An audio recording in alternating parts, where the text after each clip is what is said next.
This story starts with our female lead opening her eyes while feeling cold. My body feels numb.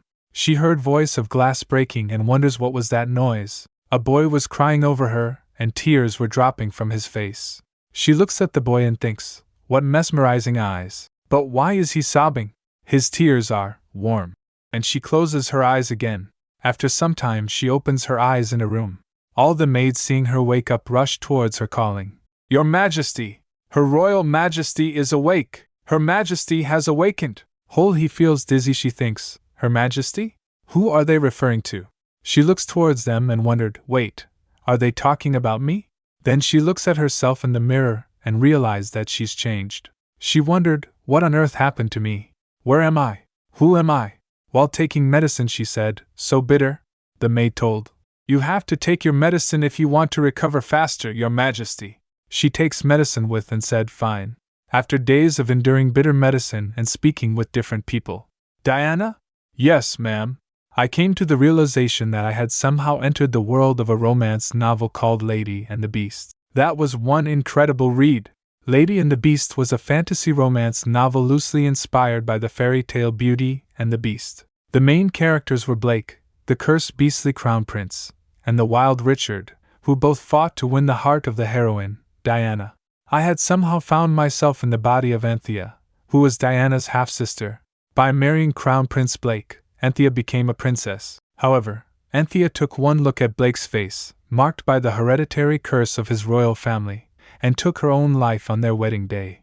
This incident plunged Blake into despair. He saw himself as a monster and shut himself, and his heart, away from the outside world. His soul descended into darkness, and unable to win Diana's heart, he passed away tragically young. According to the novel, Anthea drowns in the lake, and Blake dives in to recover her lifeless body. But now that my soul is in Anthea's body, she didn't die. She recalled, that young boy from yesterday must have been Blake. If you despise me so much, she thinks, he seemed to cry for me so earnestly that night, but he hasn't come to see me, not even once. It's already been 5 days since I woke up. He must be in pain. His bride tried to end her life because of his cursed appearance. It would be strange if he were all right. She then tries to stand up. The maid said, Oh, Your Majesty, do you want to go somewhere? She replied, I want to visit the Crown Prince. The maid asked, You want to see His Royal Highness? Madam, with all due respect, the Crown Prince was deeply shocked by what happened. Perhaps it would be best if you waited a few more days before making any announcements, Anthea said. Don't worry about anything. Just lead the way. The maid complied. Yes, Your Majesty. While walking in the hallway following the maid, Anthea thinks, I have no intention of leaving Blake. In fact, in Lady and the Beast, Blake was my favorite character. Oh no, I couldn't believe it when Diana chose Richard over Blake. Poor Blake. Now, I have the chance to rewrite Blake's tragically dark past. There's no way I'm giving that up. Besides, Anthea has nowhere else to go. Anthea was the daughter of Count Valencia and his first wife. Her mother passed away during childbirth, and the Count quickly remarried. Soon after, his second daughter, Diana, was born. The Count and his new wife treated Anthea cruelly and sent her off to marry the Crown Prince, fully aware of his curse and his fate of an early death. Anthea didn't take her own life solely because of Blake's cursed face. She threw herself into the icy water out of despair from being abandoned by her family. She resolved, so, even if I leave this place, I have no home to return to. And I have no intention of letting Blake drown in his own despair. Anthea opens the door and went inside. She said, Your Majesty? It's me, Anthea. The prince was hiding himself in a blanket, he said. No! Stay away from me! Anthea stops and said, Please, Your Majesty. The prince again shouted, hiding himself. Don't come near me! I am horribly disfigured! Leave! I will scare you. He was trembling and crying. Anthea thinks in her mind, he doesn't resent me for trying to end my life. He's scared of scaring me. Anthea then takes a sigh and went ahead and pulled his blanket away from him. Panicked by this, the prince said, No! He looks at Anthea, then again hides his face. He said, What do you think you're doing? How dare you take my blanket? Anthea said in her mind, Hey, people will get the wrong idea. You silly novel character. She thinks, where is the dark, brooding Blake, the master of charm? He's more like a soft, fluffy bunny. Well, first things first, Anthea said. I have something to tell you, Prince Blake. She then peels off the eye patch from Prince's face. The prince shouted, Hey! How dare you! Turning his face, he said, don't look. Anthea grabs his face with both of her hands and said, Why not? You are stunning, your majesty. The prince asked while confused. What? She told. I have never seen anyone as breathtaking as you. Anthea thinks in her mind, I'm not saying this to comfort you. It's the truth. His left face may be covered with the black whorls of his family curse, but his large eyes, regal nose, tender lips, and graceful chin all come together in angelic harmony. It's undeniably a beautiful face. Looking at his face, she thinks, when you meet Diana, you will be released from your curse. Once the curse mark is erased from Blake's face, he will be described as the most handsome man on the continent. Even now, he has such a pretty face. Averting his gaze, he said, But, you hate me. Anthea replied, I don't hate you. The prince said, But. Anthea continued, Let me make this clear, Your Highness. I did not try to commit suicide. I slipped and fell into the lake by accident. She thinks in her mind, well, that's not exactly true. Anthea really did commit suicide from the shock of her betrothed's cursed appearance. However, I have decided to pretend that it was an accident, since I am now Anthea. If it had been me, I would never have jumped into the lake because of Blake's face. Blake asked, Are you telling the truth? Anthea replied, Yes. I heard that you saved me from drowning. I came here to thank you for saving my life. Blake asked, Are you really thankful? She replied, Yes, Your Highness. How could I not be when you saved my life? Tears came falling from Blake's face. While sobbing, he said, I thought. You killed yourself. Because of me. Anthea smiles and said, Why would I do that? I have everything to live for. I married you. Blake, trying to stop his tears, said, I thought you might hate me for saving your life. That's why I was afraid to see you. Anthea thinks in her mind, he must have been so distressed during the 5 days I was unconscious. Anthea hugs him and said, No, Prince Blake. My dear husband, I really like you. Hug, so please don't worry about anything. Blake also hugs her and said, I like you too. Anthea tells in her mind, Haha. Blake, you big fat liar. You like my little sister. In the novel Lady and the Beast, Blake likes the main character Diana. When the Emperor learned of Blake's fondness for Diana, he requested the Count of Valencia to arrange a marriage for the two. However, Count Valencia refused to send his beloved Diana to wed the cursed crown prince and sent Anthea instead.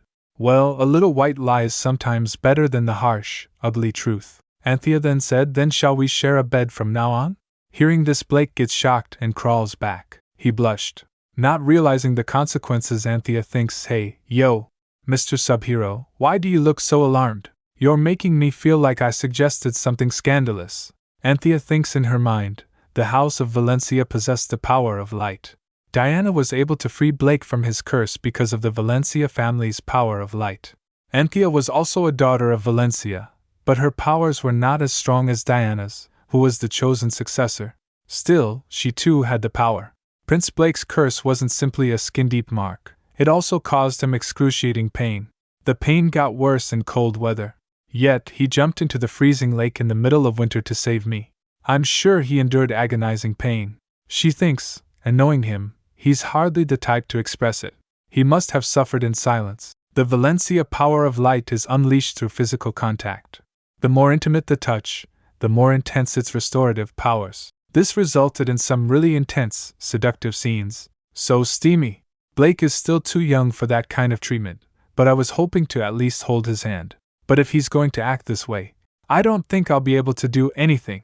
Explaining him, Anthea said, Your Highness, please do not misunderstand me. We are married, so it's only natural that we sleep together.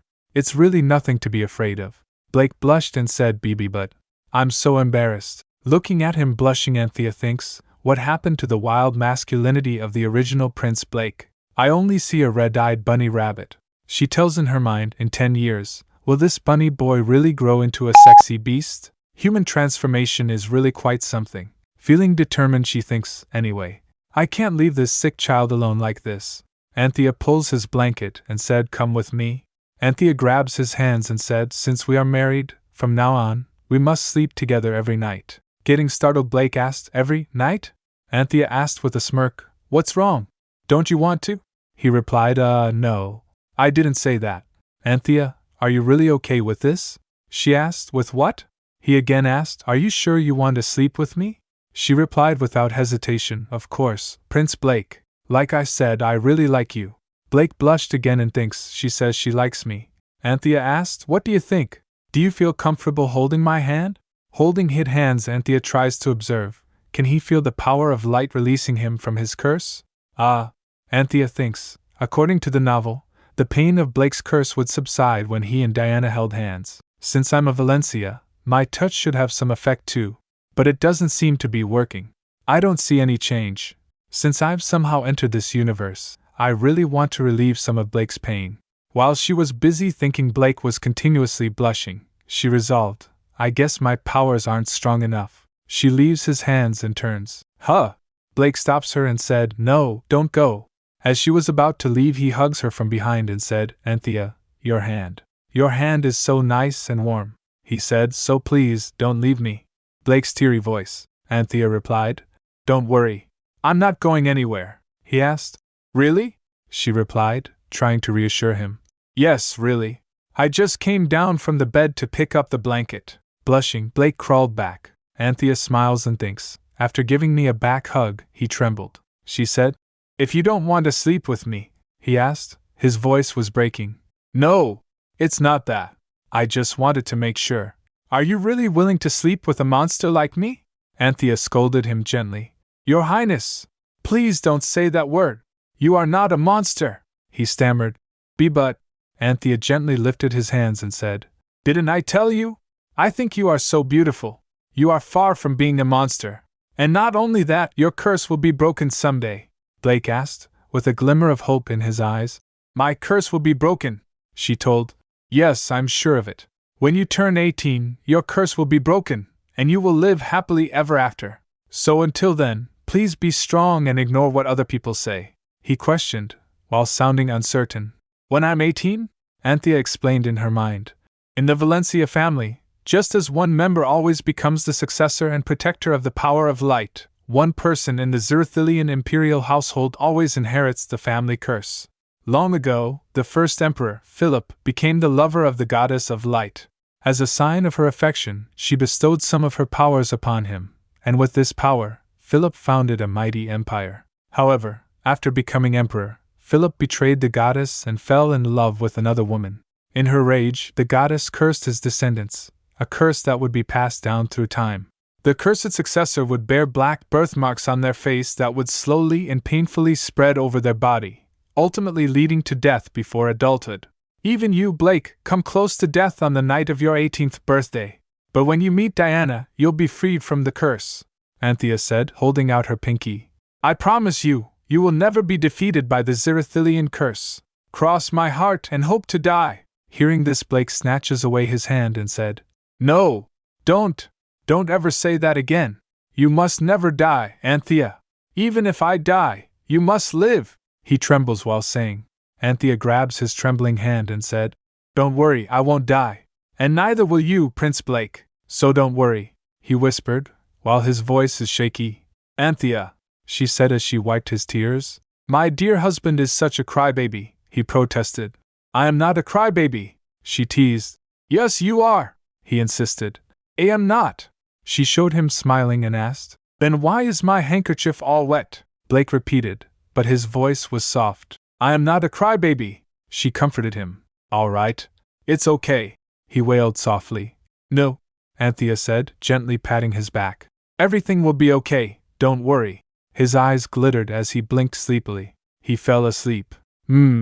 She murmured before opening her eyes the next day. She wondered, watching his innocent, sleeping face. Did he hold my hand all night long? He's so cute, she thought. She gently patted his head, but then his eyes fluttered open. Bale opens his eyes and smiles, she asked. Huh! Why are you smiling? He replied, while his face was glowing with joy. Because I'm so happy, she asked, while surprised. Why? He said, his voice filled with warmth. Because you are lying by my side. She was touched by his words. She thought to herself as the birds outside chirped in the early morning. I wish I could always make you smile like this, she tells in her mind. The next few days passed peacefully. I spent all my time with Blake. One thing I noticed was that Blake rarely left his room unless it was absolutely necessary. He would eat and read in his room, keeping to himself. I also noticed something peculiar about his eating habits. Not again, greens! More greens, Anthea thought, staring at the plate in front of her. For 3 days in a row, during every single meal, it's the same thing. Does the cook think we're rabbits? The menu was almost identical each day. This is the same salty soup as yesterday's, she asked, siding at the table. Prince Blake, what kind of food do you like? While eating, he answered, I like everything. She probed further. Do you enjoy meat and fish? He replied eagerly, yes. Anthea concluded. Okay, so Blake is not a vegetarian. He may be cursed, but he has no dietary restrictions, she thinks in her mind. Then why is it always wilted salad and rehashed leftovers? I wondered. There could only be one reason. The staff had no respect for the monster, Crown Prince. Blake may be the Crown Prince and I his wife, but we were young and powerless. The servants were blatantly slighting us. The current Lord Chamberlain, Brown, the eldest son of Marquis Hamill, had clearly gone too far. Then Blake asked, Anthea? Is the food not to your liking? And T wanting to worry him, she lied. No! The food is fine, Anthea called. Melissa. She came and responded. Yes, Your Highness, she said. After the meal, please ask the Lord Chamberlain to come to my room. There's something I need to ask him. Melissa responded with a bow. Yes, Your Royal Highness. Turning her attention to Prince Blake, Anthea offered him. Try these roasted mushrooms. Blake hesitated. I don't really care for mushrooms, Anthea insisted. You must eat them. They're good for you. Come on, now. She watched him as he complied. Don't just wash it down with water. Chew it before swallowing. Blake took a bite, gulping it down, and feels proud I ate it, he said softly, holding her hand. Your hand is so nice and warm. Whenever I hold your hand, I feel better, Anthea. Anthea puffed her cheeks in delight. So cute, she thought, her heart swelling. She said, I'm so glad. Now eat the rest of the mushrooms, Blake said obediently. Okay. As she watched him eat, Anthea wondered to herself, if my hand comforts Blake, does this mean I also possess some power of light? After some time, the servant said. Your Royal Highness, Lord Chamberlain Brown is here to see you, Anthea told. Show him in. Lord Brown entered, bowing slightly. Your Royal Highness, how may I be of service? Anthea observed him and thinks, he was the eldest son of Marquis Hamill, and he hadn't appeared once while she was bedridden. As the son of a marquis, he must think he outranks me, the child bride of the cursed prince. Anthea began, her voice laced with irritation. I find the quality of the Crown Prince's meals rather atrocious. Brown chuckled lightly, clearly unimpressed. Is that why you called me? I had expected it to be more urgent business. Anthea's eyes narrowed and her voice grew heated. The Crown Prince is the light of the Empire, but the meals he is served are not even fit to feed livestock. If this isn't urgent business, I don't know what is. Brown sneered. The light of the Empire. Your Royal Highness, you are new to this, so you probably aren't aware that the budget set aside to maintain the Crown Prince's household is not very high. His Imperial Majesty does not give us sufficient funds, so what can we do but scrimp and save? Anthea thought, blatant liar. She thought perhaps the Crown Prince's allocations doesn't allow for luxuries, but I'm sure it is enough to provide meat at the table. She kept her composure. I understand, she said calmly. Brown, misinterpreting her response, said, What a relief! I was afraid you might not understand the situation because of your youth. I am so glad your Highness proves to be sensible. Anthea's expression hardened. She said, I shall release you from your duties. Brown's face paled. He furiously asked, What? What did you just say? He was clearly taken aback. Anthea called out, Lord Edmund. Then she said, Take Brown Hamill to the dungeon for embezzlement of the imperial coffers, and make sure to carry out a thorough investigation of his crime. Brown roared as his face turning red with rage. Embezzlement? Do you even know the meaning of that word? Anthea responded coldly. I do. What you did is the very definition of embezzlement. Brown trembled, his confidence waning. He shouted as Lord Edmund approached. Unhand me at once! Do you know who I am? I am the heir to Marquis Hamill. That little girl married the cursed monster, and now she wants to play princess? Anthea remained calm as Brown was dragged away, his threats echoing in the hallway. Mark my words! You will pay for this! He screamed. Anthea instructed. Please add this to the list of Brown's crimes: contempt of the Crown Prince and Princess. Lord Edmund responded with a nod. Yes, Your Royal Highness. After that, Lord Edmund dragged away Brown as he was shouting, "Let go of me." I said, "Let go." Lord Edmund stares at him, and Brown froze in fear. After the commotion settled, the court of the Crown Prince fell into murmurs and confusion. But Anthea wasn't done. She decided to go one step further. She fired almost all of the palace staff. "This is the list you requested, Your Highness." Melissa handed her a parchment. Anthea carefully reviewed it. In Lady and the Beast, after Blake is stripped of his position as Crown Prince, most of his staff betray him immediately and go off to join Richard.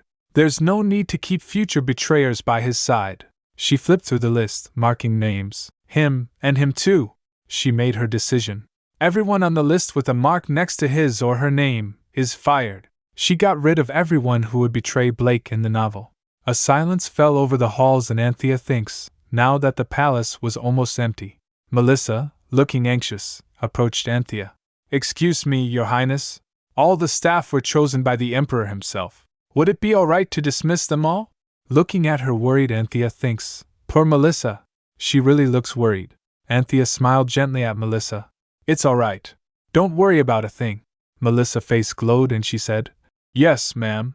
When would you like dinner to be served?" Anthea blinked, remembering that she had sent off all the cooks. She waved it off. "You don't have to worry about that either. I'm going to cook today." Melissa's eyes widened in shock. "Your Highness can cook?" Anthea replied with a grin. "Yes. I was roaming through the castle, and I found something quite interesting. Follow me, and I'll show you." Melissa followed Anthea through the halls until they arrived at the place that Anthea wanted to show. Melissa was shocked that how did the princess come all the way here. Anthea dramatically unveiled what she had found. "Tada!" Melissa stared in disbelief. "Your Highness, what in the world are these?" Anthea beamed with excitement. "Look, this is doenjang," she said, holding up a jar. "And this is gochujang?" Melissa asked, confused. "Doenjang? Gochujang?" Anthea smiled, holding the jars up. "They are condiments from the Orient. Adding these fermented sauces will enhance the flavor of food," Melissa exclaimed, awe evident in her voice. "Your Highness, how do you know so much? Are you, maybe, a genius?" Anthea chuckled nervously and said, When I was a child I read about them, in books," she replied, mentally apologizing for the lie. "Sorry for lying, Melissa." Melissa remembered hearing that the Emperor had gathered flavors and spices from all corners of the world to please his Empress, but she never expected the palace to have such a wide array of ingredients. Anthea thought, "This makes me so mad. The kitchen had all these wonderful ingredients, but only served us salad greens." Anthea took a deep breath, rolling up her sleeves. "Now then, shall we begin?" The kitchen soon filled with the sounds of sizzling, chopping, and sprinkling. Anthea worked efficiently, her hands moving with practiced ease. After a while, she stepped back, wiping her brow. "Phew, all done!" Melissa's eyes sparkled with admiration. "Our princess is a genius in the kitchen." While grinning, Anthea said, "Shall we call the prince to dinner?" As the dishes were laid out, steam rising and fragrances filling the room, Blake asked. His curiosity was piqued. "Whoa, what is all this?" Anthea explained. "It's Oriental cuisine, Your Highness," she said. "I once read about it in a book. All the ingredients were in the pantry, so I gave it a try." Blake asked. "Anthea, did you make all this by yourself?" She confirmed. "Yes, Your Highness." "Wow." Blake stared at the food, clearly impressed, and asked, "So how do you eat this?" Anthea giggled inwardly. This must be the first time Blake is having Korean food, she thought. She said, "Oriental cuisine is quite different from our normal fare, isn't it? I too discovered Asian food recently. These are Korean-style meatballs. They're called dongrangting." Blake listened intently, nodding. Anthea added with a playful smile, "Because they're round and cute, just like you." Blake blushed slightly. "You think I'm cute?" Piercing the meatball with a fork, Anthea laughed and said, "Yes, you're like a little bunny rabbit. Now open your mouth." Blake obediently opened his mouth as Anthea fed him a meatball. Nom nom. Blake chewed, his face lighting up, his eyes widened in delight. He said, "Wow, so yummy!" Anthea asked, while her heart warming at the sight of his happiness. "Do you like them?" Blake nodded enthusiastically. Yes, yeah," Anthea said, while gesturing toward the steaming pot. Now, this stew is called doenjangjigi. Try it on your own, Anthea told. It has a peculiar taste, so if you don't like it, you don't have to eat it. Okay. Blake scooped some up, taking a cautious bite. Anthea thought, watching him closely, I wonder if he'll like it. He's probably tasted nothing like it before. Blake exclaimed. This is good. It's the yummiest thing I've had in my entire life. Anthea couldn't help but smile, proud of her efforts. Then I'll make it for you often. Yippee! Blake cheered, his joy infectious. Anthea mused fondly, it feels like I'm with a little son rather than a husband. But this is just fine. She knew that for Blake to be freed from his curse, he had to fall in love with Diana. I'm going to stay by his side, make him happy, and watch over him until he becomes an adult. Once he reaches adulthood, I will leave him. Anthea was determined to save Blake, but she understood her limitations. I want to save Blake, I really do. But I don't have the power to release him from his curse. My role is to protect him just until he meets Diana. According to the original novel, Blake would suffer 3 tragedies during his childhood. First, he inherited the family curse. Second, his bride, Anthea, kills herself on their wedding day. And finally, he suffers the death of his father, Emperor Thenston. When Emperor Thenston passed away, Blake's uncle, the Duke of Carseal, would become the next emperor. Richard, the main hero of the novel, was the bastard son of the Duke of Carseal. Blake's uncle would strip him of his title as crown prince, and the cursed boy, still young and weak, would be exiled to a southern island where he would endure a horrible childhood. Blake inherited his curse long before I entered Anthea's body. She thought sadly, there's nothing I can do to help him in this respect. However, Emperor Thenston's death still lies ahead in the future. If I try, maybe I can prevent it. She thinks, after Blake's wedding ceremony in the novel, the Emperor had gone to the Valley of Chaos. Anthea decided she would wait patiently until he returned. After a few days, Anthea concluded, as it turned out, Blake loved Korean food. He didn't pretend to like it out of politeness. His admiration was genuine, he said with respect. Anthea, this is so good! Seeing his happiness, Anthea was filled with a sense of purpose. She thinks in her mind, he really seemed to enjoy Korean cuisine. She resolved, I want to make Korean food the authentic way. But to do that, she realized she would need a furnace and a cauldron. This nation has relatively advanced ovens, she noted, her mind whirling with ideas. I think I'll draw a picture of a traditional Korean cauldron and ask the goldsmith to make one for me. Once the cauldron is made, I'll ask him to build a furnace in the palace kitchen. Anthea wandered around, measuring potential spots. Now, where would be a good spot to place the cauldron? Just as she was inspecting a corner, a voice startled her. What are you doing here? Someone came and stood near her. She heard the sound of steps. Ah! She yelped, jumping in surprise. Turning her head, she said, Hey! You scared me! The person apologized. Extending his hand toward her, he said, Sorry. I didn't mean to scare you. Examining him, Anthea thinks, dark eyebrows, a sculpted jawline, a scar on his neck, and fiery red eyes like a wild animal's. I instinctively knew who he was. Richard? This young boy could only be Richard Carseal, the hero of Lady and the Beast, he greeted with a smirk. Long time, no see, Anthea. Anthea thinks, I was right.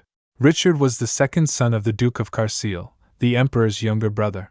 Since the curse, Blake was destined to die a tragic young death. The Duke and his sons were next in line for the throne. Richard's mother had been a slave, which excluded him from the line of succession. But that never stopped him. Richard was ambitious. One by one, he eliminated his rivals, eventually ascending to the throne. Towards the end of the novel, Richard used Diana to eliminate Blake. She shakes her head and thinks, No, I won't let that happen. Emperor Thenston will not die a sudden death, and Blake will not be stripped of his crown. I won't allow it. She resolved herself and stands up. Anthea asked, And what brings you here? Richard said.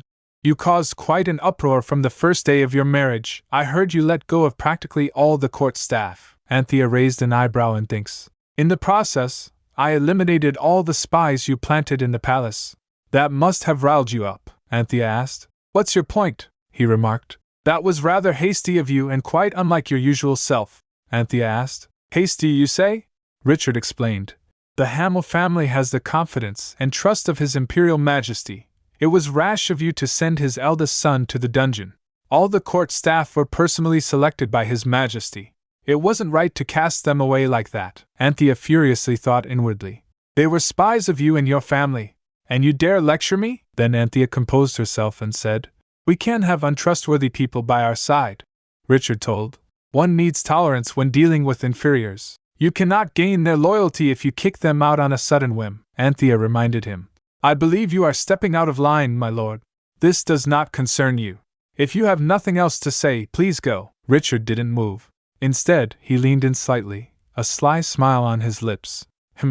Are you still upset? Taken aback, Anthea asked. Excuse me? He asked again. Are you still sulking because I refuse to accept your love? Anthea's mind reeled. What is this bullshit? Richard said with mock pity. Anthea, I know you like me. I'm sorry I can't return your affections. As you know, I'm a bastard son. I would be defying the Emperor if I asked for your hand. Anthea stared at him in disbelief. She thought, you dirty dog. So this is how he would woo, use, and cast away his lovers, huh? Conniving little prick. Richard gave me a patronizing look. Sweet, kind Anthea. You understand my delicate predicament, don't you? He added. I know you like me. That was it. Anthea lost her reason right about now. She straightened up. With her voice firm, she said, Sir Richard, you are being delusional. Who says I like you? Richard blinked, momentarily thrown off. Anthea continued. Richard Carseal, I've had enough of your rudeness. How dare you show such disrespect to the Crown Princess? This is a grave discourtesy to the imperial throne, Richard asked, his voice dipping into a more serious tone. Anthea, are you still mad at me? As he said, he tried to grab Anthea's hand. Suddenly, Blake cut through the tension and grabs Richard's hand before he can grab Anthea's hand. While startled, Anthea said, Your Highness, Blake said. Stop. Can't you see Anthea is displeased? Richard said. There must be some misunderstanding, Your Highness. Lady Valencia and I are childhood friends. Blake interrupted coldly. Richard, do not address her as Lady Valencia. She is the Crown Princess, Richard said. Please forgive me, Your Highness. It was my mistake. Richard bowed, attempting to recover his dignity. Blake's gaze was cold. He said, From now on, be careful. The next time you are discourteous to the princess, you will not be forgiven. Now get out of here. He flicked his hand dismissively. Richard shuddered, hesitating for a moment before turning on his heel to leave. Duh! Anthea mumbled under her breath, still disgusted by Richard's arrogance. Blake, noticing her expression, touched her hand gently and said, Don't look that way. Turning her head towards Blake, Anthea said, Excuse me? His grip firm yet tender. He said softly, Anthea, don't look at other men. Anthea blinked again, processing his words before smiling. She said, Don't worry. I won't. Blake's hand tightened slightly, as if reassured by her response. Anthea added, Besides, that wasn't a man. That was a dog. Blake asked. A dog? Her anger flaring up again, she exclaimed. Yes. A total son of a dog. How dare he think I like him? He must be crazy. Some nerve. Blake's expression softened, but there was a hint of uncertainty. He asked, Then, you don't like him? Richard is very popular. She made a face of pure disgust. She declared, Yuck. I abhor those types of smooth-talking rakes. What a turn-off. Blake blinked, watching her reaction with wide eyes. She said while giggling, I prefer cute guys that remind me of bunny rabbits. Blake's eyes widened further, blinking rapidly in surprise, as a faint blush dusted his cheeks. He murmured. He reached up to rub his cheek gently, caressing the soft skin as his blush deepened. Looking at him, Anthea feels touched as her was tension melting away. I can feel all my anger just melting away too, Anthea asked suddenly. What kind of women does your highness like? Blake's response was immediate. I like you, Anthea asked again. No, I mean, what type do you like? Without missing a beat, Blake replied.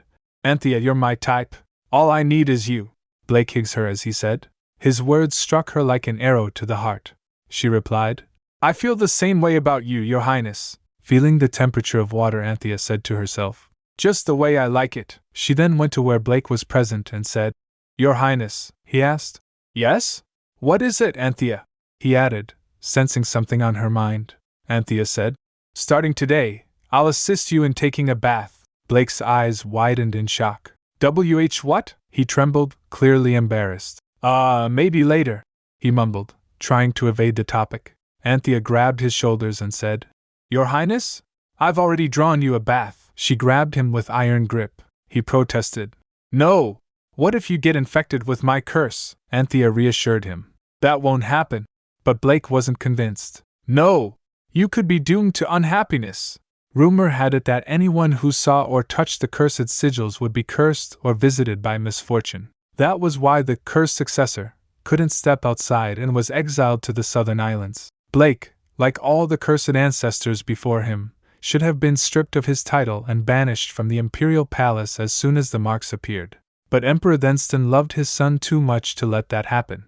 Anthea tries to convince him. I am not unhappy at all. Please ignore such false rumors, Blake said. What if it's not a rumor? Anthea countered. But I've already seen your face and held your hand.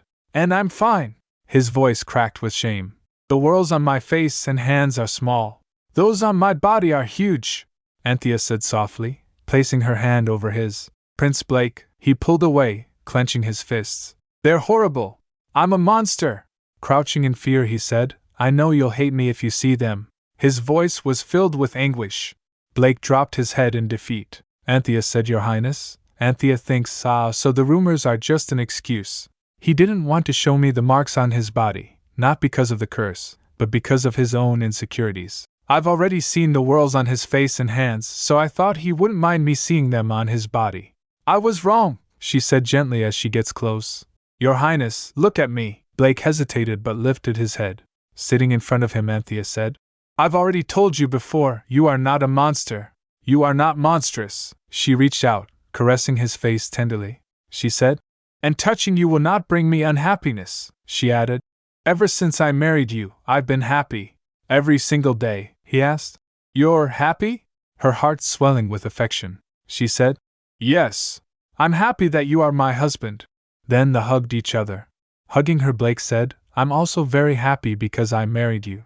Then Anthea said, But then, don't ever say you're a monster, all right? He replied, All right. She then again asked, Shall we take a bath now?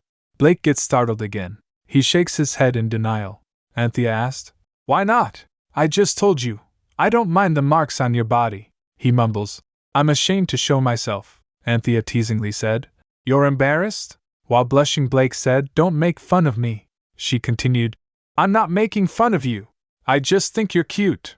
Blake protested. See? You're making fun of me again. Anthea asked, If you're this shy, how did you endure the maid waiting on you while taking a bath? He answered, I had no problem before, because it wasn't you. Anthea asked, Are you discriminating against me, Prince Blake? Opposing her, Blake said, And no, of course not. Anthea squeezes his hand and said, If that's true, step into the bathtub. Blake nods his head, resolving himself. Before undressing, he pauses and hesitatingly said, You'd better promise that you won't take fright. Anthea said, You promise not to say anything like that anymore. Blake countered, Don't forget, you promised not to hate me after seeing my body. Anthea said, If you talk this way again, I'm really going to be mad. I mean it this time. While concerned, Blake again said, Promise not to leave me. Anthea thinks, I must leave Blake before he turns 18 years old. Only the novel's heroine, Diana, can free him from his curse. My role in this story is to protect him throughout his childhood and back away when the time is right. Blake asked, Why won't you answer me? As tears dropped from his face, he asked, Anthea, are you planning to leave me? Anthea clenches his fist and said, No, of course not. She thinks inwardly, I'm sorry I have to lie. She then said, Where would I go without my little bunny rabbit husband? But this is a white lie. He asked, You promise? Wiping tears from his face, Anthea said, I promise. This is my home now. Let's go take a bath. We don't want the water to get cold, do we? Blake replied, All right. After that, Blake hesitates, but still took of his shirt. Meanwhile, sitting in his room, Richard thinks, All the spies that we planted in the Crown Prince's household have been sent off. Anthea fired all the chief courtiers and servants. My father, the Duke of Carseal, and my half-brother Frank were furious that their plans had been foiled by a mere 10-year-old girl. The maid who had assisted Blake in taking his bath had been a key informant. It was such a shame that she had been let go. However, I still have a useful card up my sleeve. Taking a sip of tea, he thinks, the Crown Princess, Anthea. Anthea used to adore me, and the naive simpleton didn't even bother to hide her feelings. It was so easy to tempt a little child who was lonely and in despair. If I could use the crown princess as my puppet, she would be more effective than 10 other spies combined. That's why I'd gone to the wing of the palace where the crown prince resides. He recalled the scene in his mind. Anthea said, "I've had enough of your rudeness. How dare you show such disrespect to the crown princess? This is a grave discourtesy and slight to the imperial throne." He processes, but things didn't go according to plan. The crown prince has changed too. Not only did he use his strength on me, but something about him is fundamentally different. Anthea's presence must have had an effect on that monster. All of a sudden, Anthea seems very desirable.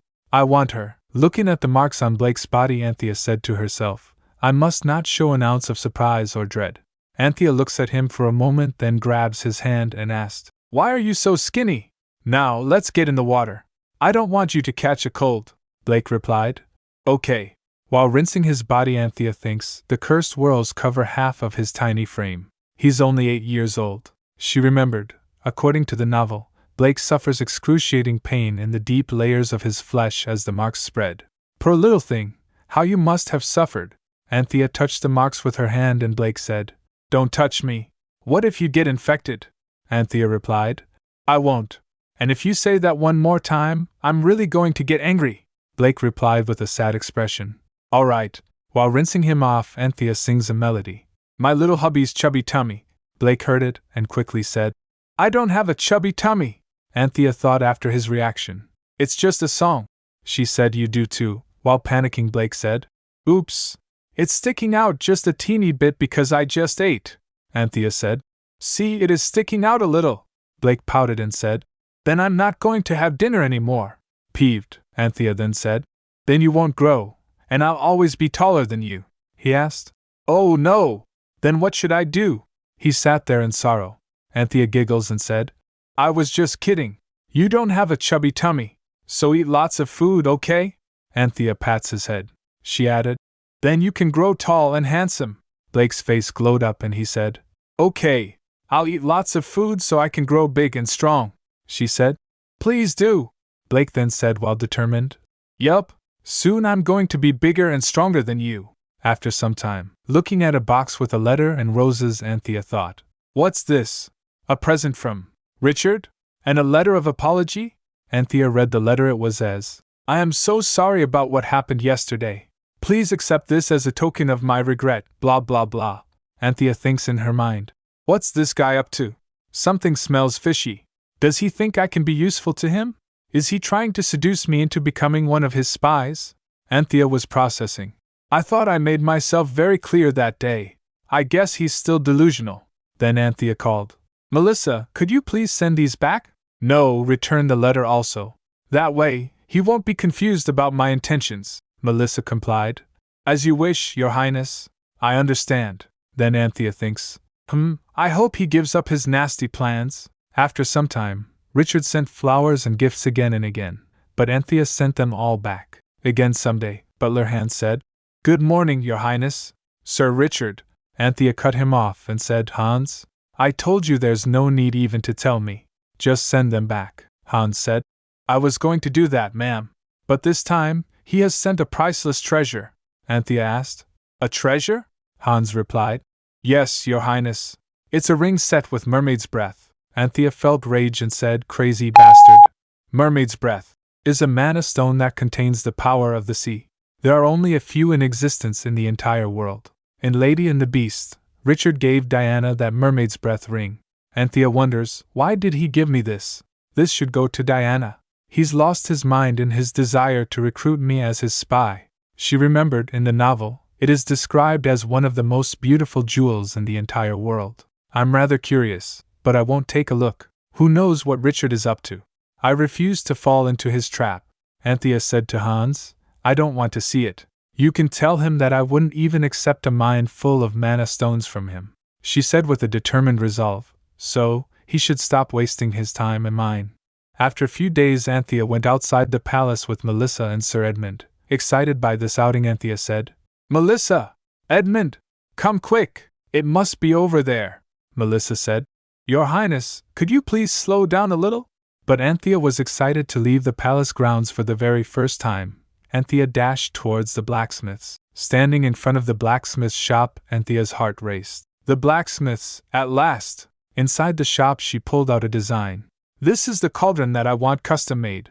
Do you think you can do it? Blacksmith thinks for a moment, looking at the design, and then said, I shall give it a try, your highness, he reassured. There's nothing I can't make with my forge, the blacksmith boasted confidently. Anthea said, Thank you, he replied. It's my pleasure, ma'am. While on the way back, Melissa inquired, Your highness, is there any other place you'd like to go to?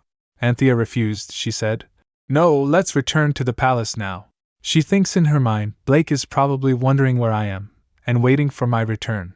Anthea rushed back to the palace, practically hopping with excitement. Blake was there waiting for her, beaming as he saw her approach. He called Anthea and quickly rushed to her and hugs her. He asked while smiling, Did you have a nice time in the town area? Anthea replied, Yes, thank you. I had a nice day. Blake asked, concerned. Was there anyone or anything bothering you today? Anthea reassured him, gently stroking his hair. Not at all. Did you worry about me? Blake said. Yes.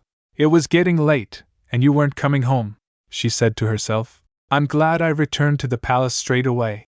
And he then puts his hand on Blake's face and said, Now why don't we take off your mask? She pulled it off and said, I'm sure you will feel much more comfortable. Blake hesitated and said, Anthea, you always want me to take off my clothes. Now you want me to take off my mask too? Anthea thought. Wow, now you're talking like a hero of a trashy novel. People might get the wrong idea, she said with a grin, while caressing him. Why not? It always makes me happy to see the handsome face of my husband, Blake said, blushing. It always makes me happy to see you too, Anthea, she asked hopefully. Then will you take off your mask when it's just the two of us? He replied. Sure. Anthea noticed how touchy-feely Blake was acting. She asked, Prince Blake, did something happen while I was away? No, nothing, Blake replied quickly. Anthea asked again, Are you sure? Blake hesitated, then finally admitted, Well, to be honest, I was a little afraid that you had run away from me. But now that I know you won't abandon me like that, I'm fine. Anthea noticed his hands were shaking.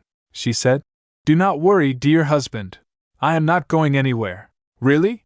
Blake asked, thrilled. She said, Yes, really. But if, by any chance, you fall in love with someone else, I shall not be in your way. Blake asked, confused. Why do you say that? Anthea explained. Our marriage was arranged by the Emperor, your father. It was not done with your approval or consent. Later on, when you are all grown up, you may discover that you love someone else, Blake declared firmly. No, Anthea. I will always love you and only you, Anthea said to him. Your Highness, when you become an adult and are released from your curse, you will become the most dashing prince. Beautiful women from all over the world will fall in love with you, Blake said earnestly. You are the most beautiful woman in the world, Anthea said. Maybe for now, but you may change your mind once you are older. You are still young, so, Blake said with serious expressions. Madam, you are my one and only wife, and I, Prince Blake, am your one and only husband. I don't need any other woman, Blake asked while tensed. By any chance, do you feel the need for another man? She exclaimed. No, of course not. All I ever want or need is you, your Highness. Anthea thought, Diana is the only person in the world who can free Blake from his curse. White lies are all very nice, but I really should not cross the line. Then Blake hugs her, and while embraced he said, I know I'm being selfish, but could you please stay by my side, just until my death? It won't be too long. Anthea felt touched and tears start falling from her face. She said while trying to stop her tears, You will not die! I won't let it happen! To hell with curses! Blake was flustered, he said. Please don't cry, Anthea. I'm so sorry. Forget what I just said, Anthea said. Don't. Your shirt is getting soiled.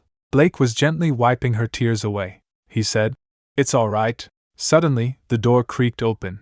A butler came and said, Your Highnesses, His Imperial Majesty has returned to the palace.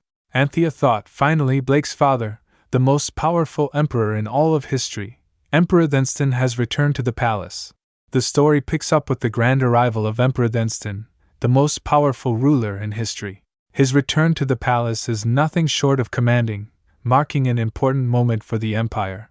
Anthea stands protectively by Blake's side, the two holding hands as another figure enters. The tension rises, signaling that something significant is about to happen. Blake anxiously asks if the Emperor has returned safely. The response? Emperor Thenston is not only unharmed but also victorious, having defeated the dreaded Door of Darkness without a scratch. Anthea and Blake exchange a glance, knowing this is just the beginning of what's to come. Blake reassures himself with quiet confidence, saying, "I'm sure he did. My father is a strong man." But as his words fade, a heavy silence lingers in the room. Anthea notices that the Emperor has not yet called for Blake, his son, leaving her concerned. Suddenly, the servant informs Princess Diana that someone from the blacksmith's shop has come to see her. Surprised, Diana simply responds, "I see." Anthea politely asks Blake for permission to leave, saying she'll be right back. Blake smiles and responds warmly, "Sure. Take your time, Anthea." As Anthea walks alongside the servant, he hesitates before revealing the truth. "Your Highness, actually, it's not the blacksmith that wants to see you," he admits. Anthea's eyes widen as she asks, "Did His Imperial Majesty summon me?" The servant confirms, "Yes, Your Highness," then curiously asks how she knew. Anthea pauses before replying. "Well," Anthea thinks to herself, "I had a feeling the Emperor would want to see me." She thinks that Hans fabricated the story to prevent Blake from feeling hurt by his father's indifference. Anthea reflects, acknowledging, "Hans is very thoughtful." The servant hesitantly suggests, "He's probably displeased about your letting go of the staff." Anthea, however, confidently thinks, "I'm pretty sure he's not angry about that, although he may pretend to be." As she continues walking, Hans advises Anthea, "If he says anything regarding that, just apologize profusely. I'll tell His Majesty that I counseled your actions, and he will forgive you." Anthea reflects on his words, realizing Hans is willing to risk his life as a commoner to protect her. She recalls how, even in Lady and the Beast, Hans was ready to sacrifice everything for Prince Blake. "Hans," Anthea calls softly as they walk. "Yes, my princess," he replies, his voice steady and attentive. "Please don't sacrifice your life so easily," Anthea says earnestly. "If you're not around, who will protect the crown prince?" Hans looks concerned and tries to protest. "But Your Highness," Anthea reassures him with a bright smile, "there's no need to worry. I'm confident I can sort things out." Hans gazes at her in awe, softly uttering, "Princess Anthea." Hans smiles brightly and declares with unwavering loyalty, "I shall always be at your service." The tale shifts to the Empire of Light, a place once favored by the goddess of light. However, after Emperor Philip betrayed her, his descendants were cursed to bear the weight of his actions for all eternity. The palace worked tirelessly to conceal the curse, a dark secret tied to the throne. Despite this, the goddess of light cherished the empire and sought to protect its people from the tyranny of their rulers. To deliver her warning, she cursed one descendant in each generation, ensuring her message would not be forgotten. The imperial court, desperate to protect its honor, spread false rumors about the cursed successor. He became the scapegoat for the empire, with whispers of the curse being contagious. Ultimately, the cursed successor was banished to the southern islands, where he lived out his days in exile until his death. However, Emperor Thenston chose not to exile Blake. Instead, he sent him to an annex of the palace, deeming it unnecessary to formally dethrone him. The prince was believed to be doomed to an early death anyway. The greatest courtesy the emperor showed his son, for whom he had no affection, was neglect. Or so it seemed. Emperor Thenston's indifference was merely an act, carefully crafted to protect his only son from the dangers that surrounded them. Anthea reflects on the bond between father and son, acknowledging, "The emperor loves his son dearly, and Blake yearns deeply for his father's affection." Determined, she thinks to herself, "I must win His Majesty's favor and serve as a bridge between father and son." Anthea, filled with determination, steadies herself and thinks, "I know I can do it." The attendant announces with a bow, "Your Imperial Majesty, the Crown Princess Anthea has come to pay her respects." The soft sound of her step echoes. Anthea steps forward, her figure poised and graceful. The sound of her shoes tapping the ground resonates through the air as she bows her head respectfully before the grand palace.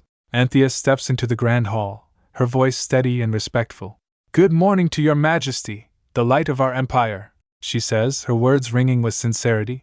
The emperor sits regally upon his throne, his presence commanding and unmoving, as the sound of her greeting echoes softly in the room. Anthea stands frozen, her emerald eyes wide as she stares at the emperor.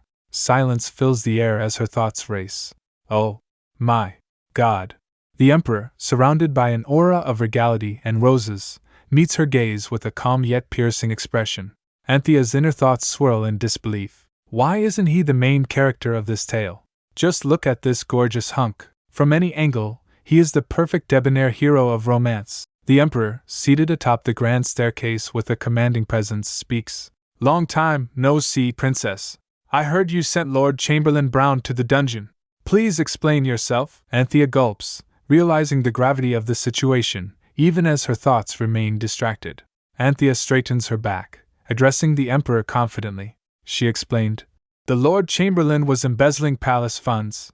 All I did was give him the punishment he richly deserves. Gasps echo through the hall as murmurs rise. Embezzlement? A nobleman near the staircase flares up, his face red with indignation. My son has always been loyal and dutiful to the Empire. How dare you try to frame him with your blatant lies? His voice rises into a howl, drawing unwanted attention. This is mortifying. Anthea remains composed, holding her ground despite the nobleman's outburst. Mortifying? She echoes, her voice calm but resolute. How could anyone be mortified when the evidence is so obviously clear? She gestures to the meticulously detailed ledger in her hand titled, Acts of Treason by the Lord Chamberlain. Turning to the Emperor, she steps forward confidently. Your Majesty, please allow me to present this ledger for your examination, she declares, holding out the incriminating document for the court to witness. As the Emperor flips through the ledger, his expression remains unreadable. The tension in the room is palpable, and all eyes are on him. Finally, he speaks, his voice cutting through the silence like a blade. Your son has been very busy, stealing from my coffers, the Emperor declares coldly. Gasps ripple through the gathered court as the nobleman's face pales. His previous confidence crumbles, replaced by visible shock and panic. The Emperor's words are decisive, and the evidence undeniable, leaving no room for the accused to retaliate. The nobleman, Marquis Hamel, erupts in anger, his voice trembling as he accuses the princess of orchestrating a conspiracy. This is a malicious conspiracy. My son has been the Empire's most loyal subject. But Princess Anthea's composure remains unshaken. She steps forward and delivers her rebuttal with sharp precision. Your son ordered the imperial chef to serve days-old thin spinach soup to the crown prince while reserving the choicest veal steaks for himself, Your Majesty. Marquis Hamel, she continues, her voice steady and firm.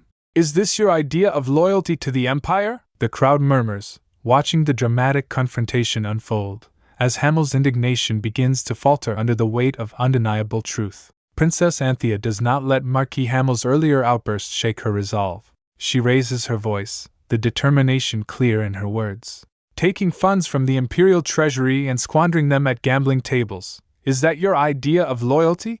She questions sharply, her emerald eyes blazing with conviction. Marquis Hamel's face twists in rage and disbelief, a bead of sweat rolling down his temple. He slams his fist down in defiance, the sound echoing through the hall as he growls. What the? Be careful what you say.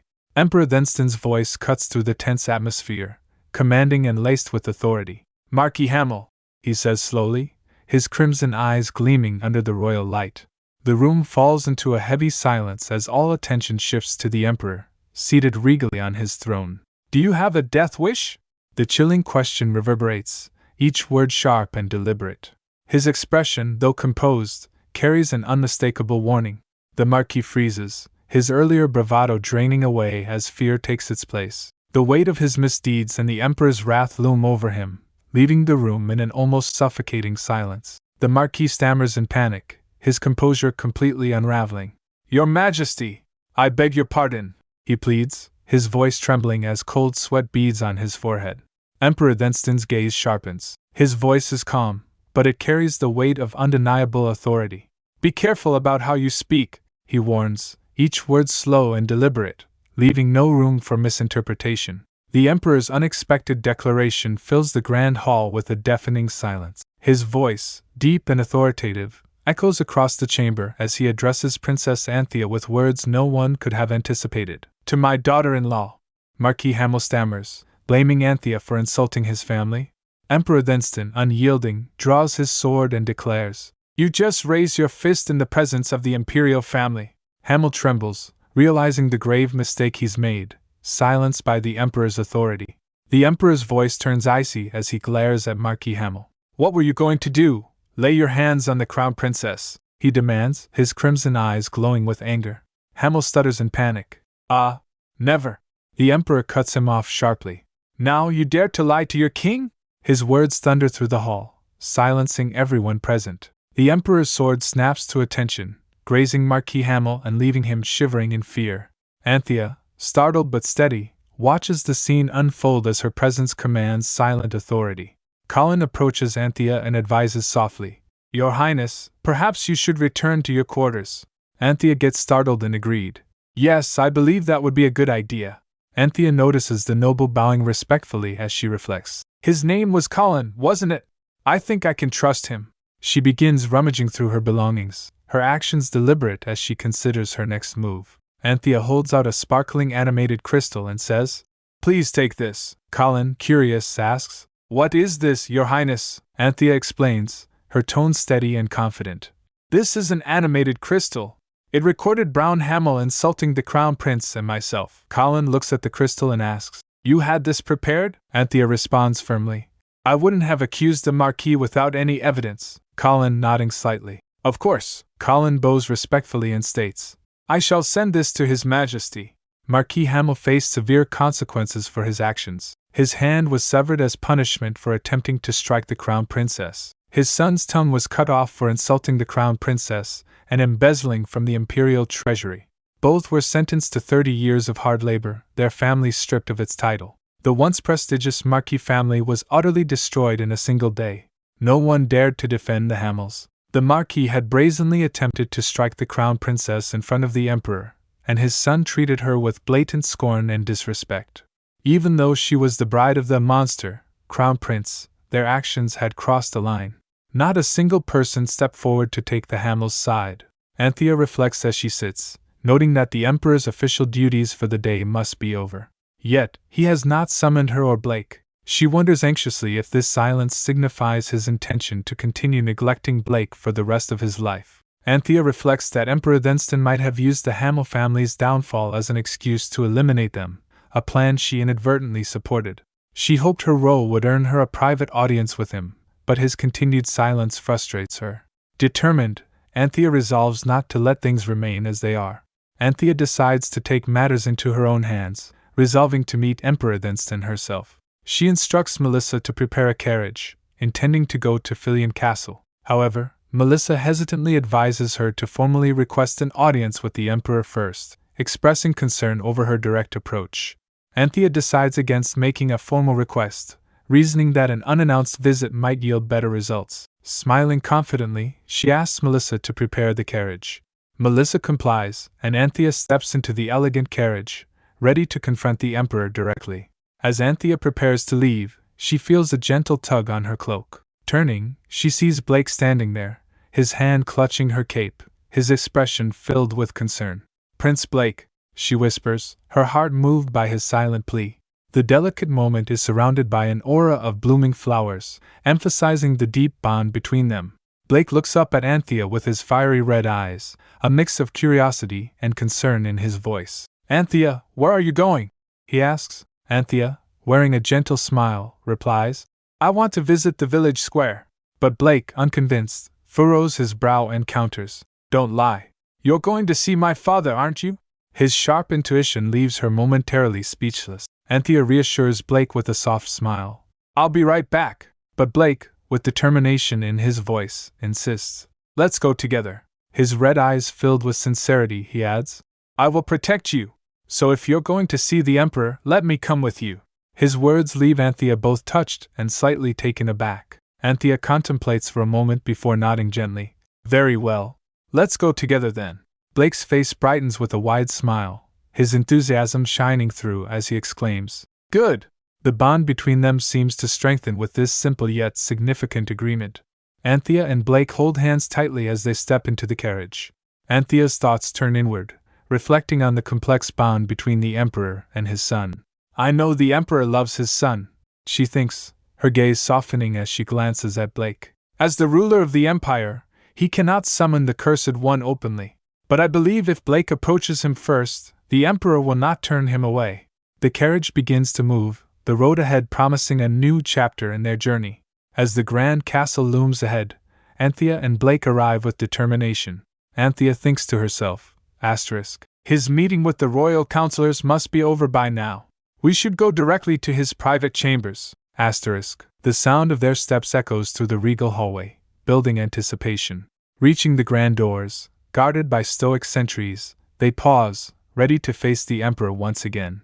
As the guards move to secure the imperial office, one sternly states, "You may not enter the imperial office unless you have made a formal request for an audience beforehand." Their strict demeanor halts Anthea and Blake, the air filled with tension as the guards maintain their authoritative stance. Anthea steps forward, her emerald eyes blazing with determination, as she declares, "How dare you attempt to lay your hands on the crown princess?"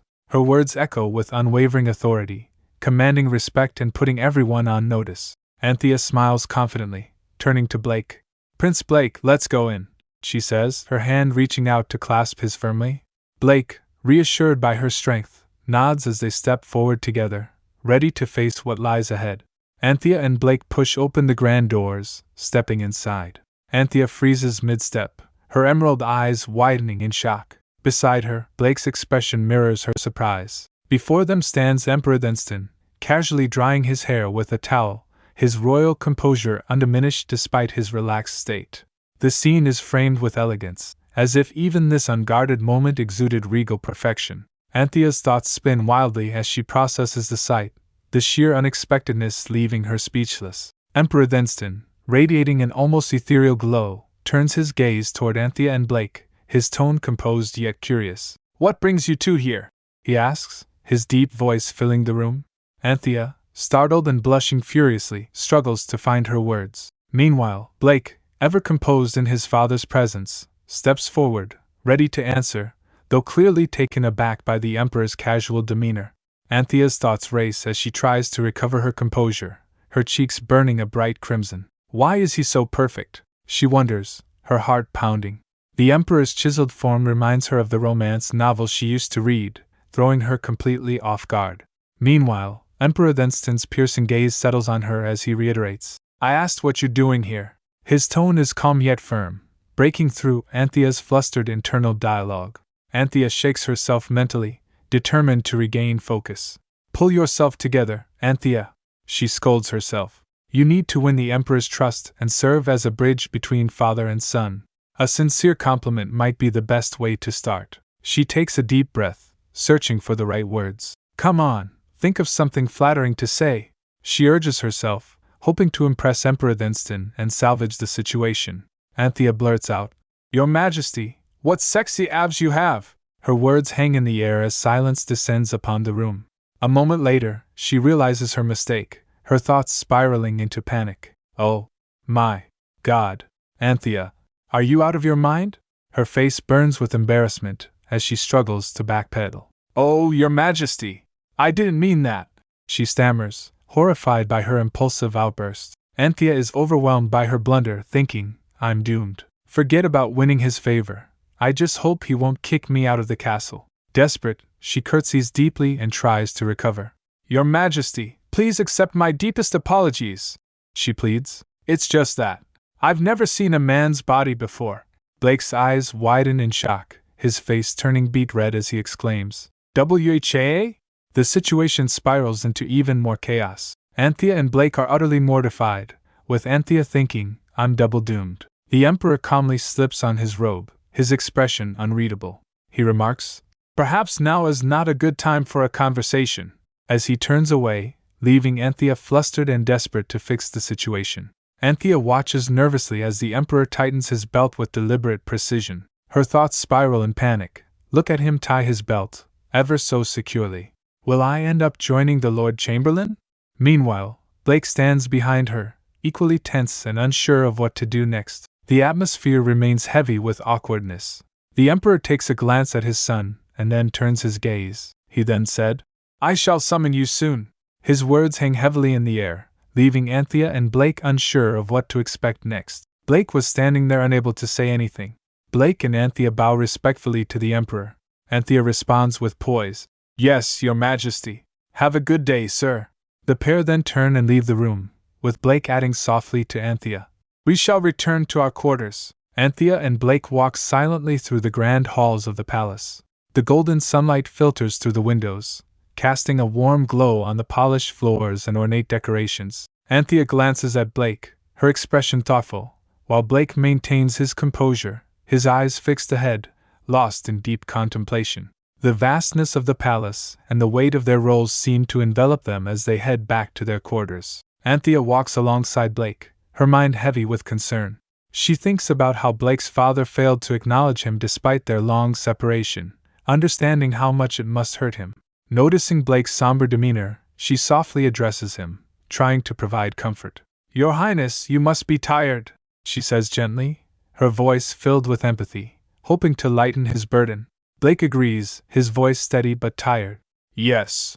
I'd like to get some rest," he says, gently releasing Anthea's hand. He notices Edmund nearby and approaches him. "Edmund, can I talk to you for a moment?"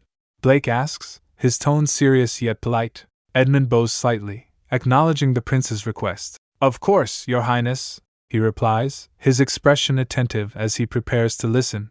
Blake quietly retreats to his quarters, his hand lingering briefly on the door before it closes. Anthea watches him go, concern evident in her eyes. Edmund, sensing her worry, speaks in a reassuring tone.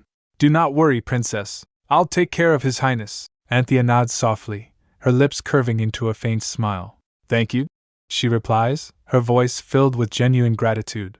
Blake steps into the room with Edmund following closely behind. The atmosphere is heavy yet calm as Edmund speaks. "You wanted to see me, sir?" Blake turns, his crimson eyes meeting Edmund's gaze with a determined expression. His voice is steady as he commands, "Edmund, take off your shirt." Edmund, taken aback for a moment, blinks in surprise, unsure of Blake's intent but nods respectfully, prepared to comply with the prince's unexpected request. Edmund hesitates briefly, confused by the unusual request but responds with a respectful, "Yes, sir." While his face flushes slightly, he begins removing his uniform, neatly placing his coat aside.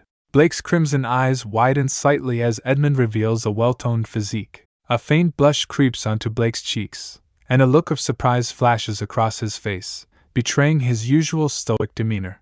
Blake, now visibly excited, earnestly asks Edmund, "What do I have to do to make my body look like yours?" His tone is serious, and his expression reveals genuine curiosity, though his small stature contrasts amusingly with his ambition. Edmund, trying to maintain his composure, responds, "Your Highness, would you like to develop your abdominal muscles?" His voice carries a mix of politeness and slight bewilderment at the unexpected conversation. He remembered the scene where Anthea blurted out, "Your Majesty, please accept my deepest apologies. It's just that I've never seen a man's body before." Blake hears her words, and his eye twitches slightly. What a wake-up call, he thinks to himself. She's never seen a man's body before? Am I not a man to her? His inner frustration is palpable, yet his expression remains stoic, save for the faint grumble that escapes under his breath. Blake, with an uncharacteristic pout, admits, "You see, all I have is a chubby tummy." His sincerity is both endearing and humorous as he gestures to himself. Edmund, now hastily getting dressed again after their earlier interaction, looks startled and exclaims, "A chubby tummy? What nonsense!" His firm tone carries a note of reassurance. Blake's eyes widen, sparkling with hope and excitement. "Really? Do you really think so?" His expression transforms into pure joy, a rare moment of unguarded happiness for the young prince. His innocent delight radiates, creating a warm and slightly comedic atmosphere. Edmund attempts to lighten the mood, pointing at Blake with a reassuring smile. "You don't have a chubby tummy. That's just cute baby fat." Blake, however, remains unimpressed, his expression showing no trace of comfort. Sadly, Edmund's words did not give Blake even the tiniest bit of consolation. The scene transitions to a quieter moment in a grand study. Amid stacks of books and papers, Emperor reads thoughtfully. "Anthea." A contemplative expression reveals deep thoughts lingering about the princess. The prince, wrapped in a towel after his bath, looks away shyly as Anthea tries to catch his attention. She says, "Oh, Your Highness," while he avoids eye contact, prompting her to ask, "Why won't you look me in the eye?" Anthea notices the prince covering his stomach with his arms during the bath. She thinks to herself, "During his bath, he kept hiding his stomach with his arms. I wonder why." Anthea cheerfully announces. The cauldron I ordered is arriving tomorrow. With it, I can cook lots of yummy things for you. However, the prince refuses, saying, No, I'm not going to eat anything. Determined, he declares. From now on, I'm going to train myself so I can look like a man, too. Surprised, Anthea reacts. Huh! She then thinks, My goodness! All this time, has he been thinking about what I said to the emperor? Realizing her words, she apologizes, saying, I'm so sorry. Of course, my dear husband is a man too. It just slipped my mind. Frustrated, the prince exclaims, How could that slip your mind? The prince flops onto the bed, declaring, I'm going to build up my abs too, and I won't eat until my chubby tummy is gone. Anthea, worried, tries to stop him, saying, Wait, don't get on the bed yet. You're still wet, she adds kindly. And please don't say that. I like you just the way you are, Anthea softly assures him. Besides, I love your cute BA. Before being interrupted by the prince snapping, I don't have baby fat. Anthea, surprised, wonders to herself, Wait a sec, how did he know I was going to say baby fat? Smiling mischievously, she decides, This leaves me no choice. The best way to handle a peeved child is, Anthea gleefully announces, Here goes. Tickle attack! As she dives in, catching the prince completely off guard. Laughing uncontrollably, he shouts, Ha ha ha! Stop it! She continues despite his pleas, and he cries out again, Anthea, stop! Stop tickling me! Ha ha ha! Finally, she stops, saying with a giggle, Okay. The princess gently pats the prince's back, expressing her affection. Your Highness, I like you so much. She embraces him warmly and continues, I want you to be healthy more than anything in the world, so please promise me that you'll eat. She reminds him of his earlier wish.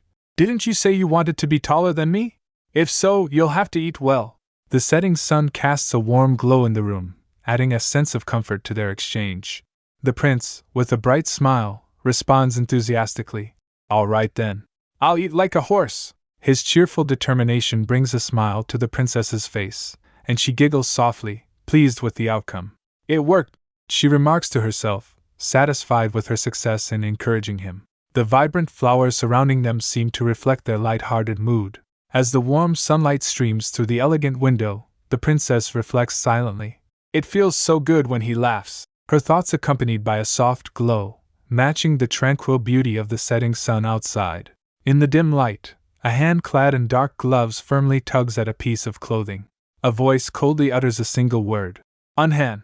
The atmosphere grows tense, shrouded in mystery and unease. The hooded figure removes their cloak, revealing a composed young man with sharp features and piercing violet eyes. Bowing slightly, he addresses the unseen monarch with deference, saying, Yes, your majesty. At your service, sire. The emperor inquires about the whereabouts of the crown prince and princess, asking, Did the crown prince and princess go back to their annex? The young man confirms, Yes, your majesty. After taking a bath, they both went to bed. The emperor reflects briefly, remarking, Since Anthea's arrival, the emperor observes Blake, noting, Blake has changed. He reflects on how Blake used to shrink away, as if wanting to disappear. He used to shrivel up into a ball before me, as if wanting to hide his existence. But now, the emperor sees a transformation. Now he stands tall, with his hand firmly holding on to his consort's. He notices Blake's once hollow eyes now gleaming brightly, filled with clarity and confidence. The emperor reviews Colin's report, noting, Colin's report is full of high praise for the princess. He finds this surprising, remarking, This is so unlike Colin, who is always calm to the point of being cold. Turning his attention to Unhan, the emperor inquires, Unhan, what was your impression of the crown princess?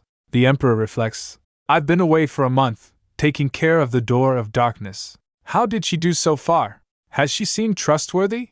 Unhan responds respectfully, Yes, your majesty. Her Highness is a good person. Following the emperor's orders, Unhan has been secretly guarding the crown prince over the past month. Emperor Thenston wanted to observe whether the courtiers would mistreat Blake in his absence. Additionally, as Thenston utilized the power of light during his campaign, Unhan was tasked with aiding the prince in case Blake's curse grew stronger. As time went on, Unhan began to drift from his original mission and found himself focusing on Princess Anthea. He observed her beauty, intelligence, and kindness, which made him wonder if his own life could change if someone like her were by his side. The emperor remarks with surprise, I didn't expect you to speak well of her as well. In response, Unhan looks at him and calmly asks, What is it that you fear, Your Majesty? The Emperor smiles and says, Actually, this is just perfect. Reflecting for a moment, his expression softens as he quietly adds, It's been so long since I've seen him laugh. A grand view of the castle is shown, followed by an excited exclamation of, Tada! The lid of a large black cauldron is revealed, and it is introduced as a Korean cauldron called gamasot. Blake, looking surprised, remarks, I've never seen anything like it. As everyone gathers around the cauldron, a comment is made. The princess has a deep understanding of Oriental culture. Another voice enthusiastically adds, Your Highness is a genius. This sentiment is echoed by others, with Blake agreeing. I agree. Anthea is a genius. Anthea, feeling both embarrassed and proud, giggles softly. Ah, please, stop flattering me, everyone. With a cheerful smile, she announces, I feel generous today. Why don't I cook dinner for all of you? She adds with excitement. I'll make you the best meal you've had in years. The group beams at her suggestion, delighted by her enthusiasm. One of the maids protests. Your Highness, no! We could never allow you to cook. Anthea interrupts with a reassuring smile. It's okay. You can all help me. Blake's eyes light up as he exclaims, Wow! Then can I help too? Anthea beams at him and replies enthusiastically, Of course! It would be an honor! Colin and his subordinates approach with respect, greeting the Crown Prince as the light of our empire. Anthea is also acknowledged with a warm blessing of our empire. Their formal demeanor sets a tone of reverence as they bow before the royal pair. Blake questions the situation as Colin addresses Anthea with a greeting, stating he carries the Emperor's greetings and a letter for the princess. Anthea, taken aback, expresses surprise at the unexpected gesture. Colin hands Anthea a letter bearing the imperial seal, which immediately catches her attention. She wonders if it relates to her behavior the previous day. Colin further informs her that the Emperor has also sent gifts, leaving Anthea astonished and curious. Colin formally presents the gifts sent by the Emperor to Anthea and Blake. As the colorful and beautifully wrapped packages are revealed, Anthea looks surprised, and Blake wonders if there might have been a mistake due to the extravagant display. The gifts continue to stack up, leaving both of them in awe and confusion. Colin assures Anthea that there is no mistake, emphasizing that all the gifts were personally sent by the Emperor for her. While flexing his confidence in delivering the Emperor's wishes, Anthea, overwhelmed, questions why she would receive such generosity. Her thoughts wander, hilariously considering if her compliment about the Emperor's abs played a role. Quickly dismissing the idea, she slaps her cheeks to regain composure, firmly deciding, There's no way. Anthea gracefully thanks Colin, assuring him that she will meet the Emperor at the appointed time. Afterward, as her hair is elegantly braided, her attendant announces, All done, Princess Anthea. She gazes into the mirror, looking radiant and poised, framed by a backdrop of blooming flowers, embodying her regal charm. As Anthea steps into view, her attendants are awestruck, exclaiming, Wow, so beautiful! Hans reminds her, Your Highness, it is time for you to go. Turning to Blake, she asks with a smile, Do I look okay? Blake, completely stunned by her elegance, blushes deeply, unable to find the words to respond. Blake exclaims, Absolutely! You look so pretty! His enthusiasm grows as he repeats, You're so pretty, Anthea! Anthea smiles warmly and responds, Thank you. I'll be right back. As she begins to leave, Blake encourages her, Okay, good luck! While watching her with admiration, the Emperor sits gracefully in a sunlit greenhouse, sipping tea from a beautifully ornate cup. The delicate aroma of flowers fills the air as sunlight streams through the glass, illuminating the tranquil surroundings. The Emperor, dressed in his regal attire, sits amidst a lush garden filled with blooming red roses.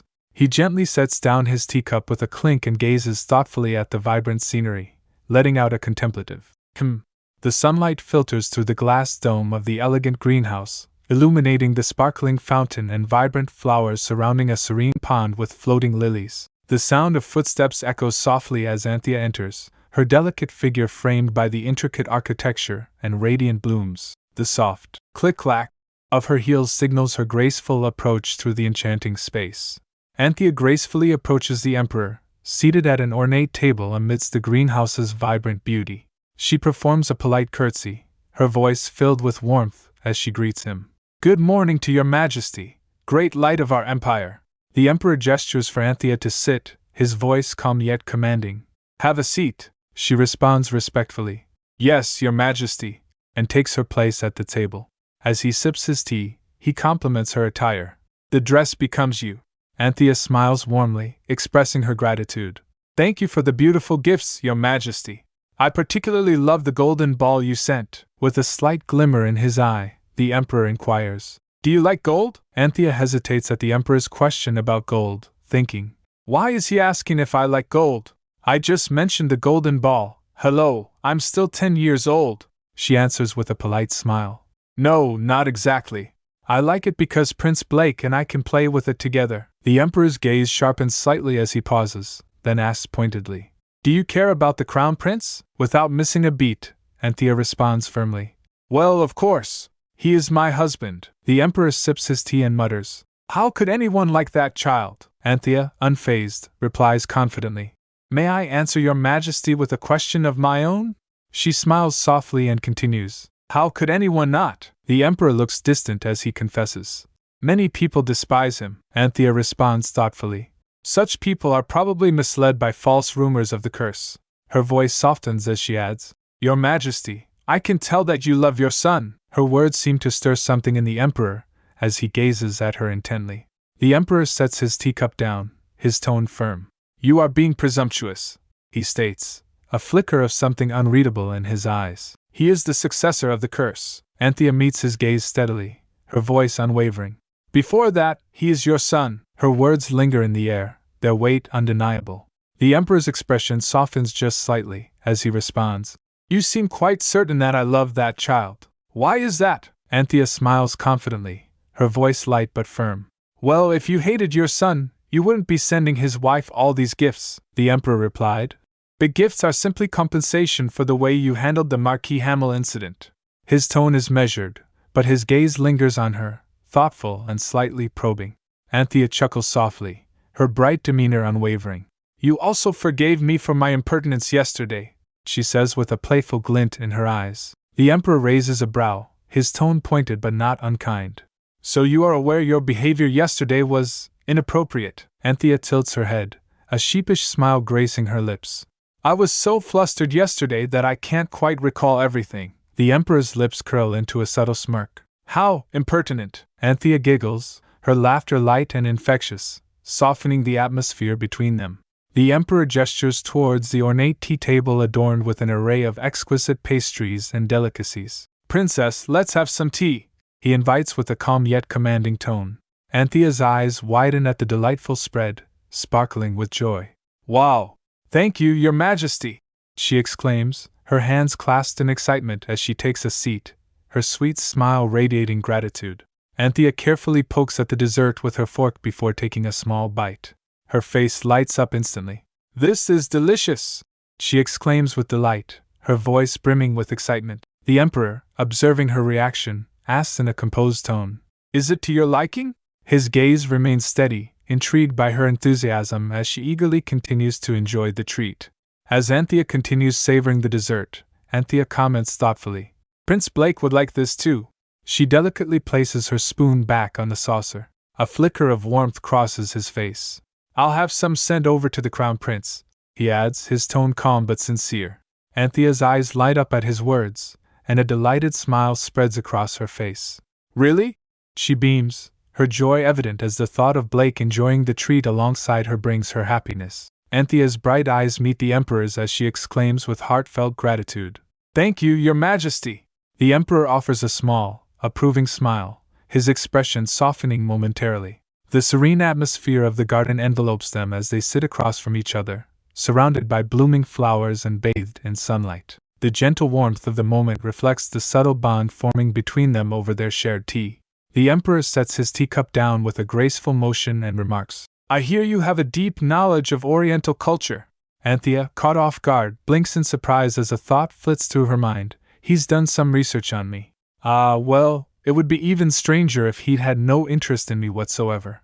A small smile accompanies her words as she continues, You flatter me, sir.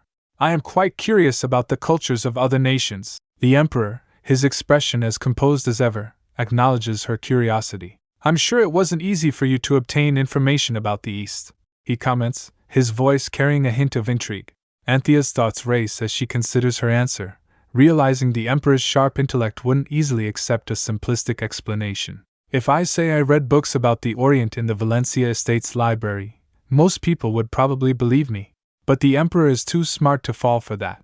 I mean, how much knowledge could a 10-year-old girl have about the Far East? A sly smile spreads across her face as she decides to share something unique. Rising from her seat with the light rustle of her dress, she steps down gracefully and looks at the Emperor. Well, I have a little secret that I'll divulge only to you, Your Majesty. The Emperor watches her with a mix of intrigue and amusement, curious about what the clever princess has up her sleeve. Anthea leans in close to the Emperor, her soft voice carrying a playful yet confident tone. Sir, I'm actually, she begins, letting the moment linger just enough to pique his curiosity. The Emperor raises an eyebrow, intrigued but maintaining his composure. With a mischievous glint in her eyes, she whispers, Gifted in languages. Her words hang in the air, emphasized by her boldness. The Emperor's expression shifts slightly, his intrigue deepening as he processes her statement. Anthea steps back, a proud smile lighting up her face, her confidence shining through as she stands before him. The Emperor's gaze sharpens at Anthea's claim. Gifted in languages? He repeats, his tone carrying a mix of skepticism and curiosity. Yes, Your Majesty, Anthea replies brightly, her confidence unwavering. I can understand languages from all over the world. The Emperor studies her carefully, his expression unreadable. Is that so? He asks, his voice even, though his intrigue is evident. Anthea beams, her voice ringing with certainty. Yes, father, she affirms, her green eyes sparkling with a mix of pride and sincerity. The Emperor's sharp expression softens into mild astonishment. What did you just call me? He asks, his tone tinged with disbelief. Anthea turns to face him, her smile mischievous yet innocent. I married your son, she states matter-of-factly.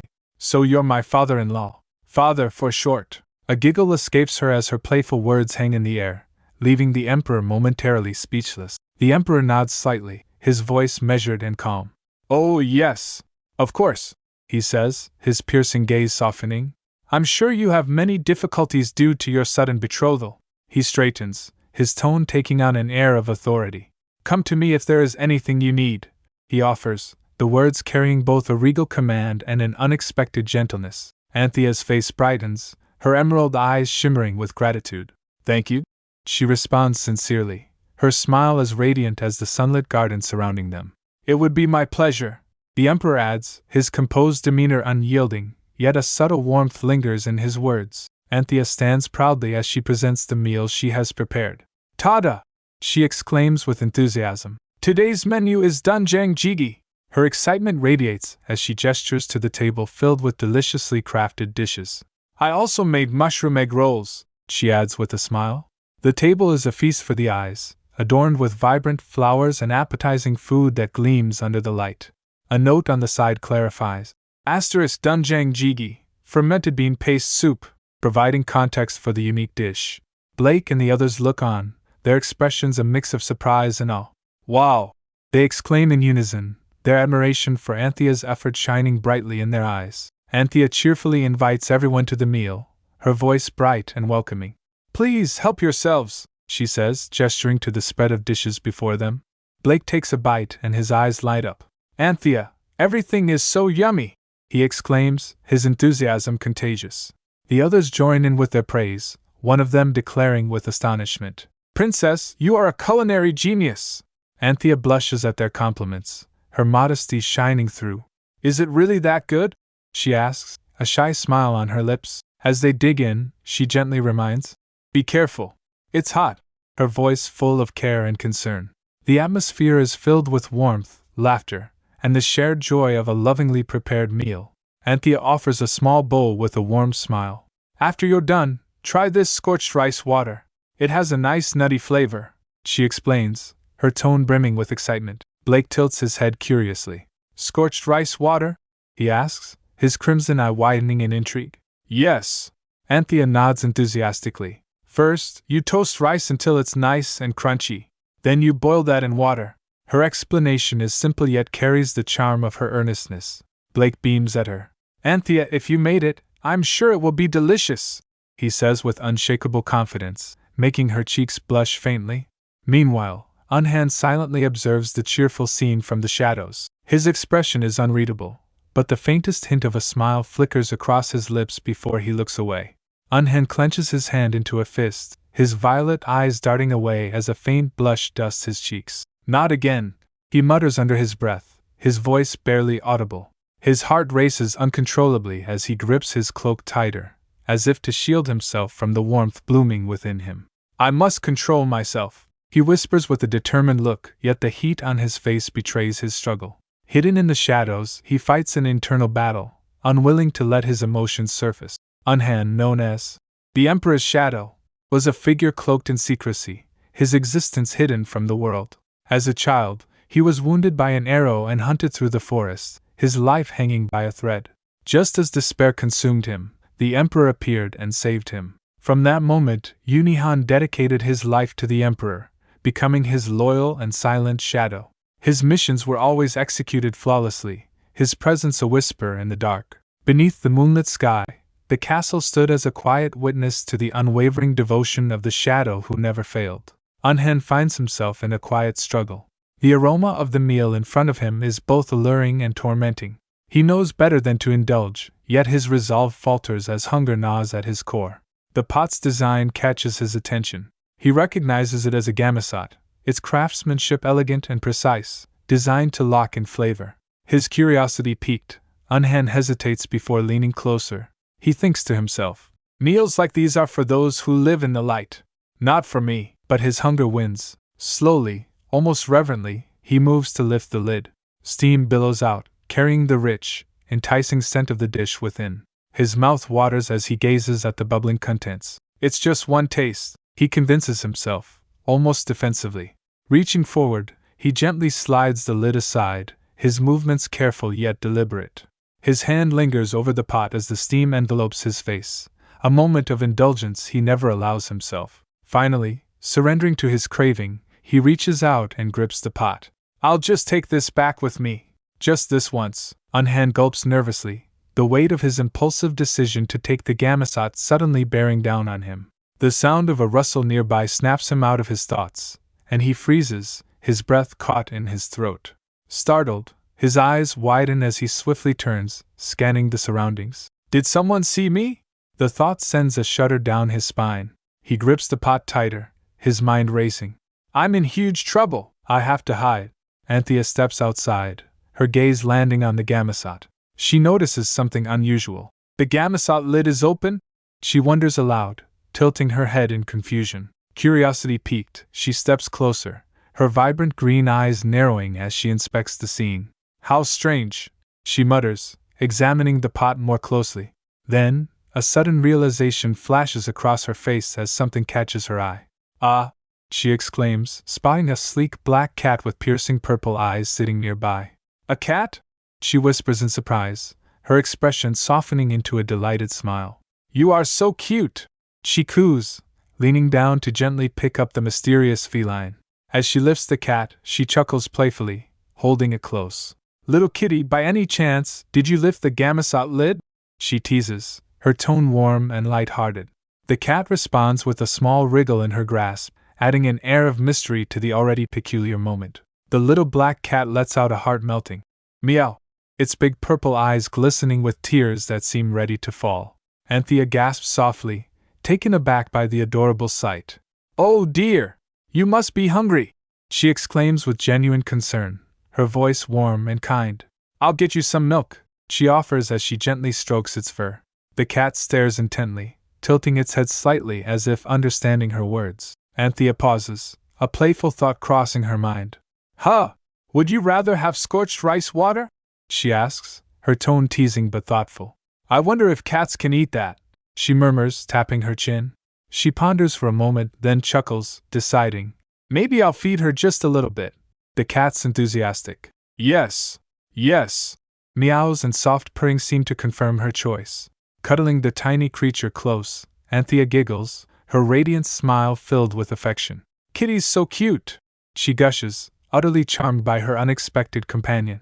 The peaceful moment glows with her warmth, leaving an impression of pure joy and tenderness. Anthea places a small dish of milk on the ground, her cheerful voice calling out, "Kitty, here you go!" The little black cat eagerly approaches, its tiny tongue lapping up the milk with soft lap sounds. Watching the cat drink, Anthea's expression softens with concern. "You must have been really hungry. Did someone forget to feed you?" she wonders aloud. She sits down near the feline, her hands resting on her lap as she observes the cat with a mix of empathy and affection.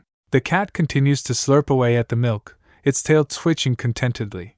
Anthea giggles, leaning closer. "You must have such a kind master," she muses, stroking its sleek black fur. Then, a playful idea lights up her eyes. "If you don't have an owner, I'd love to keep you," she declares, pulling the cat into a gentle hug. Rubbing her cheek against the cat's soft fur, she giggles. "Hee hee, such soft fur!" The warmth of the moment fills the air, but the cat's violet eyes blink with an unreadable expression, as though it's pondering something deeply. Just then, a familiar voice calls out, "Anthea, what are you doing?" Blake's curious tone echoes from the doorway. He steps closer, his crimson eye widening slightly as he spots the black cat in her arms. Anthea looks up excitedly as Blake approaches, holding the small black cat close. "I found a black cat! Isn't she cute?" she exclaims, her voice brimming with enthusiasm. The cat sits calmly in her arms, blinking with an almost regal demeanor. Blake raises an eyebrow, glancing at the cat. "Do you have to hold it like that?" he asks, his tone a mix of curiosity and concern. Anthea, unfazed, beams and says, "She's so nice and gentle. I think she likes me." She holds the cat a little closer, her expression one of pure joy, as hearts practically float around her. Blake, however, corrects her, pointing out, "That cat's a he." Anthea tilts her head, intrigued. "Oh, are you sure?" she questions, looking down at the cat with newfound curiosity. Blake nods firmly. "Yes." Anthea's curiosity gets the better of her, and she begins to check. However, the moment she moves, the black cat lets out a loud meow and darts out of her arms with a sudden burst of energy. Startled, both Anthea and Blake watch as the cat disappears in a flash, leaving them in a stunned silence. Anthea lets out a soft sigh as she watches the black cat disappear into the distance. "Oh, Kitty ran away before I could see anything," she murmurs, her shoulders drooping slightly. Blake stands beside her, watching her reaction, his crimson eye glinting in the sunlight. "It was so nice and cute," Anthea continues, her tone wistful. Anthea whispers to herself with a hopeful smile, "I hope I can see it again." The grand castle looms under the bright sun. Inside, the Emperor sits at his desk, his sharp crimson gaze lifting as Anthea enters. His voice is cool and commanding. "What do you want?" Unfazed, Anthea steps closer with a small grin. "Your Majesty told me to come visit you any time," she replies with a polite curtsy, a playful tone in her voice. "Ahem," he says, clearing his throat, his expression softening ever so slightly. "I didn't expect you to come see me so soon. So, what brings you here?" the Emperor asks. Anthea steps closer, holding a tray with a steaming cup and a warm smile. "The Gamisot cauldron I ordered arrived today," she announces cheerfully, carefully pouring tea from a delicate teapot. "I made you some scorched rice tea with it. Would you like to try some?" The Emperor observes her for a moment before accepting the cup, his expression as composed as ever. He brings the tea to his lips, taking a slow, measured sip. His crimson eyes glimmer faintly as he comments, "What an interesting flavor." "Ah," she says nervously. "Is it not to your liking, sir?" It's quite nice," he remarks gently and adds, "You are skilled at brewing tea. Do you really like it?" she asks, her voice filled with excitement. "If you do, I'll make it often for you." "I'd like that," he replies, his voice calm yet genuine. The room is bathed in the soft glow of the chandelier above, its golden light adding to the warmth of the moment. As Anthea stands there, still glowing from his words, the Emperor speaks once more. "Come visit any time, Anthea," he says. Anthea collapses onto her bed with a sigh, her long day catching up to her. "What a long day!" she exclaims, staring up at the ceiling. Her mind races through the day's events, a smile forming as she recalls. "The Emperor showered me with gifts, then invited me to tea," she muses happily. "I cooked with my new cauldron, and met a cute kitty cat." Her eyes sparkle at the memory.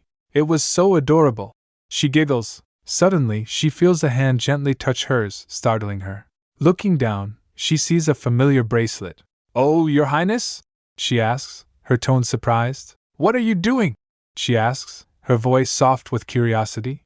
Blake crawls closer. A single sound escapes his lips, almost instinctively, meow. Anthea looks at Blake and says, Prince Blake? Blake hugs her tightly and responds, Anthea, you seem to only like cats, so I want to be a cat too. Holding her close, he continues, My dear wife, you have me. Why would you need another pet? With a playful smile, he adds, I'll be your bunny, kitty, and puppy too. Don't go looking for other animals. Anthea blushes and, flustered, says, Your Highness. Blake tilts his head saying meow. Anthea looks at Blake with wide eyes, clearly amazed, and exclaims, My prince!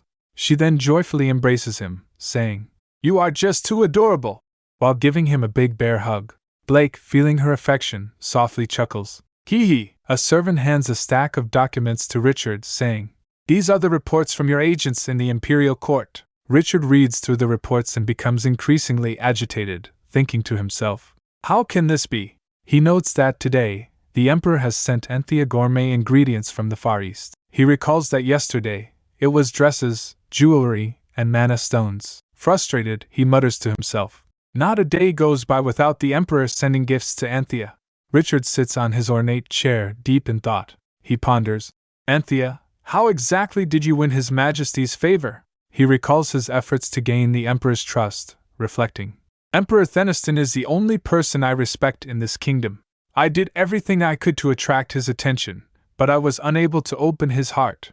He was like an impenetrable fortress. He recalls Anthea's surprising accomplishments, thinking, First, she captured the monster crown prince's heart. Then she went ahead and gained the Emperor's trust. What's going on with Anthea?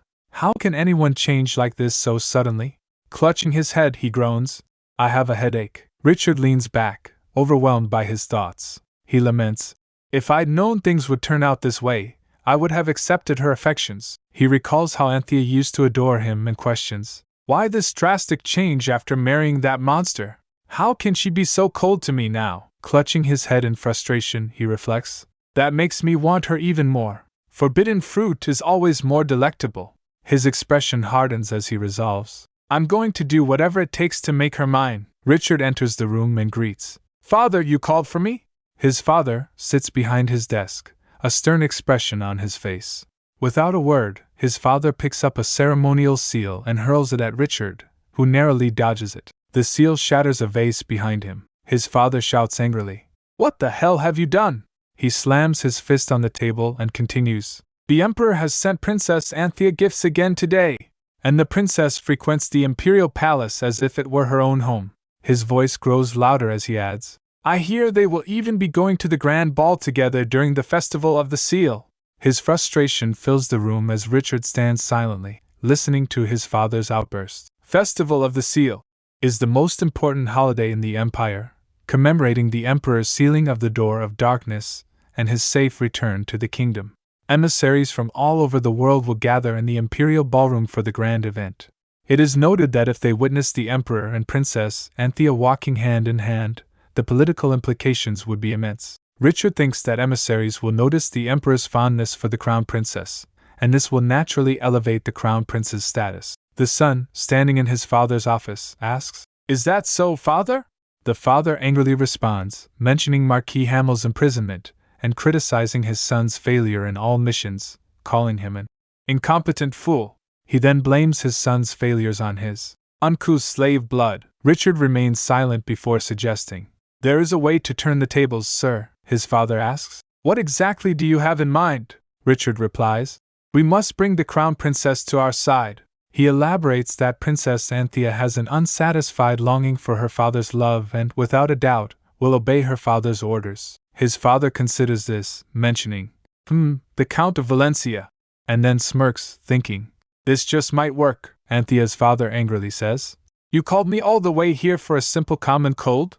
Anthea apologizes softly, saying, I'm sorry, father.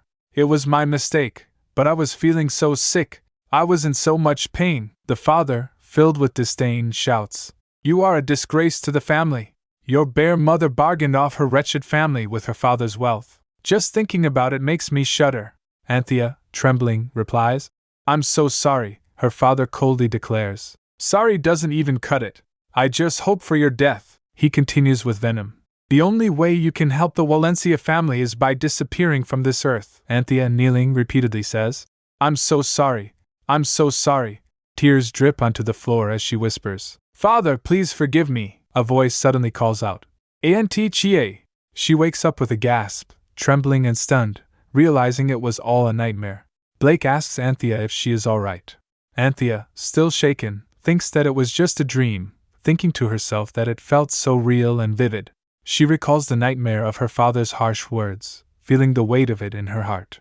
She thinks, this must have been fragments of Anthea's memory. Her memories appeared in my dream. Blake was concerned. It's all my fault. You're having bad dreams because of me. Anthea gently hugs him. Anthea, finding solace in his embrace, softly says, Prince Blake, I'm so glad you're here by my side, holding on to him for support. She said, can we stay like this for a little while? The next day, Anthea's father was having lunch with a noble. He said, I heard the emperor is keeping all the renowned couturiers in town busy making dresses for the princess. My daughter is throwing tantrums because she can't find a decent gown anymore, Anthea's father replied. Yes, of course, the noble added. It's the talk of the town. Lady Anthea is lucky, so it's true that the emperor has even purchased a pink diamond for her? Her father was surprised but still complied. Yes, indeed, he thinks to himself. What the hell is he talking about? This is the first time I'm hearing any of this. Ever since I sent Anthea to wed the monster crown prince in Diana's place, I haven't heard a word from her. He clenches his fist thinking. Is he saying that the useless girl has attracted the favor of the emperor? At last, you may be of value to the Valencia family. Anthea, my girl. Suddenly a servant informed. Count Valencia, the Duke of Casil is here to see you. After he entered the room to meet with the Duke greeted him. Long time no see, Count Valencia, her father replied. My dear Duke, it's an honor to see you again, he thinks in his mind. Arnold Casil, you used to look down on me and treat me like a dog, but now that the Emperor thinks highly of Anthea, you want to kiss my derriere? The Duke said. You are looking very well indeed. While sitting, the Count replied. Obviously, I am pleased that His Majesty holds my daughter in such high esteem, the Duke said. I see you have a fondness for your daughter too. The Count chuckled, saying, she has always been such an obedient child. She would even risk her life for me, I'm sure of it. The Duke picks up the teacup and said, you have raised her well. Is your younger daughter as well bred as her older sister? While feeling proud, the Count said, oh, Diana excels her sister in every aspect. She is my pride and joy, the Duke asked. If that is true, I would love to have her as my daughter-in-law. The Count gets startled. You want my Diana to wed your son? He thinks. If Diana is wed to the Casil family, she could one day be the queen consort, and I would be the father-in-law of the emperor. He grinned thinking about that. The Duke said, for this to take place, I must check on her education and upbringing, of course, the Count said. You may examine her immediately. Meanwhile, Anthea remembered. Sorry? Sorry doesn't even cut it. Just drop dead. The only way you can help the Valencia family is by disappearing from this earth, she thinks. I read about this in the novel, but it feels completely different to experience it firsthand. How could he inflict such verbal abuse on a mere child? I can't stop thinking about it. Poor Anthea, how you must have suffered. How deep your despair must have been on the day you jumped into the icy water. The person who killed Anthea was none other than her own father, the Count of Valencia. He may not have held a weapon, but he was the real murderer. The maid came and informed her. Your Highness, the Count of Valencia has come to see you, Anthea replied. Huh? The Count of Valencia? The maid asked. Shall I escort him in? Anthea thinks for a moment, and then said, yes, take him to the drawing room. Her father, who is waiting for her, thinks, detestable girl. How can she keep her own father waiting like this? She needs a refresher course in manners. As the clock was ticking, he thinks, I've been waiting for 55 minutes. Anthea arrived at last. As the door opened, her father quickly turns and burst out. What the hell have you been doing until? He wasn't able to complete as he was stunned by how Anthea looks. He looks at her and thinks, she is bedecked with jewels, and look at her dignified, confident stature. Is that child Anthea? Really? Anthea arrived with her maid and guard. She asked, what brings you here today? Her father said. What impertinence! Is that how you're going to greet your father? After observing, he thinks, receiving the emperor's favor has made her arrogant. I have to show her her place. The maid alongside Anthea said, Sir, please show respect and honor to Crown Princess. You bloody maid! How dare you interrupt the father of the Crown Princess? Anthea's wasn't able to control his anger. Anthea protested. Please address my staff with the respect they deserve. Her father was in disbelief. What? She continued. If you're going to be uncivilized, please leave. Her father raised his hand in anger, saying, Why you? Just because you're now the Crown Princess, you think you can, Anthea replied. Count Valencia, perhaps you have not yet heard about what happened to Marquis Hamel? Her father froze as he heard that. Her father remembered. The Marquis attempted to slap Anthea and ended up losing his title and his hand. He shudders thinking and withdrew his hand. Anthea has changed. The naive girl starving for affection is gone. Now, as Crown Princess, she commands the presence of the most powerful woman in the Empire. He quickly reverted. Anthea, pardon me. I lost my composure for a moment there. But why are you so cold to your father? Anthea commanded. Leave me at once! And don't come to the palace of the Crown Prince ever again, she shouted. I shall let this go today. But if something like this ever happens again, I shall not be so forgiving. After that, the guards came and dragged her father away. Yes, he was being dragged away, he protested. Anthea, get your hands off me! I'm not finished yet! He called for her again, but the guards took him away. Anthea fumed silently. He must have heard rumors of the Emperor favoring me. He was trying to frighten me and then use me as his puppet. What scum of the earth! I don't want to see him ever again. Although the Count had been dragged out of the palace, he continued sending letters. Of course, Anthea didn't bother to read any of his rubbish correspondence. She had more important things to worry about. Soon, she would have to show her presence at the Festival of the Seal. As she was practicing, she thinks, I am concerned about court manners, of course, but the biggest problem is dancing, she admitted nervously. Right foot, left foot, ouch! She yelped as she stumbled. Anthea! Your Highness, are you all right? Her attendants cried, worried sick. Anthea thinks, this is so embarrassing. I wish I could just disappear. I'm fine, Anthea replied, disheveled and flustered. The instructor suggested, Your Highness, perhaps it would be better to end the dance lessons for today. She accepted. Yes, please. That's a good idea. She sighed in relief. Later, Anthea found solace in her feline friend. Here, kitty, kitty! Come here! So cute! She cooed, bending to pet the cat. She picks her up and hugs her, saying, I'm so glad to see you again. Kitty, you saw me fall, didn't you? Asterisk. You should have started with your right foot. The cat seemed to convey with its meows. I have no talent for dancing. So sad, she lamented. The cat meowed meow. Meow. Conveying. Princess, don't forget right foot goes first. Anthea understands the opposite. Really? You think I'm getting the hang of it? Practice makes perfect? The cat meowed again, conveying. Gah, whatever, think what you want, Anthea then said. Since you've given me such strong moral support, I'll treat you to some scorched rice water. Would you like that? As the cat lapped up its treat, Prince Blake arrived with a cheerful, Anthea, there you are. Your Highness, did you enjoy your dueling lessons with Lord Edmund? Anthea asked. Yes, I did. But why is he still here? Blake questioned, noticing the cat. Anthea asked, Prince Blake, why are you so mean to this cat? Can't you be a little nicer to this sweetie? She scolded him. Humph, Blake hesitated. No, I don't want to be nice to him. Blake raised an eyebrow. Am I not man enough for you? Blake teased nervously. Was this cat male? Anthea wondered. Blake pouted. So sad, don't you love your little bunny wabbit anymore? Of course I love my little bunny, Anthea blurted, flustered. Would you prefer that I be your little kitty? Blake said playfully, mimicking a meow. Oh, my God, Anthea thought, trembling. How can anyone be so cute?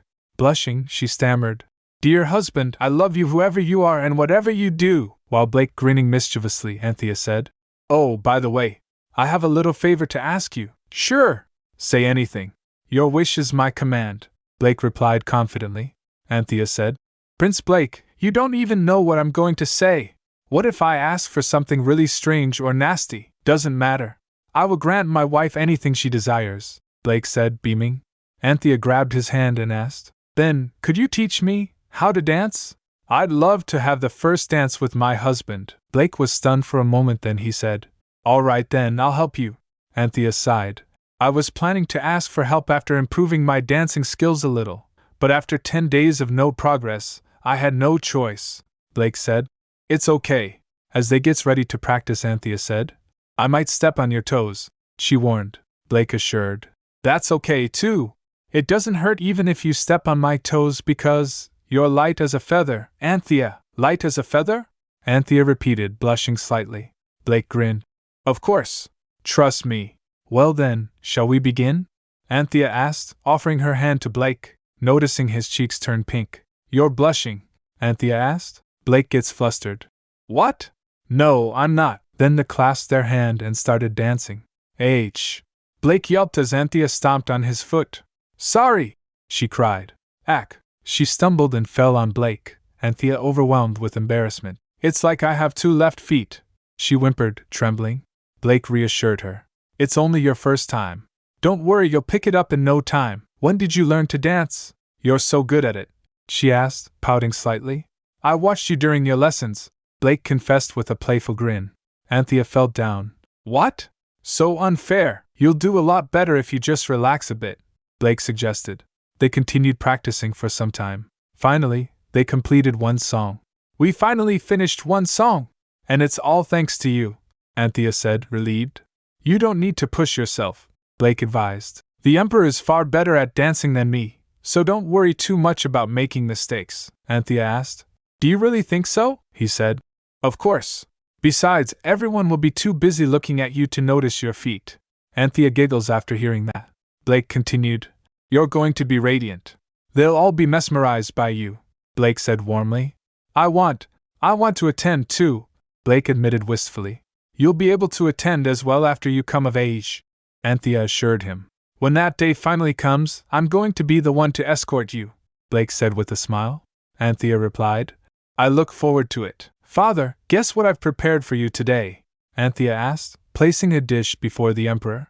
Looking at the dish suspiciously, he said, You sure are brave to so openly try to assassinate your Emperor, he teased. She cheerfully said. This isn't poisoned. As he picks up a spoonful, he said. That's what they all say. He gulped it down and Anthea asked, How is it? The Emperor remarked. It's delicious, Anthea sighed with relief. She said, I'm glad it's to your Majesty's liking. I was worried you might not enjoy it, the Emperor said without hesitation. How could I refuse when my daughter-in-law prepared it especially for me? You just said I was trying to poison you, Anthea retorted. Quickly, the Emperor replied, I would have eaten it even if it was poisoned. Isn't he a little too obsessed with his daughter-in-law? Anthea thought to herself, bewildered. Your Majesty should not kid about such matters, Anthea interjected. The Crown Prince would be very upset if your Majesty were to ever be ill, the Emperor said. What have I done to warrant such love from him? I would be grateful if he didn't despise me. He was looking worried and lost in thoughts, Anthea said. Your Imperial Majesty is the light of the Empire. Your Majesty's health should be of the highest priority for the sake of the Crown Prince as well as the people. Then she interrogated. I heard from Lord Colin that you had trouble sleeping last night, the Emperor countered. If you're going to continue nagging, you can leave now. After a while, the Emperor's gaze softened. Seeing as how you've treated me to a delicious meal, I shall give you a gift in return. I couldn't, Your Majesty. I've already received so much, Anthea protested. I shall build you a glass arboretum in the gardens at Amoria Castle, he declared. The Crown Prince's castle was old and dreary. Although the name Amoria is derived from the Latin word amor, meaning love, there was none of it left on its grounds. Come winter, the gardens were barren of any life. Right. I shall fill in the lake with soil and build the arboretum there, the Emperor decided. Anthea remembered. The lake in which I drowned, she said. If your Majesty is doing this because of me, there's no need. I fell into the lake by mistake because I was unfamiliar with the grounds. I will not be making that mistake ever again, Anthea reassured him. No. The Emperor's tone was firm. I must do something about the lake that put my daughter-in-law in harm's way. The Emperor's expressions were gloom.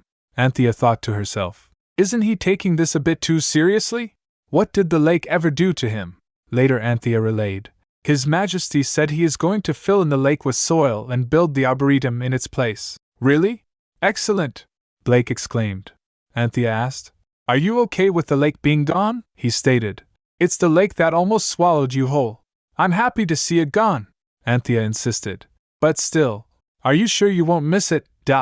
Blake confirmed with a decisive thud as he closed the book. Yes. I want to be rid of it as soon as possible. Looking at him, Anthea mused. He really takes after his father when he's like this. It's not like the lake was out for blood. Then, it's decided. We're getting an arboretum, Anthea announced with a grin. Blake giggled. It's going to be huge if it's going to replace the lake. What would you like to plant in it? Anthea suggested. Cabbage. Cabbage? Blake was surprised. It's a vegetable from the east. They make a dish called kimchi with it, Anthea explained. Blake repeated the word in surprise. Kimchi? Anthea explained again. Yes. It's my favorite dish. But it might be too spicy for you, Blake declared. I can eat spicy food too. I don't think so. Maybe when you've grown up a little more, Anthea teased. I am grown up, he insisted, flinching. Of course you are. Anthea smiled, pinching his cheeks, thinking how adorable he was.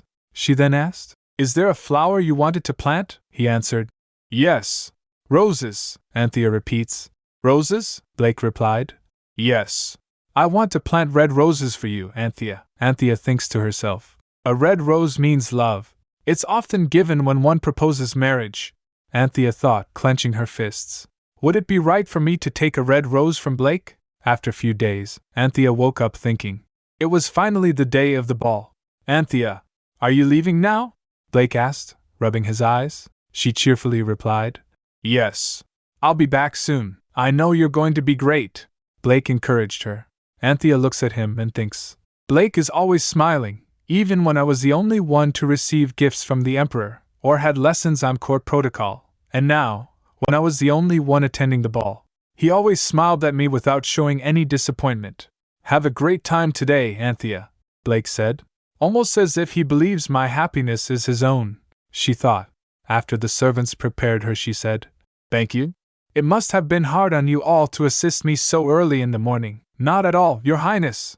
We are honored to be at your service, her attendants replied. You look stunning.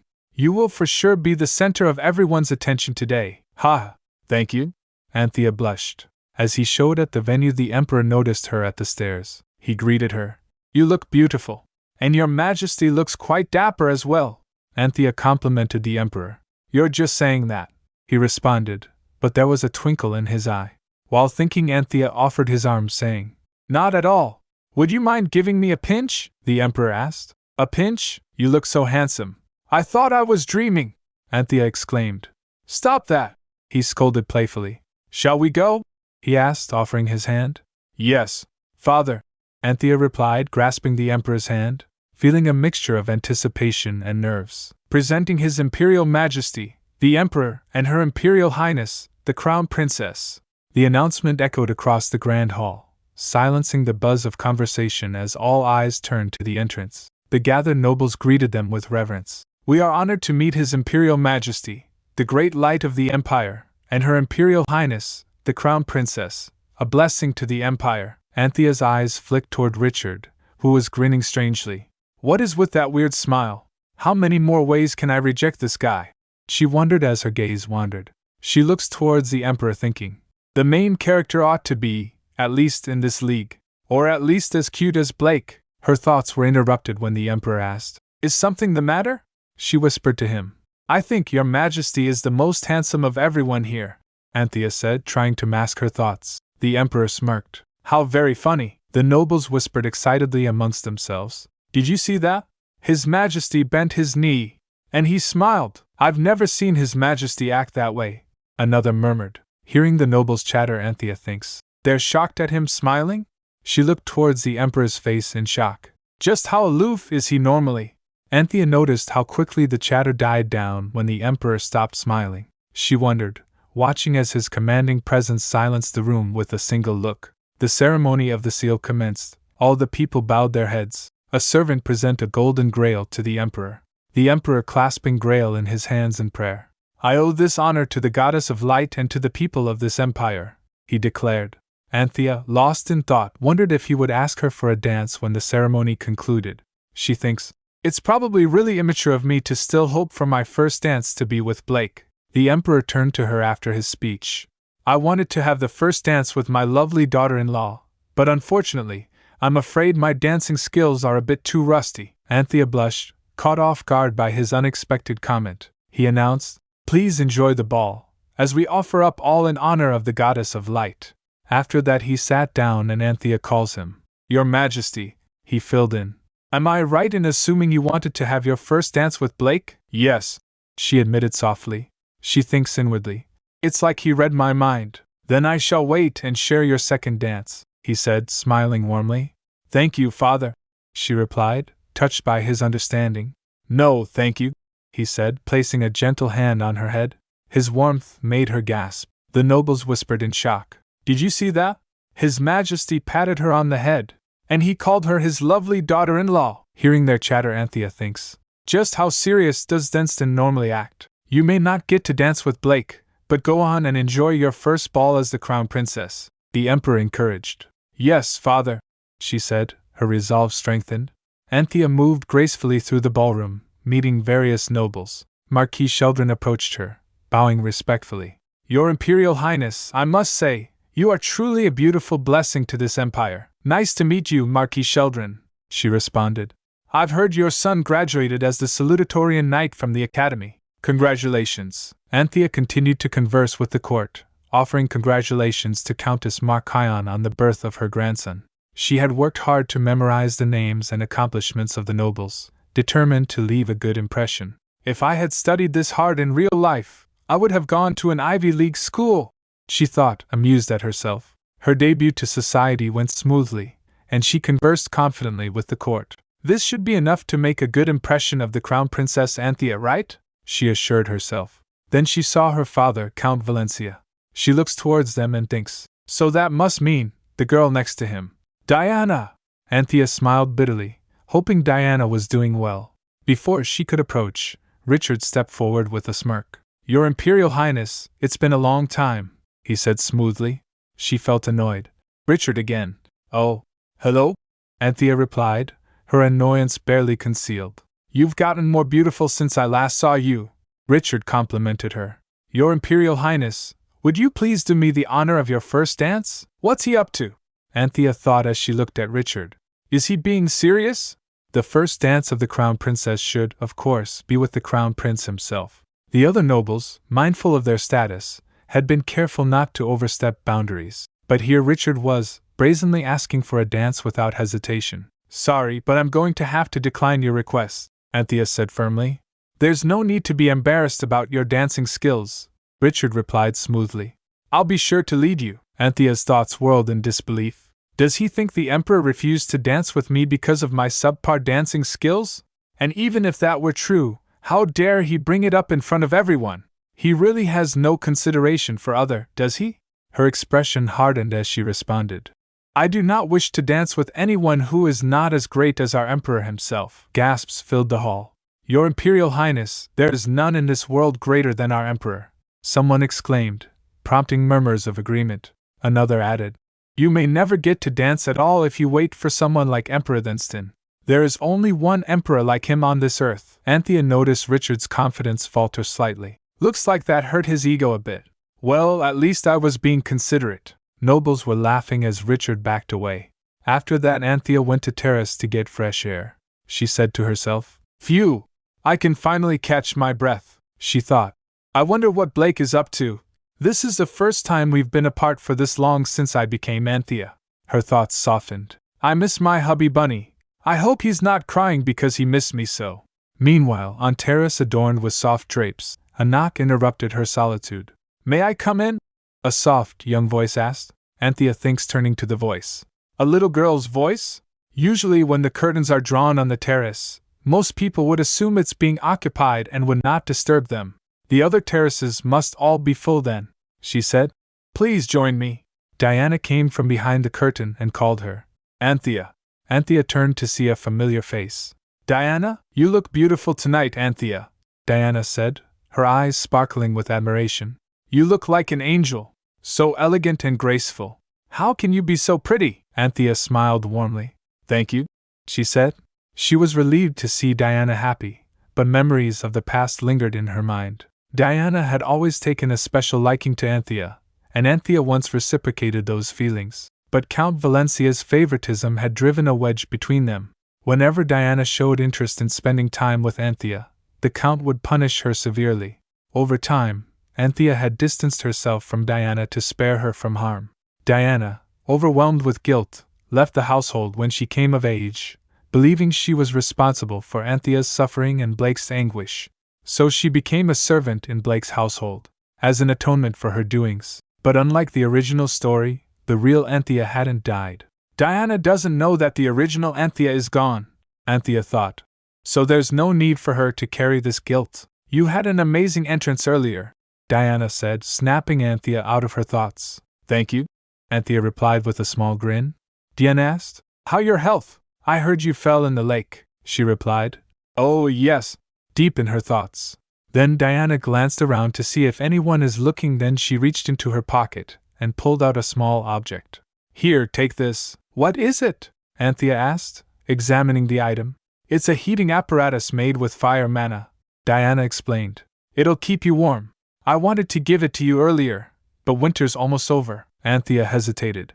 I'm fine. I've already recovered fully. Don't worry, Diana insisted. I bought this with my own allowance. Please accept it. Touched by the gesture, Anthea nodded. Thank you. I'll use it well. Diana's eyes welled with tears. Anthea said, Hey now, no need to cry. These are tears of happiness, she said quickly. Anthea offered her handkerchief. Here, use this. While wiping them away with handkerchief, Dian said, No, it's okay. I have mine. But your handkerchief sure is pretty, she asked. Did the Emperor give it to you? Anthea replied yes. Diana smiled. Yes. His Imperial Majesty must really like you. I'm glad. Anthea returned her smile, her heart softening. She genuinely seems happy for me. She's even cuter and lovelier than in the books. When Anthea finally returned to her chambers, she let out a deep sigh of relief. I'm finally home. Blake's cheerful voice greeted her. Anthea. She hugged Blake and said, I'm back, Your Highness. Good, Blake replied, giggling at her arrival, hugging her. Your Highness, how do I look? Anthea asked, standing tall. You're gorgeous, he replied. Anthea smiles at his remark. Anthea exhaled dramatically.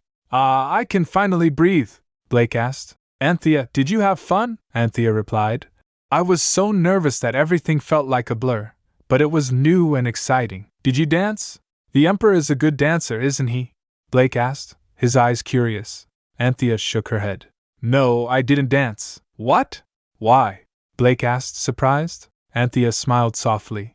Because I wanted my first dance to be with you. Because I wanted my first dance to be with you, she said softly, her voice steady but full of emotion. The Emperor knew that's what I wanted and understood.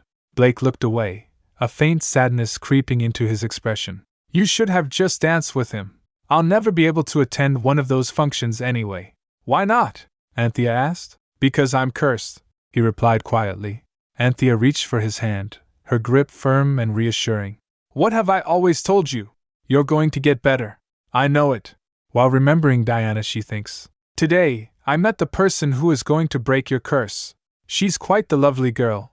Then she said, Your Highness, just promise me one thing. What promise?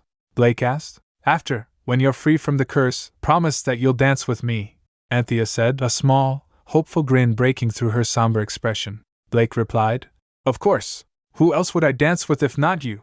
Blake's voice wavered as he said, Anthea, I'm scared. Your curse will be broken, Anthea assured him. You mustn't worry. It's not the curse, Blake admitted, while sniffling. I'm scared you'll leave me. I just feel like you're going to leave me all alone. Anthea's heart clenched. Where would I go? She asked, trying to keep her voice steady. Don't leave me, Anthea, Blake pleaded, tears forming in his eyes. You're the only one for me, Anthea. I'll do anything you want. Just don't leave me. He grabbed her in spite. Anthea pulled him into a hug. Her voice was soothing. Don't cry, Your Highness. Don't cry. As he buried his face against her shoulder, his tears dampened her sleeve. Anthea, he whispered, say you'll never leave me.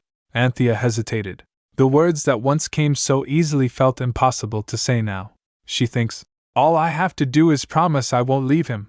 But the white lies that used to flow so effortlessly are stuck in my throat. Promise me you won't leave me, Blake repeated, desperation in his voice. I won't leave you, she said, her voice breaking slightly. She knew the truth. I need to start preparing to say goodbye. Anthea's resolve hardened, thinking, I want to keep Blake safe, to comfort him. But in order to break the curse, Blake must follow the original story and fall in love with Diana. As for me, I'll make my exit as soon as I deal with Richard. He'll plan to snatch up Diana, if things go according to the original story. But this isn't how things are going to go at all. Blake seems to be taking too much of a liking to me. She sighed inwardly. This isn't a joke. I'm sincerely worried. I need to get the two of them to meet. A few days later, Anthea stood in the grand hall. Blake approached her. Looking composed, Anthea said, Your Highness, my little sister is visiting today. Yes, I know, Blake replied. Noticing the fine suit Blake was wearing, she thinks, this must be the outfit he had Hans prepare in secret. Even he must be excited to meet his first love. Are you nervous? Anthea teased. A little, Blake admitted. What if my sister-in-law doesn't like me? Anthea blinked. Huh! Her confusion grew. He's not excited because he's meeting his first love, but because he's meeting his in-laws? It's okay. Don't you worry, she said, tying his tie. She thinks, he might just be saying that out of respect for me. Still, their meeting is a little earlier than in the original story, but the sooner the better. When Diana arrived, she rushed toward Anthea and hugged her tightly. Anthea, you have no idea how happy I was to hear that you wanted to see me. I was so excited I couldn't sleep. Anthea laughed softly. You're as lively as ever, Diana. You're gorgeous, even today. How do you get prettier every time I see you? Diana exclaimed, her affection overflowing. She nuzzled against Anthea like an overexcited puppy. Diana, you must first present yourself to the Crown Prince, Anthea gently reminded her. Diana turned, suddenly formal. Bowing deeply, she said, I am honored to meet His Imperial Highness, the Crown Prince, the light of the Empire. Blake nodded, his tone calm and polite. Pleased to meet you, Lady Valencia, Diana replied. Your Highness, thank you for inviting me. Anthea observed them carefully. As expected, these two look even better together than I thought. Diana, Anthea said. Sorry, but I need to go meet His Imperial Majesty. Will you wait for me here? Of course, Diana replied cheerfully. No need to worry about me, Anthea said to Blake. Your Highness, could you please show Diana around the castle? Blake complied. Of course. Leave it to me. As she walked away, Anthea allowed herself a bitter smile. There. It's all for the better. As Anthea sat in quiet contemplation, she let her thoughts drift. I wonder what they're doing right now, she mused, flipping a page of the book she was pretending to read. Her mind wandered to Blake, the heir to the curse, and Diana, the heir to the light that could free him. Were they naturally drawn to each other like in the original story? She wondered. She sighed softly. It shouldn't be a problem that Diana and I are sisters. Even if we had an arranged marriage when we were young, our union could very well be nullified since nothing has been officiated yet. It's not uncommon for siblings to marry in place of one another if arrangements change. This was possible because the union of families mattered more than the individuals involved. But then, she clenched her hands. Traditions aside, if Blake says he wants to split up because he wants to marry someone else, I think I'd be upset nonetheless. The image of Blake calmly asking for a divorce flashed through her mind. Wifey, if you could please divorce me now, she imagined him saying. Her expression darkened. He's the one who said he liked me first. Anthea quickly shook her head, chastising herself. Stop it, Anthea. Don't act like you're actually 10 years old, she resolved. Blake belongs with Diana. It's for the best. Yet, an unsettling question lingered. But is Diana the only person who can save him? If I learn magic of the light, could I be the one? As she was carrying the books while walking, she thinks, I wonder how much they've bonded. But then, she heard raised voices. That's not right. Your Majesty is the one who is wrong. She wondered. Is that Blake and Diana? They should be falling in love with each other, not fighting. Anthea hurried to the scene and found Blake and Diana arguing fervently. She asked, What's going on? Diana keeps saying impossible things, Blake exclaimed. Your Majesty is the one saying impossible things. Diana shot back, her arms crossed defiantly. Anthea stepped between them, raising her hands. Whoa. Let's both of you calm down. Why don't each of you tell me what's wrong? Their faces flushed with indignation. Humph, they said in unison, glaring at each other. Anthea wondered, exasperated. Just what happened in the 2 hours I was gone. Diana blurted out. I like Anthea more than you, Blake gasped. No, I like Anthea more than you, Me and Anthea are sisters by blood, Diana declared. Well, Anthea is my wife, Blake countered. So I love her more. Anthea stood frozen, losing the will to mediate. Do children usually fight over things like this? Why are the main characters fighting over me? I've liked her for 8 years, Diana said defiantly. How long doesn't matter, Blake shot back. I'm the one who loves Anthea the most in this entire world. Anthea let out a deep sigh. Well, at least they're closer than before? As Anthea prepared the food, Blake came and hugged her. Anthea, is it bean soup today? Blake asked eagerly, his eyes lighting up. Anthea smiled. Yes. Your taste buds are the same as 2 years ago, Blake grinned. That's because yours is the best. Well then, Anthea said. Let's eat so you can go to sword practice, he replied. Okay. The moment of calm didn't last long. There's no one else in the world who loves Anthea more than me, Blake declared. Diana countered. Says who? What about me? Are you ignoring the fact that we're family? Anthea observed. They're the same, even after 2 years, Blake said. We're husband and wife, Diana replied. So what? You haven't even kissed. Blake gets flushed, his cheeks turns red. Anthea, who was observing, thinks, hubby looks like he's about to cry. Anthea interrupts. That's enough. Now, it's time for practice. Diana calls her name. Anthea! Then Anthea said to Blake, Your Majesty needs to get ready as well, he replied. Okay, my dear. Hearing that, Diana controls herself from laughing. Then she calls out, Let's see who gets to the armory first, Diana challenged. And go! Diana shouted, darting forward. Wait! Blake protested, scrambling after her. You can't just start like that. Not fair! Anthea stood back, watching the chaos unfold. Wow, they really argue every chance they get, she thought, smiling softly. Melissa commented. Things seem good between them today, as always. Anthea asked. Melissa, are things between them good? Melissa replied. Of course. I'm glad His Majesty finally has a good friend. A friend, Anthea thought, the words sinking heavily in her mind. It's just as she said. They look like they're friends. Friends with no chance of becoming more than that. And that makes me relieved. As the evening wore on, Anthea's thoughts grew clearer. Fine. I'm going to be more truthful with myself. I don't want to leave. I want to stay next to Blake, my bunny hubby, my amazing father-in-law, my cute little sister. I want to be with all of them. Melissa, Hans, Edmund, these good-hearted people are important to me too. But her resolve returned. I can't just be selfish. If I stay, if Blake's curse is never broken, then this happiness will dissipate as well. If I can't find a way until Blake comes of age, then I'll give it all up and leave. But his curse will for sure be lifted by then. Her determination solidified as she turned to Melissa. Let's go see His Imperial Majesty and His Highness, Melissa complied. Right away, Your Highness, she informed His Imperial Majesty and Blake of her decision. His Highness's curse will be lifted, she declared with conviction. The heir of the light in the Valencia family can break the curse, she explained. The strength of the light manifests as the heir comes of age. And if the two fall in love, the curse will be lifted. They both listened, but their expressions betrayed skepticism. They didn't look like they believed me, she noted silently. Anthea explained to Blake.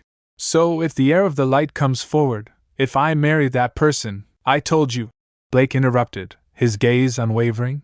You're the only one for me, Anthea, Anthea insisted.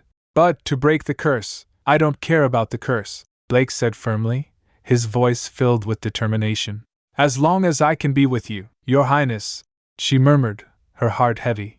I really don't need anything else but you, he insisted. Blake's resolve was unshakable. He was more focused on being together than he was on the curse. And so, time marched on. 2 years passed in that way, and the Crown Prince's palace saw many changes. The lake was filled in and transformed into an elegant arboretum. The armory and a small garden were added to the grounds, and even new servants joined them, trusted individuals who had earned their place in their home. Anthea narrated. As for me, I became a figure of authority within the empire. It's a good harvest this year as well, she noted, overseeing the realms as the most powerful female in the empire. Traditionally, this role belonged to the empress, but since Dunstan showed no intention of remarrying, he bestowed upon Anthea the Cephia Palace, along with an office space on the 3rd floor of the imperial palace. To outsiders, This was seen as a sign of immense affection from the emperor for his daughter-in-law. She thinks, everyone envied his love for me, but in reality, she slides a book and a hidden door opened.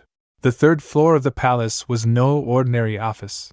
It was a treasure trove of ancient texts, filled with knowledge of light magic and the curse. It became her secret sanctuary, a place where she could dedicate herself to breaking Blake's curse. She was reading a book. 1,000 years ago, a nation called Jelkan had existed, only to be brought down by Philip, the founder of the Empire of Asterik. The ancient language of Jelkan disappeared with the fall of the nation, remaining a mystery to scholars even to this day. She remembered. In the novel, this historical detail was exploited by Richard. He spread rumors about ancient black magic that could transfer the curse from one person to another. Thenston, desperate to save Blake, fell for Richard's lies, offering himself as a sacrifice. But it ended in tragedy. Thenston's death, she determined. I need to stop that from happening, she thought. For now, Duke Carseal and Richard seemed to be lying low, but I knew they were merely biding their time.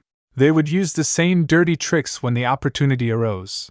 I had to prepare a secret weapon to counter them. Richard will change his plans once he realizes that I can read all languages. Suddenly someone came in and Anthea gets shocked hearing the sound of the door. Who? She turned startled. First she saw a figure approaching. Then she realized. Father! A grin spreading across the Emperor's face. Father, you look dashing today as well, she said with a playful grin.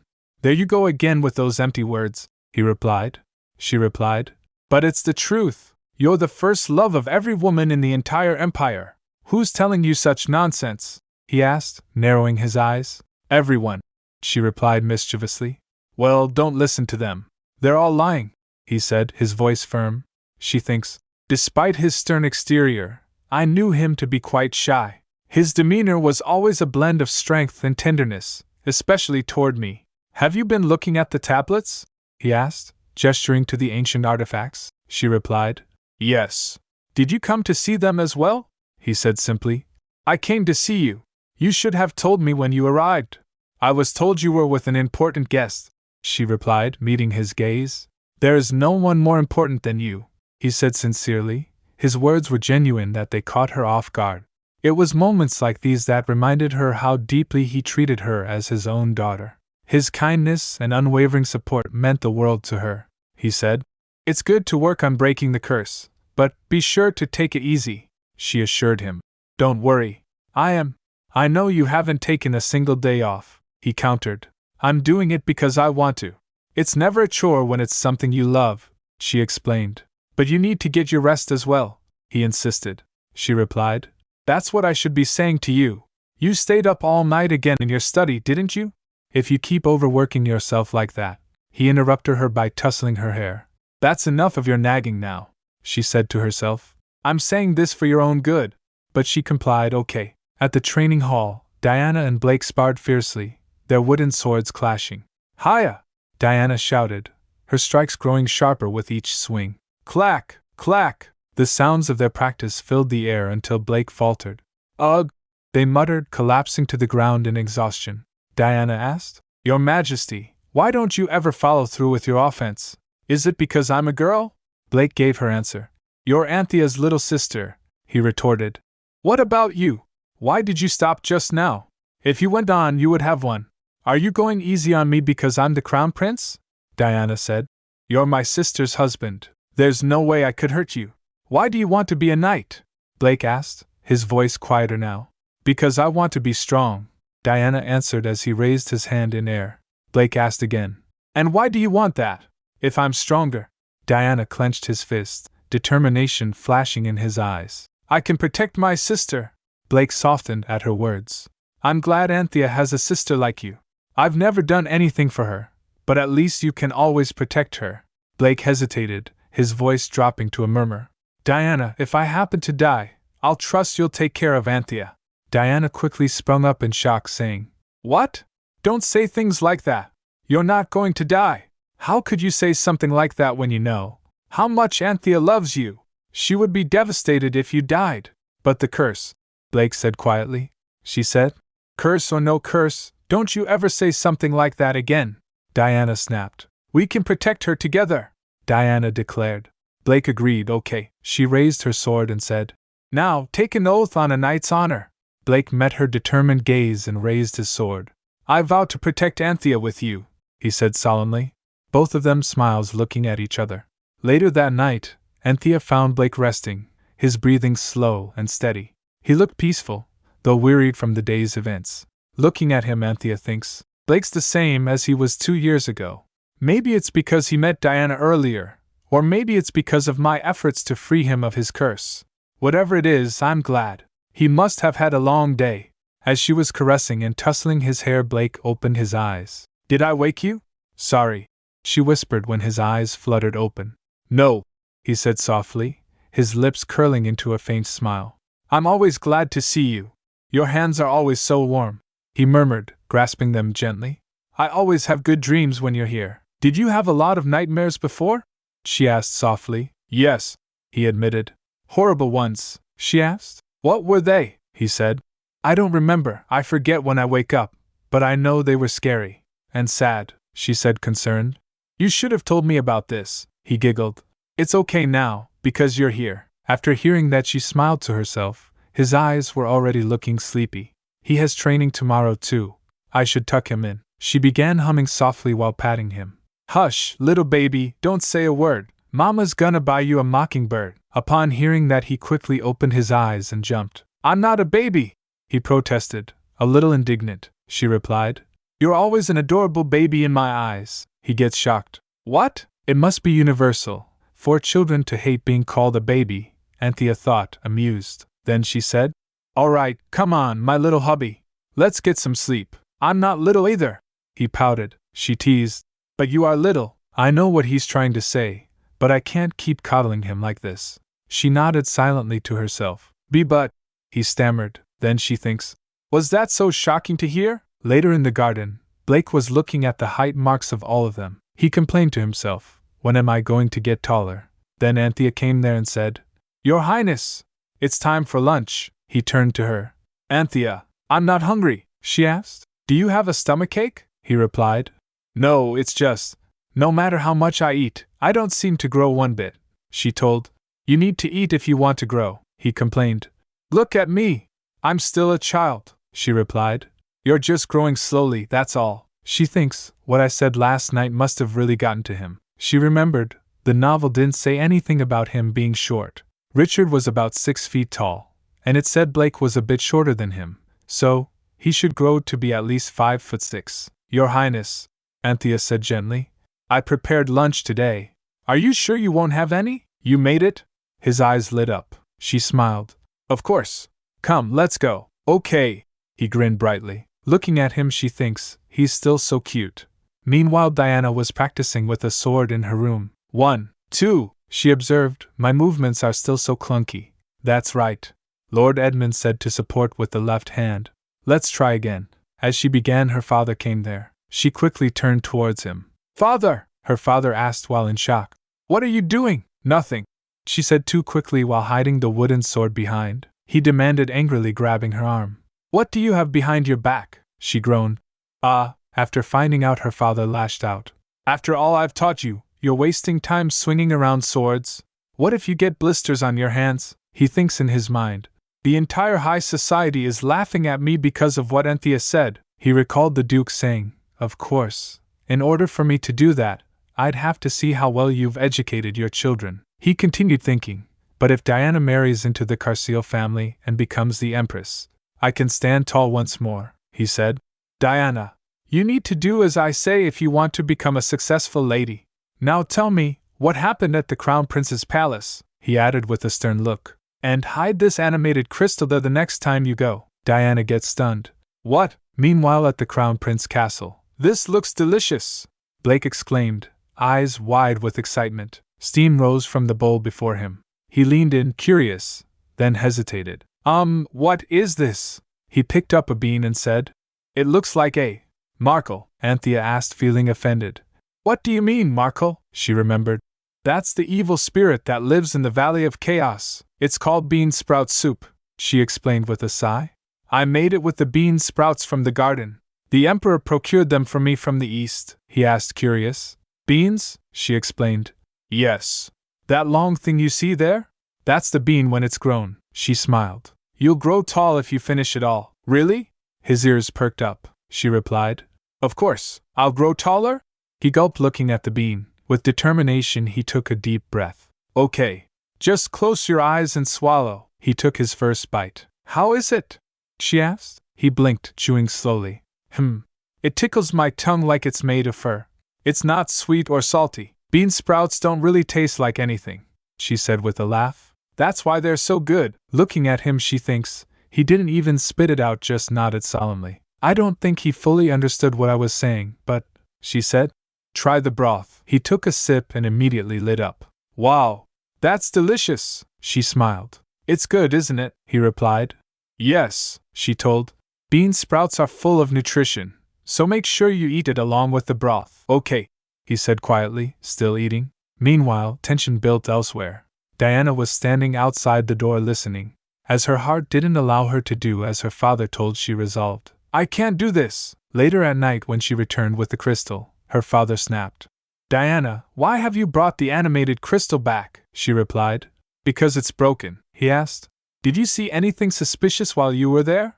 How far has the Crown Prince's curse progressed? I'm not sure, she answered. Her father clenches his hands and said, Today, Duke Carseal announced his eldest son's engagement to Marquis Weston's daughter. Is there anything you can do right?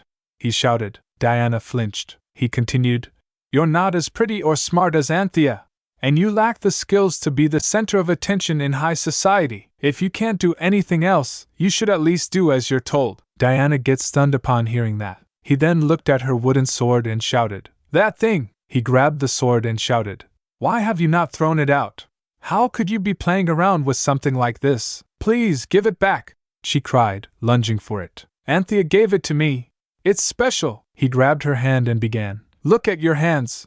This is no hand of a lady. Blisters. Look at all these blisters. Who would want to marry a girl who can't even take care of her hands? She realized, trembling. He's not saying this because he's concerned for me. He's angry because this could lessen my prospects for a good marriage. I'm not an accessory that you can prime to look pretty. Father, she said, voice low but firm. I won't marry, he asked while furious. What? She replied. I'm going to become a knight. I want to enter the academy next year. A knight? He scoffed. There are no female knights.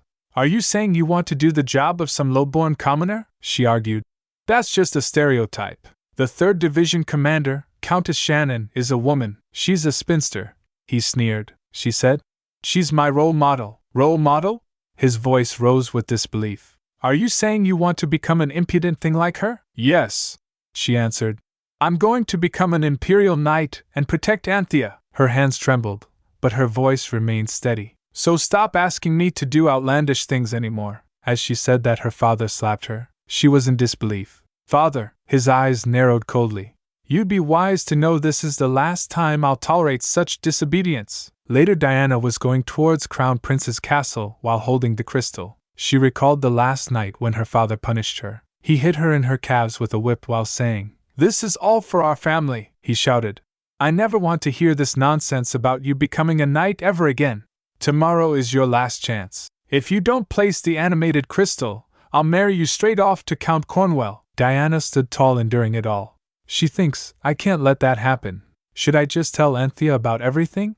Her fists clenched.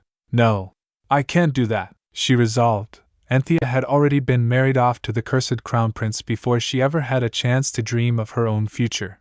I can't ask her for help with something so small. I'm just being punished for not being able to help her when she needed me most. It's all my fault. The hooves echoed along the palace corridor as her carriage rolled. Anthea looked outside the window. The first snow of the season had begun to fall. She thinks it's early this year. It's only mid-November. Then she turned towards Diana, who was sitting near, and observed. Diana seems to be down today, she asked. Diana, is something the matter? She jolted. No. Her flinch was quick, instinctive. Nothing's wrong, Anthea asked again. Are you sure you're all right? Of course. She forced a bright smile and quickly stands up, saying, Let's have a snowball fight. With the crown prince too. I don't know about that, Blake replied. She asked. Why? Are you scared? He said. No, it's not that. Then let's go, she shouted, dashing towards outside. After hitting Blake with a snowball, Diana said, "Ha ha!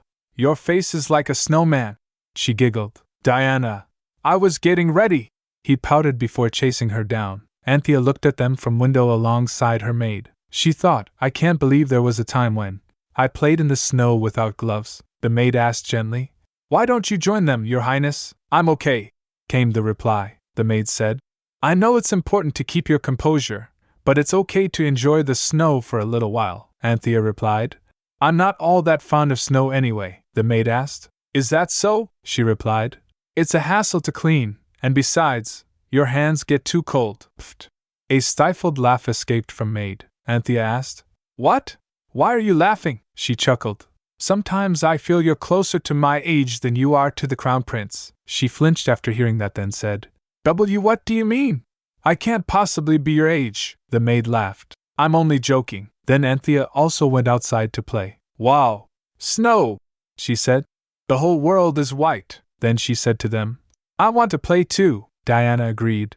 "You can be on my side," Blake complained. "Hey! Not fair." After playing outside for a while, "Let's get you a bath, Diana," Anthea said gently, noticing her soaked clothes. "You're dripping wet from the snow." "And no, it's okay." Diana shook her head quickly. "I'll wash up when I get home," Anthea pressed. "You'll catch a cold," she replied. "It's okay. I'm far too healthy to catch a cold anyway." But with a sharp eye, Anthea noticed. "Did you hurt your leg?" "No." She hesitated. Anthea thinks her cheeks were red, puffed slightly from the cold or perhaps something else. She'd fallen down more than once during their play, Anthea said. "Tell me the truth," she replied. "I'm telling you, I'm fine." "Diana." Anthea's voice softened, filled with concern. "It saddens me to think you can't be honest with me." She grabbed her hands gently, asking that. Anthea. Anthea." Her voice cracked, her eyes filled with tears. She wailed in Anthea's embrace and began while crying. She told Anthea everything. "What?"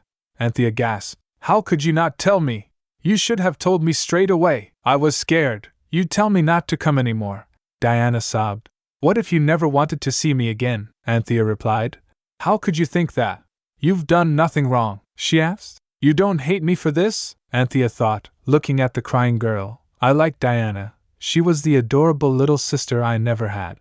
But she wasn't asking me this question. She was asking the real Anthea. She remembered, even in the original novel. "Anthea liked Diana too," she said gently.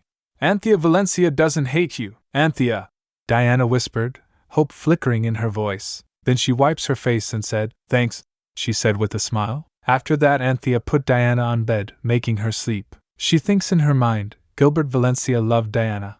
I couldn't forgive Count Valencia, but I didn't want to force my hatred or pain onto her. Maybe I was overthinking all of this. Still, I can't believe he would strike her and make her spy on me. She clenched her fists, thinking, I should have taken care of trash like him years ago. After that, Blake knocked on the door and slightly opens the door. He called her. "Anthea," she said. "Come in, Your Majesty." He walked inside and asked, "Is Diana sleeping?" Anthea replied, "Yes, she just fell asleep. Your Majesty, I'm afraid I'm going to have to sleep here tonight." Anthea added, "Of course. Don't worry about me," Blake said, reaching for her hand. "It's not your fault, Anthea." He gripped her hand gently. "Don't be so hard on yourself, okay?" She smiled softly. "I'll try, later." "Get out of the way!" Count Valencia shouted outside. "I cannot let you in, sir." Hans, the head butler, said firmly. Anthea's father demanded, "I am the father of the Crown Princess." But the butler remained unfazed. "The Crown Prince has ordered we do not allow you to enter, sir." The Count's face turned pale. "The Crown Prince? It's not Anthea who's stopping me, but him."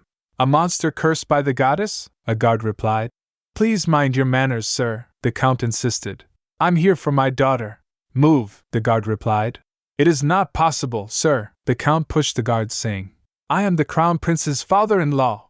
Move aside at once. I will not tolerate any further outbursts." The guard warned, grabbing his arm. The Count raged. "What? How dare a commoner like you lay your hands on me? What's all this noise?" Suddenly Blake stepped into view. "Your Majesty." Hans and the guard bowed. The guard said, "Count Valencia is adamant that he enter, and is throwing a fit." "What? Throwing a fit?" Blake raised an eyebrow. He ordered, "Take him to the Arboretum." They complied. "Yes, Your Majesty." After a few moments inside the Arboretum, Blake and Count were having tea. Count Valencia gritted his teeth looking at Blake. He may be my son-in-law, but I haven't seen him since the wedding. He was nothing but an aloof little kid back then. What happened in these 2 years? As Blake took a stern look at him, the Count flinched. I'm afraid I'll have to take Diana now. We have prior engagements, the Count said. Blake replied. She's sleeping, the Count replied.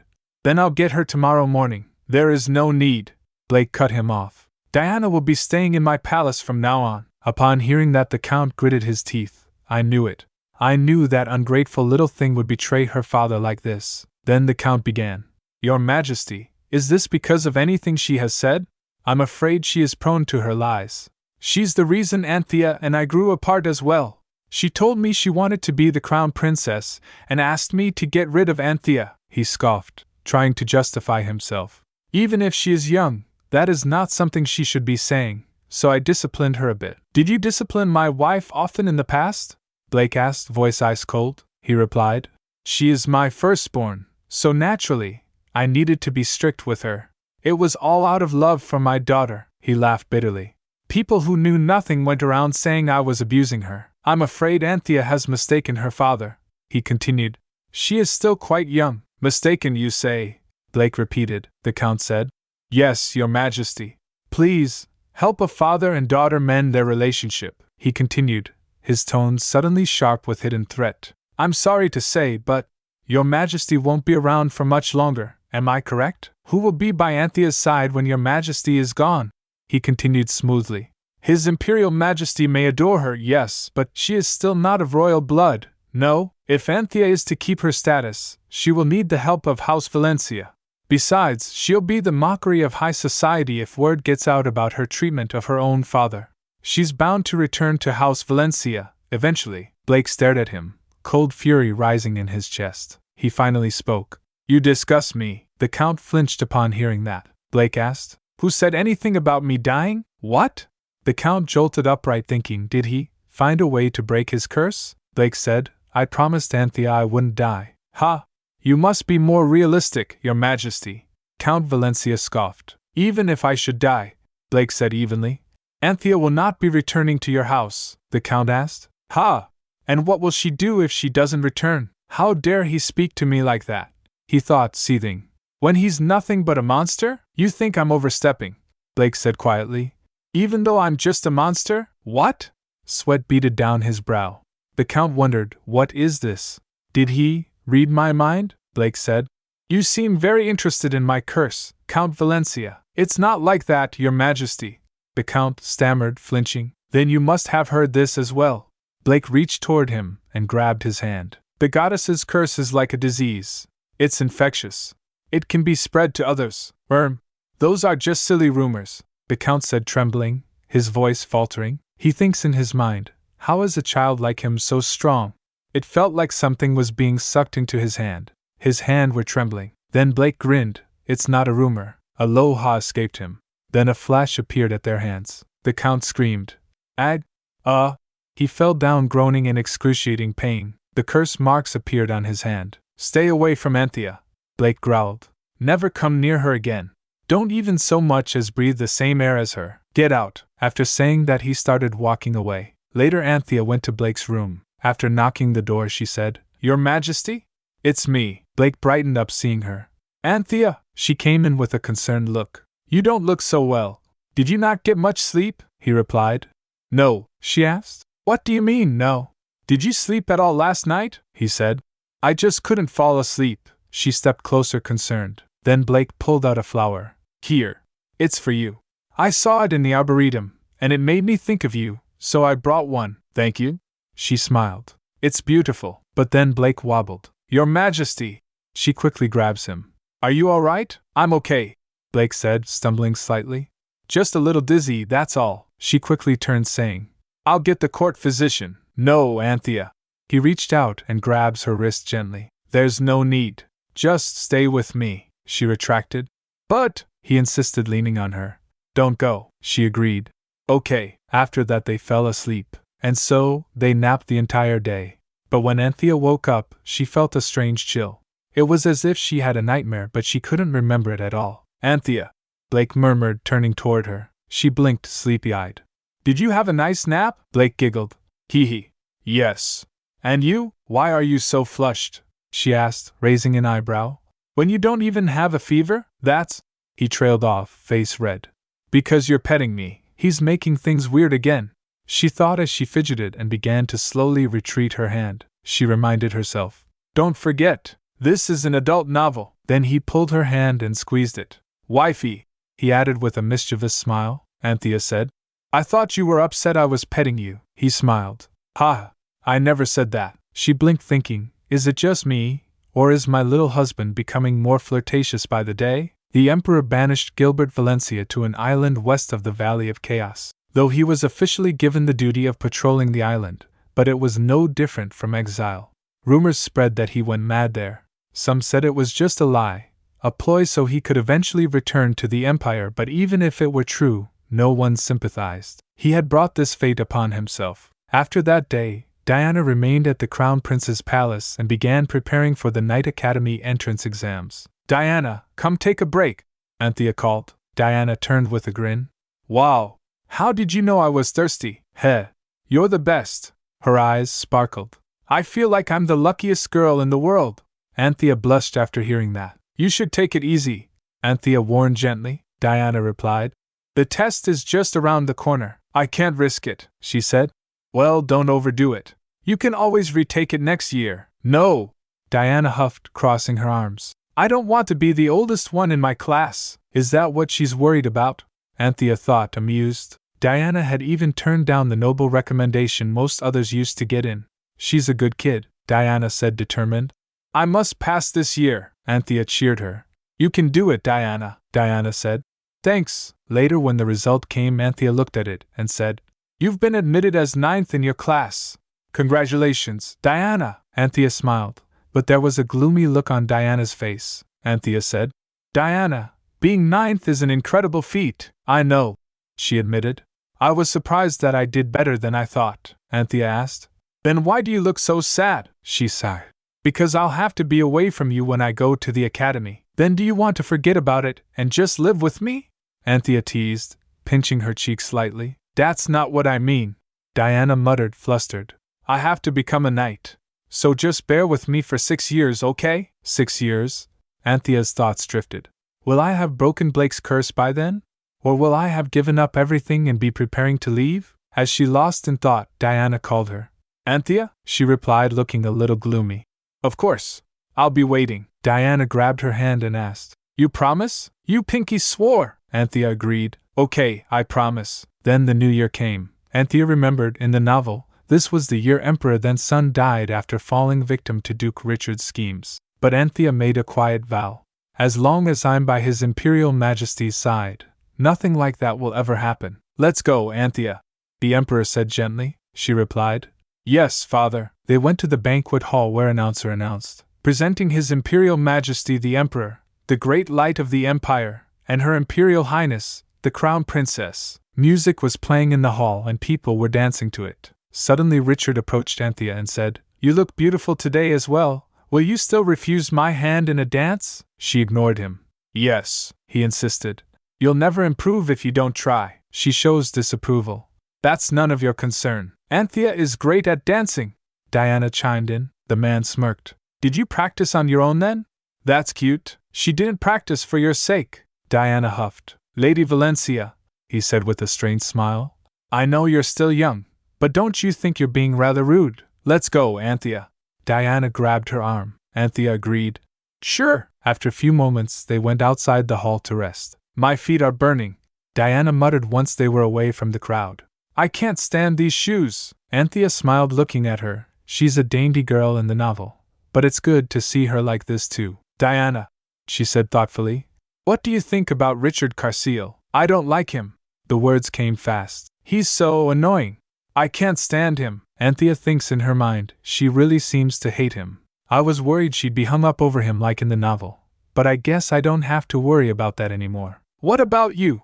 Diana asked. She replied, Yeah, I don't like him either. They both laughed. Later she returned to the hall and observed, maybe they're all excited because it's the first ball of the year. There's still so many people here, even when it's past midnight. She went back and sat beside the Emperor. I'm back, father. You must be tired, he said. Why have you not retired to your chambers? She giggled. Hee hee. I wanted to have a glass of wine with you. There you go again with your jokes. He smiled warmly. Come, follow me. Then they went to a balcony. Wow! You can see the whole palace from here. Anthea gasped, eyes wide with wonder. It's so beautiful. The lights glittered off the rooftops below. This room. Blake loved it, the Emperor said with a soft smile. He used to always hide in here during hide-and-seek. Anthea turned to Emperor, her tone hopeful. Father, could you visit Amoria Castle as a New Year's present? I'm sure His Highness would love it if you came. I have to be careful not to hurt him any further. Emperor then son replied quietly. Anthea said, I think you're too careful, Your Majesty. His curse will be broken, no matter what.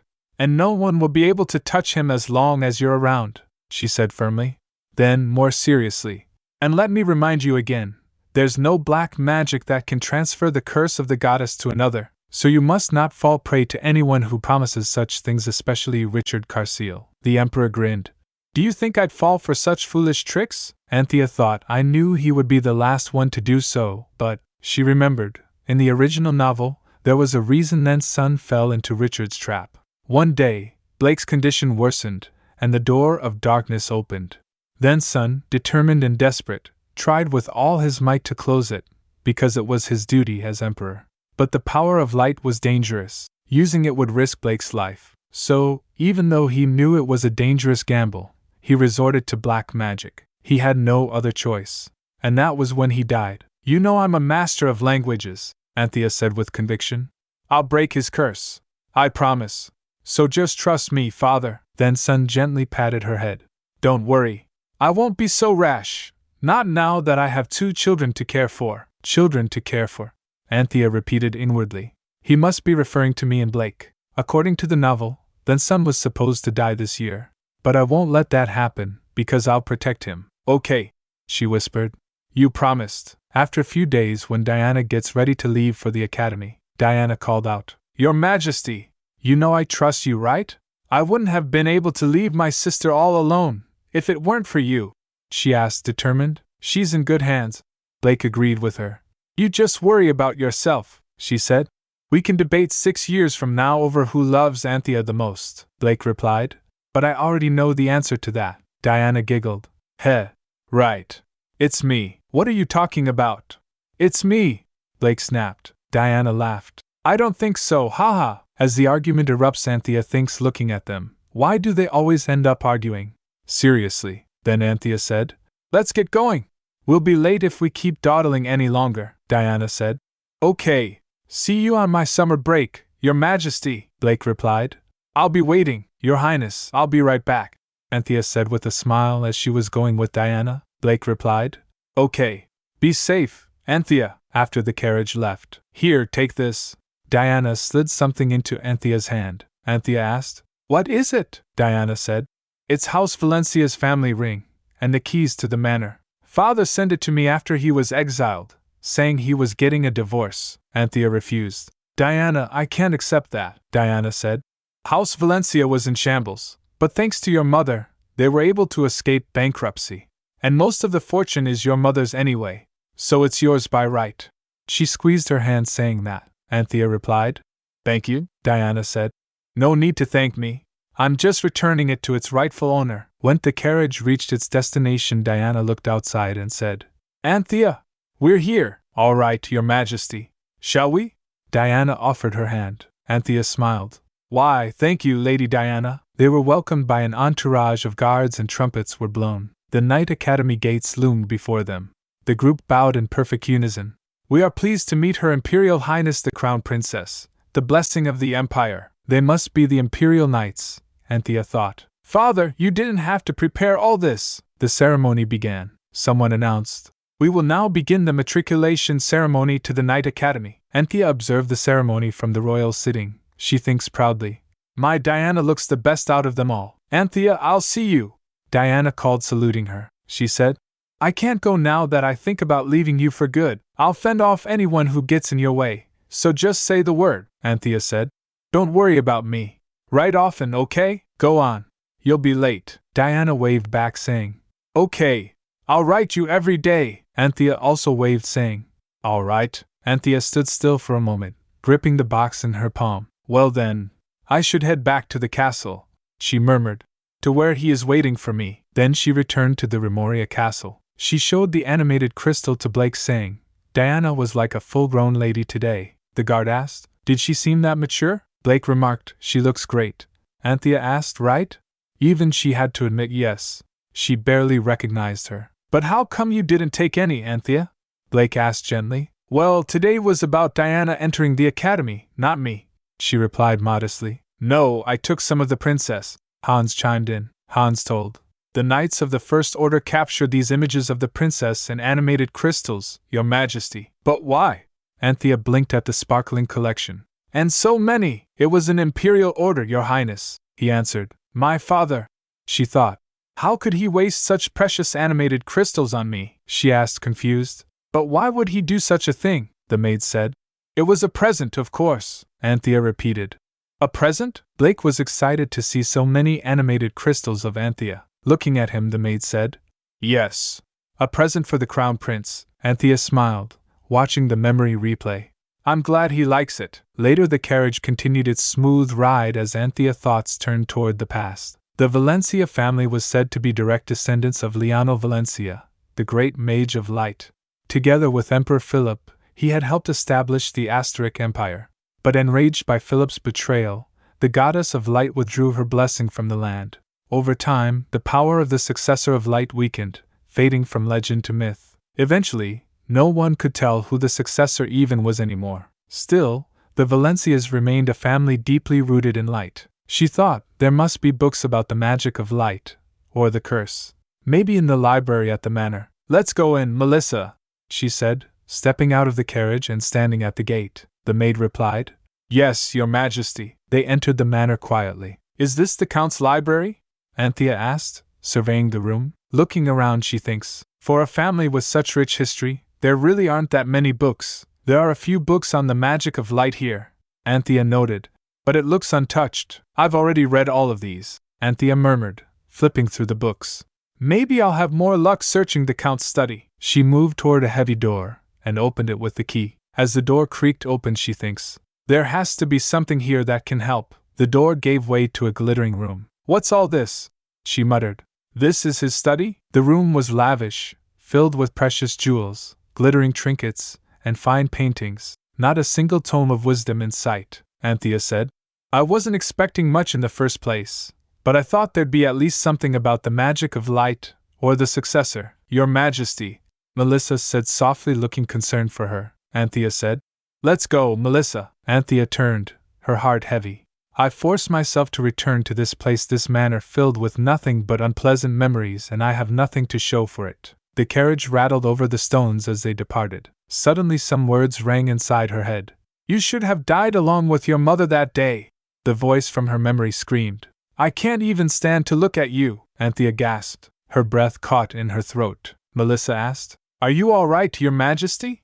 Should I stop the carriage?" "Yes," she whispered. Then the carriage stopped, and they went outside to take fresh air. Melissa again asked, worried, "Shall I call for the doctor, Your Majesty?" Anthea replied, "No, it's fine.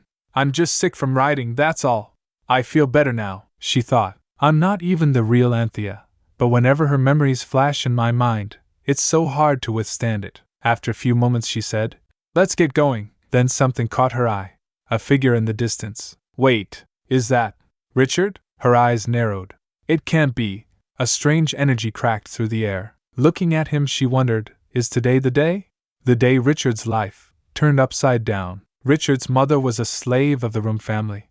1,000 years ago, the Rooms had ruled over the Western Hemisphere as the imperial family of the Zelkan Empire. But their rule was marked by cruelty and decadence. They abused their power for pleasure and lived in extravagant excess. Disgusted by their atrocities, the goddess of light grew angry. In her wrath, she withdrew her favor and gave her power to Philip instead.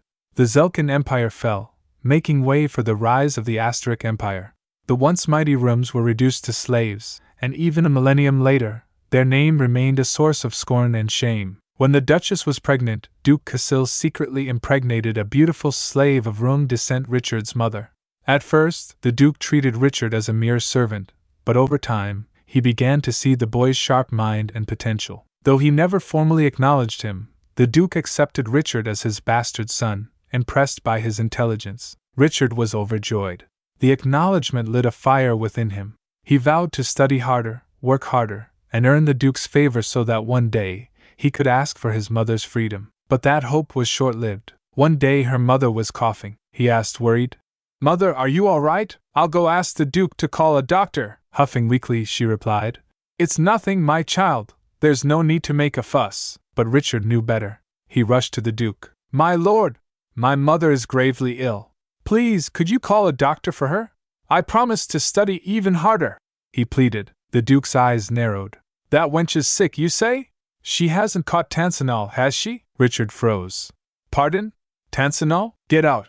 The Duke snapped. His voice was cold. Richard clenched his fists. "Yes, my lord. His mother died soon after, not from any illness, but by order of the Duke. She had been dragged to the gardens and killed. They buried her there without ceremony." The realization hit Richard like a dagger to the heart. He was only released from the shed they'd locked him in after being confirmed free of the disease. At a later moment, someone sneered at him. Richard didn't respond. He headed straight to the study, determined. There, he searched for every book he could find on Tansanol. He read, "Tansanol is an infectious disease originating from the Rheum family. It is highly contagious and fatal. Those infected develop black spots across their bodies, their faces grow ghastly, and they cough up blood. It is considered the second generation of the curse of the goddess of light, bearing similarities to the afflictions of the cursed successor." The more Richard read, the more certain he became. His mother had not had Tansanol. Everyone assumed any Rheum who fell ill carried the disease. That assumption became their death sentence. That's why she never wanted him to say anything. That's why she endured the pain in silence. He realized her mother died because of him. From that day on, Richard was never the same.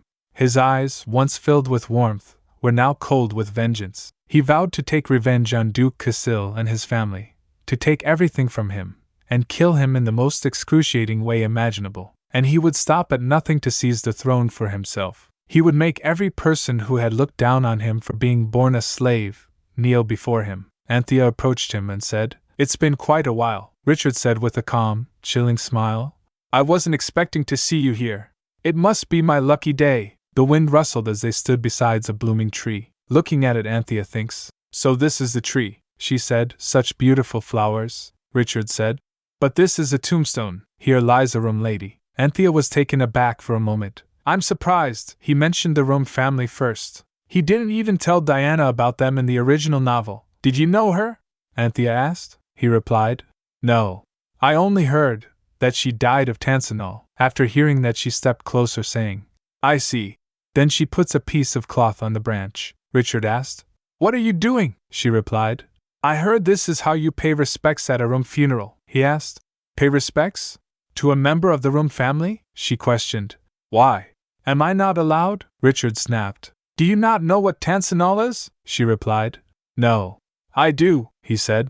"Then you must be rather dim," she countered. "You don't even know for certain whether or not it was Tansanol. I've heard of many who were killed for merely being accused of having it," she added. "And even if she did have it, it's not like it's still infectious now. But you could still catch the curse of the goddess of light," he warned. She replied, "I don't believe in such foolish tales." A sudden gust of wind unraveled the knot from the cloth. "The knot's coming loose," she murmured. "I should tie it tighter." As she reached to fix it, Richard quickly snatched her hand and shouted, "Are you that high on your horse because everyone calls you a saint? For protecting even a monster? Or are you really just that naive?" Anthea was stunned for a moment, then she yanked Richard's hand and said, "I've never considered myself a saint. I simply don't enjoy being afraid of every little thing." "Afraid?" Richard raised an eyebrow. "Of course it's important to be aware," she continued, carefully tightening the cloth as it began to loosen. "But I don't want to ignore or hurt those around me simply because of my fear." Richard was in a disbelief for a moment, then a chuckle slipped from his lips. "You are one strange lady, Lord Cassil," Anthea replied sharply, lifting her gaze. "Aren't you old enough to mind your manners? Did you want me to address you as Your Highness?" he asked, mocking amusement in his voice. She replied, "It's not a matter of what I want. It's what's expected." He shrugged it off. "I'll be sure to remember that for next time," she added. And please apologize for your rudeness toward the Crown Prince, for calling him a monster.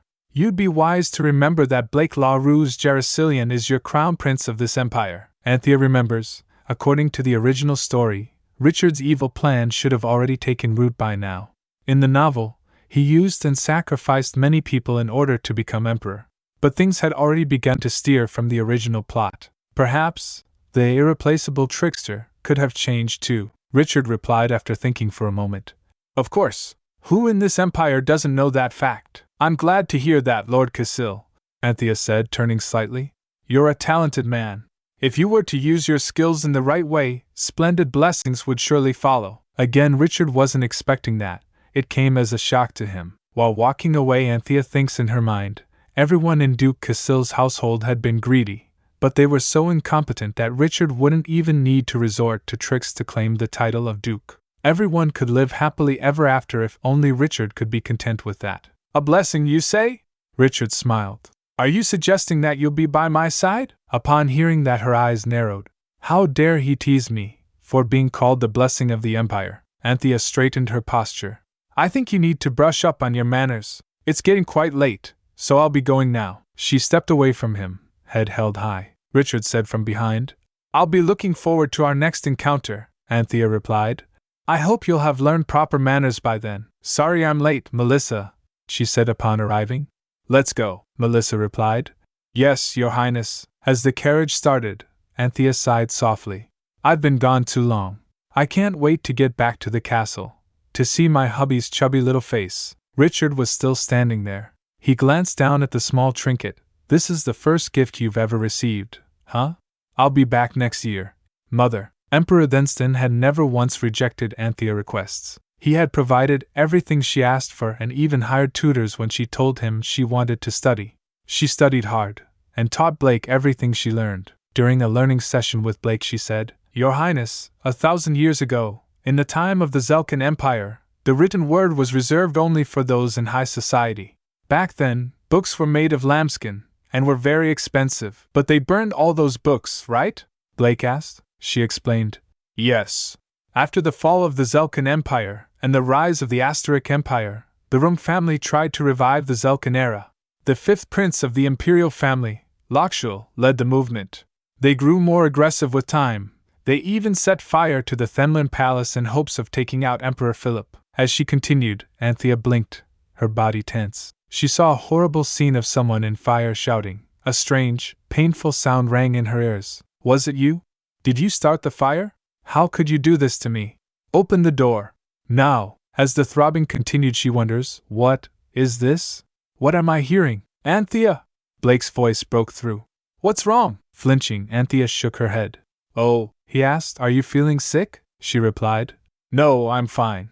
I was just thinking about something else, he asked, concerned. Are you sure? She said. Yeah. Okay, let's move on, she continued.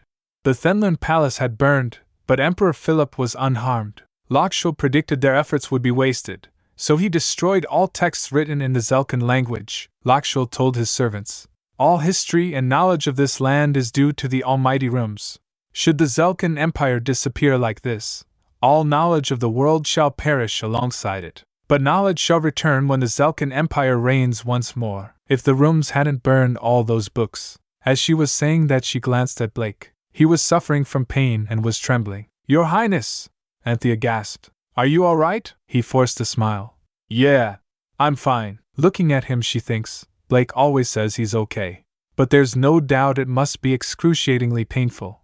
My, is that the time? She said at last. Let's stop here for today, he replied. Okay, she added. And I think it would be best if you skipped your sword lessons, he said. But I didn't practice yesterday either, she resolved. It's probably hard enough to hold a sword in that state. I need to make him rest. He's too diligent. She reached for him gently. Come here, and take a nap. I'm too tired from all that studying. I think I need a nap before my next appointment, he muttered, flustered. And maybe not the bed, she said. Come on. I can't sleep without you next to me, Blake blushed. But that's your bed, Anthea. What does that matter? She asked, already tugging him closer. Quickly, come on. He stammered, visibly flustered, even as she gave a soft pull. It matters. he added with a blush, though he didn't pull away. After they laid down, Anthea patted him. Anthea thought caressing him. At least, he doesn't have a fever. The color had started returning to his cheeks. Stay put, she said, starting to get up. I'll go get a furnace. A hand grabbed hers. Don't go. I'm not cold. Not when you're beside me. His words made her pause. I'm sorry, she added quietly. He asked. For what? She replied. For being so useless. If I were the successor of Light, you wouldn't have to be in so much pain. Don't ever say that. He squeezed her hand. I'm the happiest man in the world to have you as my wife. He nuzzled into her, and her heart melted. All right, she whispered. Let's get some sleep. Okay, he replied with a small smile. After he fell asleep, she observed, his hands are warm. The color in his cheeks had fully returned. She let out a breath of relief. But how could she have fallen asleep so easily? What if his condition had worsened while she slept? Anthea, are you awake? He asked, sitting up. Yes, she answered quickly. How are you feeling? He showed thumbs up. Great! I could go train right now. That you can't do, she said firmly. You promised to stay next to me today, didn't you? Oh, that's right.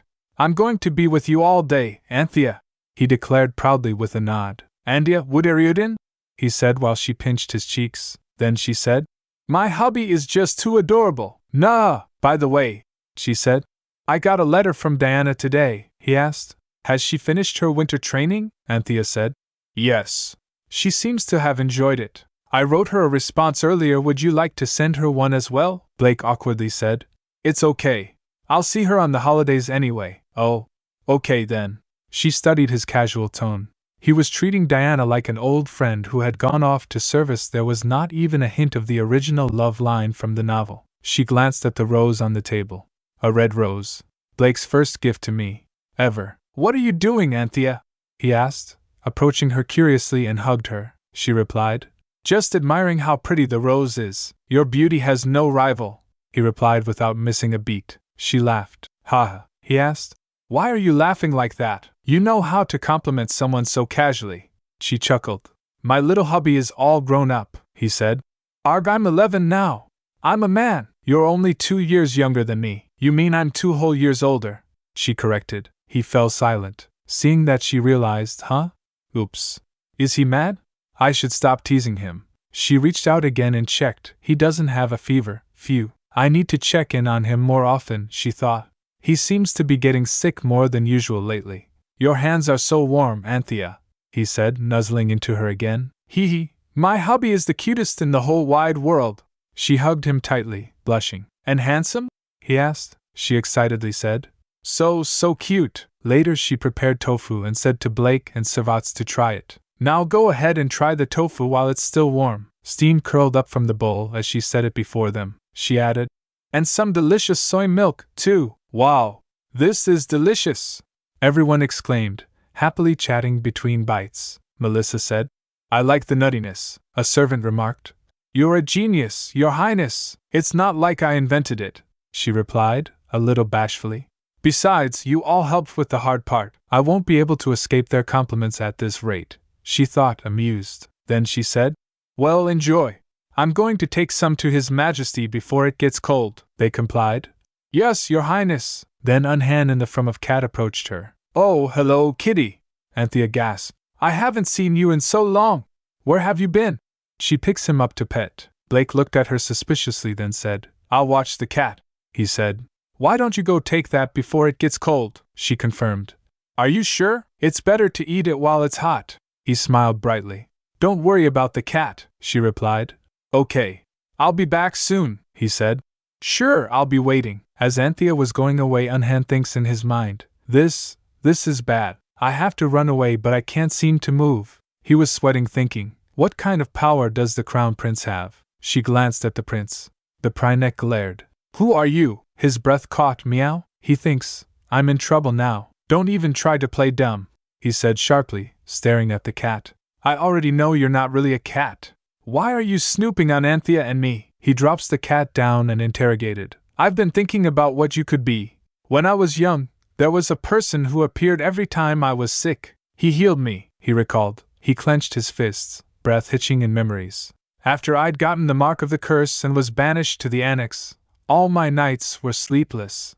I was tormented by nightmares, and the pain it felt like it was ripping through my skin. I called for my father every night, but he never once came. The pain of the past surfaced in his clenched jaw. I got so used to it that I didn't even call out for him in my dreams anymore. He paused. But just then, a man in black appeared. Whenever he was around, I felt better. He healed me. He was dark, and I could smell a hint of water on him, like the fog. His eyes narrowed. And I feel that same energy from you now. You smell the same. The cat didn't move. Unhan thinks in his mind. So he already knew who I was. Well then, there's no use hiding anymore. The cat shifted form and turned into a human. I'm humbled to meet His Imperial Highness the Hope of the Empire. The figure bowed respectfully. I am Unhan, Your Highness. So it was you, Blake murmured. I am loyal to His Imperial Majesty. Unhan continued. And he has ordered me to protect you in secret, Blake said. So, His Majesty sent you? Blake felt touched. I thought he'd forgotten about me because of the curse, but I guess not completely, he asked. Are you from the east? Unhan replied. Yes, Your Highness. I am from Chang, Blake said. You're so pure, Unhan asked. Pardon? The prince studied him, his stare unwavering.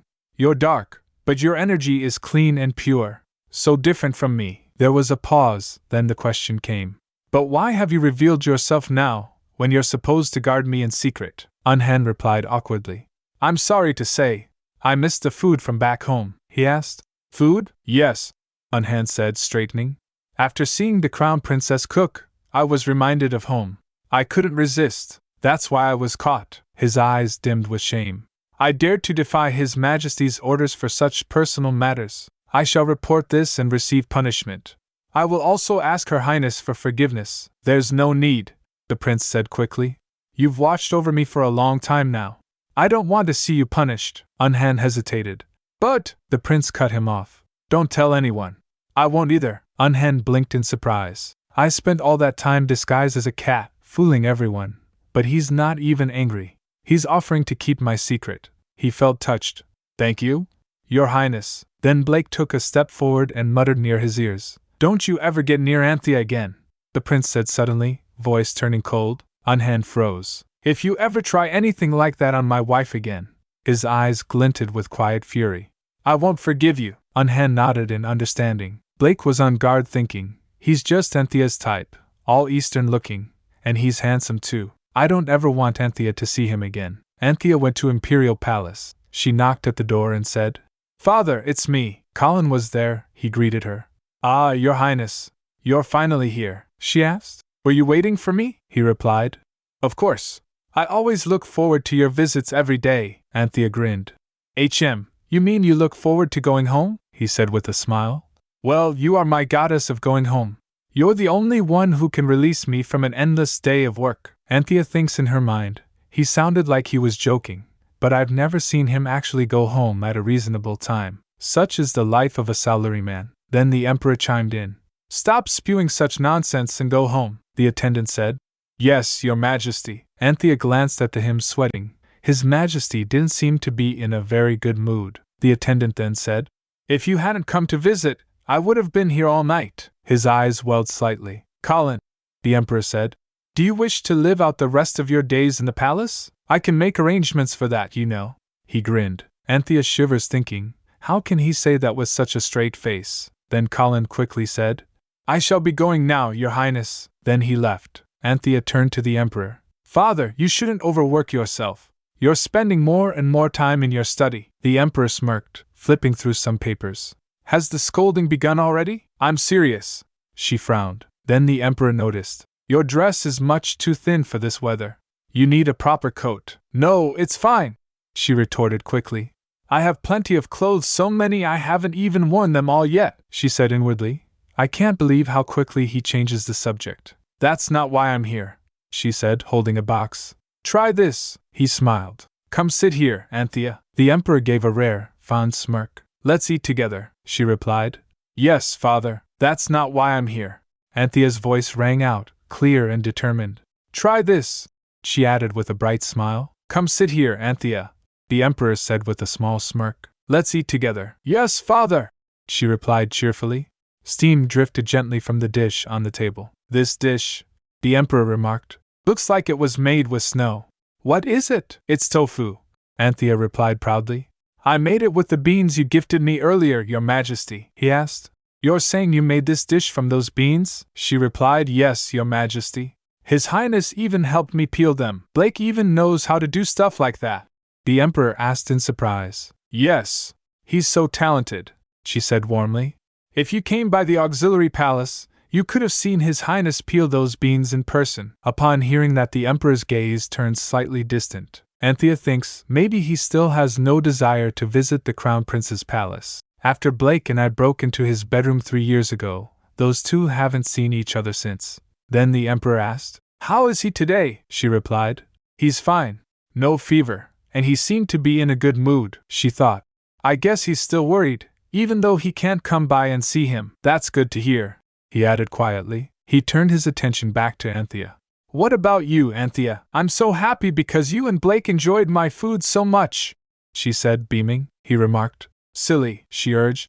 I'm serious, father. Try some of this, too. I made it spicy just for you, he then said. You should join me. I know you also enjoy spicy dishes. Shall I? She hesitated. Looking at the steaming stew stirred her appetite again. Oh, that's hot, she muttered after tasting it. It's really good, isn't it? If my daughter-in-law made it, it must be tasty, he added with a hearty chuckle. Is there anything you desire? He asked, more serious now. I must reward you after such a precious meal. I would normally refuse. Anthea began pondering. But today is different, then she said. The truth is, there is somewhere I'd like to go. Where? He asked immediately. Just tell me, wherever it may be. She clenched her hands slightly, then spoke clearly. Thenlund Palace. His expression changed. Thenlund Palace? Thenlund Palace was the last imperial palace of the Zulkan Empire, and the first imperial palace of the Astaric Empire. After bringing down Zulkan, a kingdom known for its cruelty and indulgence, Emperor Philip had founded Astaric Empire. Wanting to spare the people further suffering, he chose not to build anew. Instead, he renamed the Zulkan Palace to Thenlund Palace and moved in. But his good intentions brought only tragedy. Lokshul, the last imperial prince of Zulkan, used a secret passageway to infiltrate Thenlund Palace. He raided it and set it ablaze. The flames raged for over a month, consuming not only the palace, but the surrounding region of Khan, the capital of Zulkan. In its wake, both the palace and Khan became known as Forbidden Land. Why do you suddenly want to visit Thenlund Palace? The Emperor asked. I thought I might find a clue about the lithograph there, Anthea admitted. A few days ago, during class with Blake, I saw a short vision. A woman's scream, a scorching blaze, a space glittering with jewels and lithographs standing off to one side. That must have been Thenlund Palace. That land was completely consumed by fire and tainted by dark magic, the Emperor said gravely. I cannot send you to such a dangerous place. I'll only visit Thenlund Palace, Anthea insisted. I won't take long. It's forbidden land, he warned her. The last words of the first emperor forbade any royal from stepping onto the scorched land of Zulkan, Anthea remembers. His last words mentioned that stepping foot in the scorched land of Zulkan will only earn the wrath of the goddess and bring calamity on the entire empire, especially if it's an emperor, he continued. If a royal were to go where even commoners refuse to tread, the backlash would be immense. It would be seen as taking a political stance against the remnants of the Zulkan rebellion. And I'm worried about how unstable Blake's health has become. He's fine today, but what if he worsens again? But she firmly pressed on.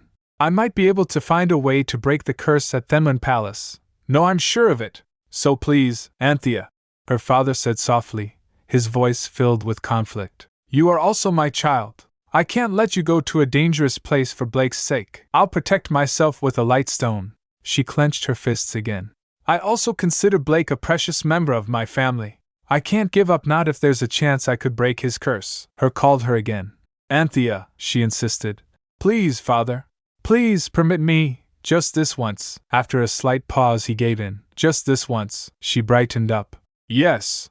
Thank you. Thank you, father. Imperial Palace. Unhen came back to report to the Emperor. A sigh broke the silence. I can't believe I got caught keeping an eye on Anthea as a cat. He frowned to himself. And I feel bad. I think I keep upsetting His Majesty. Then he looked inside from the window and realized. He's still awake. As he entered the Emperor's chambers, a soft whip sound echoed. So the Emperor asked, Is that you, Unhan? He showed up and said, I apologize, sire. Did I wake you? The Emperor said. No. I was thinking. And I was waiting for you. Unhan kneels and said. I await your command. It won't be a command, the Emperor said gently, but a favor today. He looked up at the young man with steady eyes. I'd like to entrust you with the safeguard of the Crown Princess. I wish for you to stay by her side and protect her, the Emperor said firmly. Unhan hesitated. But I'm just a shadow, sire. I'm well aware of your predicament, Unhan, His Majesty replied gently. However, there is no one else I can entrust Anthea with. The weight of the request struck Unhan deeply. The Emperor had never spoken with such ardent sincerity before. After a beat, Unhan bowed his head in acceptance. I understand, sire. Thank you, the Emperor said with a faint smile. Unhan straightened. However, please rescind the part about it being a favor. Protecting the Crown Princess is part of my duties, and one I readily accept. I will gladly follow your command. The Emperor's expression softened. Okay. Thank you. Later another day. It's finally today, Anthea thought, her heart pounding. The day I get to go to Thenlin Palace. She needed to leave quietly. Blake mustn't know. If he found out she was planning to go to the cursed, forbidden land in search of a way to break his curse, he would certainly try to stop her. Just then, she found him. Your Highness, she said, putting on a casual tone. There will soon be a ball at the Imperial Palace. There's a lot to prepare, so I'll be back a bit late today. Okay, Blake said with a kind smile. Take your time. Don't push yourself too hard. She felt guilty, but then instructed. Don't worry. You should be extra careful during swordsmanship training. Blake sighed. I'm not a small child, you know, she chuckled. I should get going. He gripped her hand tightly and said, Safe trip, Anthea. She nodded. Okay. I'll be safe. And thinks he's so cute when he worries. Later, when she was leaving, Blake escorted her to the carriage. As she rode toward the Imperial Palace, she prayed silently. Please, let me find a way to break the curse this time. When she reached there, she remembers, he said to come straight to the secret room on the 3rd floor. She pushed the book. A hidden door slid open. Father! I'm here! She called softly, peeking in. The Emperor turns to her and calls Anthea. I apologize for being late, she said. No need. You're not, he assured her. Then she turned towards Unhan and asked, But who is that? That is Unhan, the Emperor said. He will escort you to Thenlin Palace. Anthea tilted her head, puzzled. Unhan? Why does he seem familiar? I don't think I've ever seen his face or heard his name before. The man bowed deeply. Greetings, Crown Princess. The blessing of our empire. I am Unhan, your highness. Her eyes widened. Oh, HHT. The memory struck her. I remember. The Imperial Prince of Chang. Unhan. She recalled the story. Unhan was the Imperial Prince of Chang, a grand empire in the east. Unhan had fled to Asterik after being chosen by the ominous Black Dragon. Branded for execution, he escaped and was discovered, half dead, by the Emperor. The Emperor, seeing a kindred soul, had healed him and brought him into the palace. Since then, Unhan had faithfully served him, protecting Blake, healing him when he fell ill. A loyal shadow, planted by the Emperor to guard his son. Crown Princess? Unhan asked, noticing her dazed expression. Oh, I apologize, she said quickly, flustered. You just seemed familiar for some reason, he asked. Pardon? Unhan's thought raced in panic. Did she recognize me as the cat by chance? I think you and Lord Colin have similar-looking eyes, Anthea said with a small smile. Oh, okay. I see. He felt relieved after hearing that. The Emperor stepped forward again. The truth is, I had entrusted Unhan with the security of the Crown Prince's palace. I'm sorry for not telling you sooner. Then Unhan bowed. It's not His Majesty's fault. I asked him not to tell you. It's all my fault. Anthea shook her head. No, that's fine with me. I should be thanking you for keeping His Highness and me safe. Unhan looked surprised, then bowed his head. I am grateful, Your Highness. Then the Emperor added, Thank you for understanding. Anthea, she smiled. Not at all. Then the Emperor extended a small object toward her. Here, take this. Anthea took it carefully. What is this? The Emperor's voice was calm but firm. This present will protect you. It's a purity tool, made in a temple, the Emperor explained as he handed Anthea the delicate ornament. It will help protect you against dark magic. Anthea's eyes lit up in awe. Wow, thank you, Father, she said, clasping it tightly. It looks pretty on you, he added with a warm smile. Now, he continued, turning toward Unhan, he will use his magic to bring you to Thenlin Palace. If you encounter any danger, you must return immediately, Anthea replied. I'm sure I'll just end up finding ruins. If there's any sign of danger, I'll run right out, no need to remind me. So don't look so serious.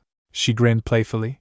Your handsome face is all crumpled up. There you go with the silliness again, the Emperor said, trying to maintain a stern look. Silly? Our father's face is a national treasure, she quipped with a teasing glint in her eyes. Don't you agree, Unhan? Absolutely, Unhan replied with a nod. His Majesty is the handsomest in the Empire. That's enough nonsense, the Emperor grumbled, but a faint smile tugged at his lips. Both father and son are so weak to compliments, Anthea thought with amusement. Teasing them is so rewarding. Then she said, Yes, father. I'm going to head out now. Don't stay out too late, he warned. She replied, Don't worry, then turns to Unhan. Let's go. As they moved to depart, Unhan hesitated for a moment. I regret to inform you, but we'll need to hold hands for me to use teleportation magic. That's all? Anthea blinked, amused. This is supposed to be an R-rated dirty romance novel, and yet everyone's so sweet, she giggled softly. Okay then. Unhan, can you escort me to Thenlin Palace? He replied. Yes, Your Highness. Close your eyes and relax. He grabs her hand and they teleports to the Forbidden Land. Open your eyes, Your Highness, Unhan said. Anthea's eyes fluttered open and her breath caught. Is this Thenlin Palace? Yes, Your Highness, he replied solemnly. The palace ruins stretched before them, shattered, overgrown, and lifeless. It's completely destroyed, Anthea murmured. I wasn't expecting it to be so desolate. It seems like the land has been contaminated with dark magic, Unhan warned. Perhaps you should return now? We just got here, she said. We can't turn around already. Let's take a look around the palace. As they started walking, he said. Yes, Your Highness. As they walked deeper into the ruin, Unhan kept close. Your Highness, watch your step. The further they ventured in, the heavier the air became.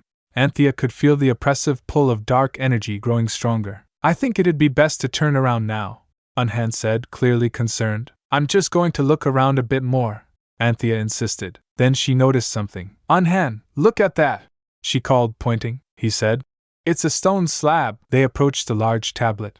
Though the size differed, it resembled the one retrieved from the lake. Anthea looked at it and said, There's even text on it.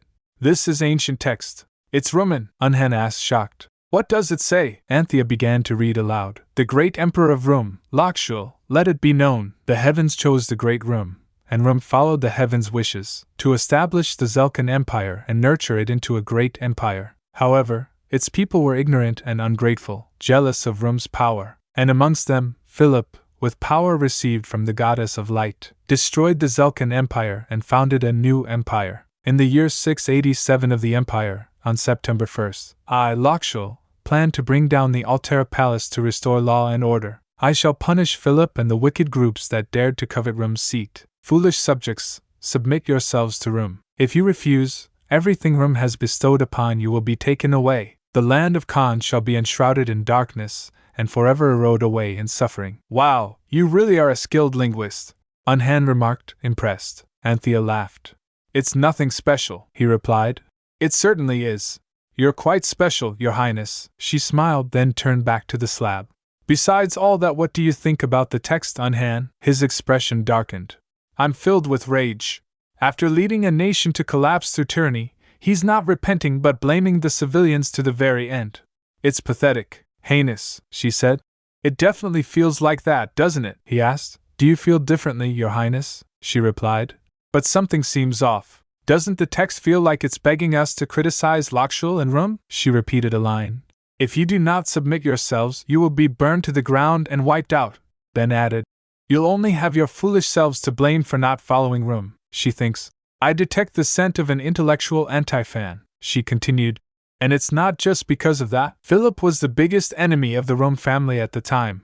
But this stone slab doesn't contain a single criticism of him. It only states the facts. She read another line. And amongst them, Philip, with power received from the goddess of light, destroyed the Zelkan Empire and founded the new empire. Unhan's eyes widened slightly. You're not suggesting Emperor Philip erected this slab himself? That's correct. If, by chance, he wanted to provoke the anxious citizens into submission through this message, he would have at least denied that Philip was chosen by the goddess. There's a good chance this wasn't written by Lakshal or anyone from Rome at all. It was probably Emperor Philip. Then she touched the slab. Suddenly her locket started glowing. Somewhere in the distant past, or perhaps in Anthea's mind, a scene played out. Philip, what is this stone slab? Have you gone insane? How could you do something like this? How could you be so inhumane? Watch your words, came a cold reply, supposedly from Emperor Philip. I am the Emperor. If your misguided disrespect continues, I will not be able to forgive even you. Your Highness! Unhan's voice broke through. Are you all right? Anthea gasped, surprised. She said, Yes. I was just dizzy for a second. Unhan steadied her as she swayed. I suspect the dark magic is having an effect on you.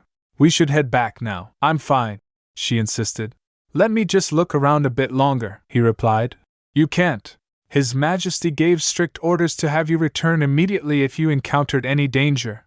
Your safety comes first, Your Highness. Unhan's expression was unyielding. Let us return to the palace for now. You can come back next. Suddenly he sensed something and quickly lifted Anthea up. Your Highness! He cut in sharply. Pardon me for a moment. What? Unhan! Anthea gasped. From the shadows demons emerged. Unhan started running from demon, and they followed. Unhan, please set me down! She cried out, squirming in his grasp. It'll be difficult for both of us to get away like this. Hold on tight, he responded firmly. We're heading into the palace. It's going to get quite dusty. With that, they dashed forward. The air thickened with age-old dust as they slipped through narrow passages. How can they even fit through these tight spaces? He muttered, bewildered. Suddenly, they skidded to a halt. Oh no, he breathed. It's a dead end. Your Highness, just a moment, Unhan said quickly. After releasing her down, she said, Okay. Then he brings out his sword and faced the demon. He said, I'll make way. Head back to where we first came from. But the demons lunges for attack but instead went past them. She hesitated, glancing back. I guess they weren't after us. We can't rest easy yet, Unhan warned. The demons banged into the wall, and it started cracking. A patter echoed as loose stones shifted. A gap appeared. There's some sort of space inside, she whispered. The demons acted as for them to follow, she wonders. What the? Are they asking us to follow them? You can't go in there, Unhan warned. The demons' attacks have ceased. We must take this chance and return to the palace. No, her voice was resolute. I think it'd be best for us to go inside. If you think about it, they never once attacked us directly. From the start, it felt like they were leading us here. The demons nodded slightly, as if in confirmation. Are they saying I'm right? She wondered, then her locket glowed again. She said, Let's just follow them a bit longer. They moved forward. Her eyes widened. Look at this. There are stairs leading to a basement floor. It's dangerous, Unhan said immediately, reaching out. Stop. It might be a trap. We should turn back. She clenched her fists with steady determination. Unhan, I really want to break the Crown Prince's curse. I can face any danger if it means his curse can be broken. There's no way I can give up here just because there's a chance it might be dangerous. If I do, I'll regret it for the rest of my life. Unhan's expression tightened. But, Your Highness, I'm sorry for being stubborn, she said softly. But please let me do as I wish this time. Please, she bowed, requesting him. Please. Unhan gets stunned in shock. No, please, don't do this, Your Highness, he murmured. Okay, Your Highness. He gave in. Now, please lift up your head. Thank you. She smiled, relief flooding her voice. Unhan sighed. But if even the slightest danger presents itself, I'm escorting you back to the palace immediately. Okay. I promise, she said. Let's go in, he replied. Okay. They descended into the unknown. The basement space was surprisingly vast but dark. I'm surprised to find such a large space hidden here, she said as their footsteps echoed. Thankfully we can see, thanks to the demon's light, Unhan said as the demons were emitting light from their mouths. Look over there, she said suddenly. Unhan, giant golden doors. Let me inspect it first, he said, moving ahead. He examined them closely. They seem to be locked. Someone has sealed them with magic, she asked. How can we break the seal? He replied. You can either find the password the conjurer set, or the conjurer must break it themselves. We won't be able to break magic this powerful by force from the outside, she asked. Is there any other way? He hesitated. I'm sorry, Your Highness. They stood in silence. We came all this way, she murmured. She thinks about Blake in her mind. Then a mysterious glow appeared around her. She touched the door, saying, I can't give up at this point. We might be able to find a clue nearby. Maybe something in the adornment. As she touched the door, it opened. Her voice caught. Oh, Unhan gets shocked. It can't be. Your Highness. The seal has been broken. How was it broken, all of a sudden? She asked, staring at the door in disbelief. Maybe the seal weakened over time? Unhan responded. No. It was strong enough to bring my strength to its knees. Unhan turned to her. You broke the seal, Your Highness, she asked, surprised. Me? But I didn't do anything. Let's go inside first, he complied. Yes, Your Highness. As they stepped through, their eyes widened. The room glittered with gold and jewels, shimmering in the glow of the light. It's quite amazing, she murmured. Your Highness, look over there. Unhan pointed. There are stone slabs. They're the same as the ones we saw in the room on the 3rd floor, Anthea filled in. And the text on these, it's clear. Her heart pounded. Did we finally find a clue to breaking Blake's curse? She stepped closer. Finally, she whispered. I'll try reading it. October 505. The 11th Queen gave birth to the 17th Prince. It says the 11th Queen gave birth to the 17th Prince, she repeated aloud. If that's just the Queen, imagine how many hidden mistresses and children there were. Countless, I bet. Unhan muttered. Sounds like the tyrant that brought the nation to ruins. She reads again, June 508. Prince Lakshul was recognized as the Crown Prince. So, Prince Lakshul was the heir to the throne? Unhan asked. The one who lit Themlin Palace on fire? She replied. Yes. And the head of the Zelkan reconstruction movement. But it wasn't just the palace. He burned all the books and eradicated the Rum language. He contaminated Zelkan, the capital, making it uninhabitable. I'll read the next slab. July 508. The Crown Prince became engaged to Liant of Valencia, daughter of a Valencian count. Ha! Liant of Valencia! She blinked. She was the Mage of Light who helped Philip destroy the Zelkan Empire and establish the Astaric Empire. The instrumental figure in establishing Astaric was a queen in the Zelkan Empire? Something's off. Let's keep reading. August 508. The 8th princess passed away. September 508. The 7th queen started coughing violently before vomiting blood. In the end, her skin turned black. She was suffering from the same disease as the 8th princess. The emperor imprisoned the 7th queen. 508. The 8th prince passed away. 508. The 4th queen passed away. 508. The 11th princess passed away. The 7th queen's face became unsightly, her body covered in black spots, hiding the beauty of life. Unhan looked to her. What's the matter, Your Highness? Tansanol started spreading mid-508. She muttered. He asked. Pardon? But I thought Tansanol was an illness that broke out after the fall of the Zelkan Empire. That's what history says. But I'm sure they're talking about Tansanol here. Her voice grew firmer. She continued reading. Afterward, countless queens, princes, princesses, they kept dying. Even the New Year ball wasn't held. The spread of the disease only worsened. One stone slab is just filled with news of death, she added somberly. And amidst that sea of death, the year 510, the fall of the Zelkan Empire, was approaching. She read the next line. February 510. The Crown Prince passed. Lakshul died? She gasped. Unhan asked. Pardon? Before the fall of the Zelkan Empire? She replied, yes. Then who led the Zelkan reconstruction movement? Unhan asked sharply. Did someone impersonate the Crown Prince? She continued reading, April 510. The Emperor passed away, she thinks.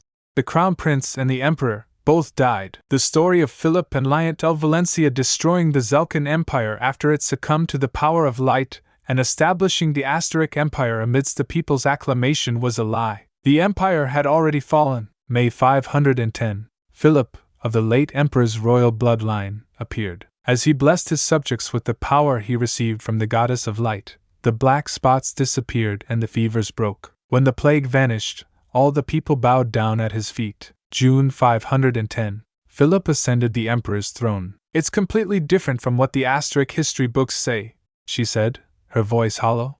He just filled the empty throne left behind when the royal family died from the plague. And even that was passed down to him as the emperor's son. The Zelkan Empire didn't collapse, it was simply renamed. All those stories about the reconstruction movement, they must have been lies, Unhan said thoughtfully. When a nation is founded, the founder always embellishes how they rose to power. But it's a bit strange that this one is a lie from start to finish. Right. Anthea looked ahead. This is the last stone slab. The last record before the palace went up in flames, October 513. The emperor bestowed upon Lionel Valencia, chosen by the goddess of light, the title of queen. She stiffened. Hold on. Philip married Lionel Valencia?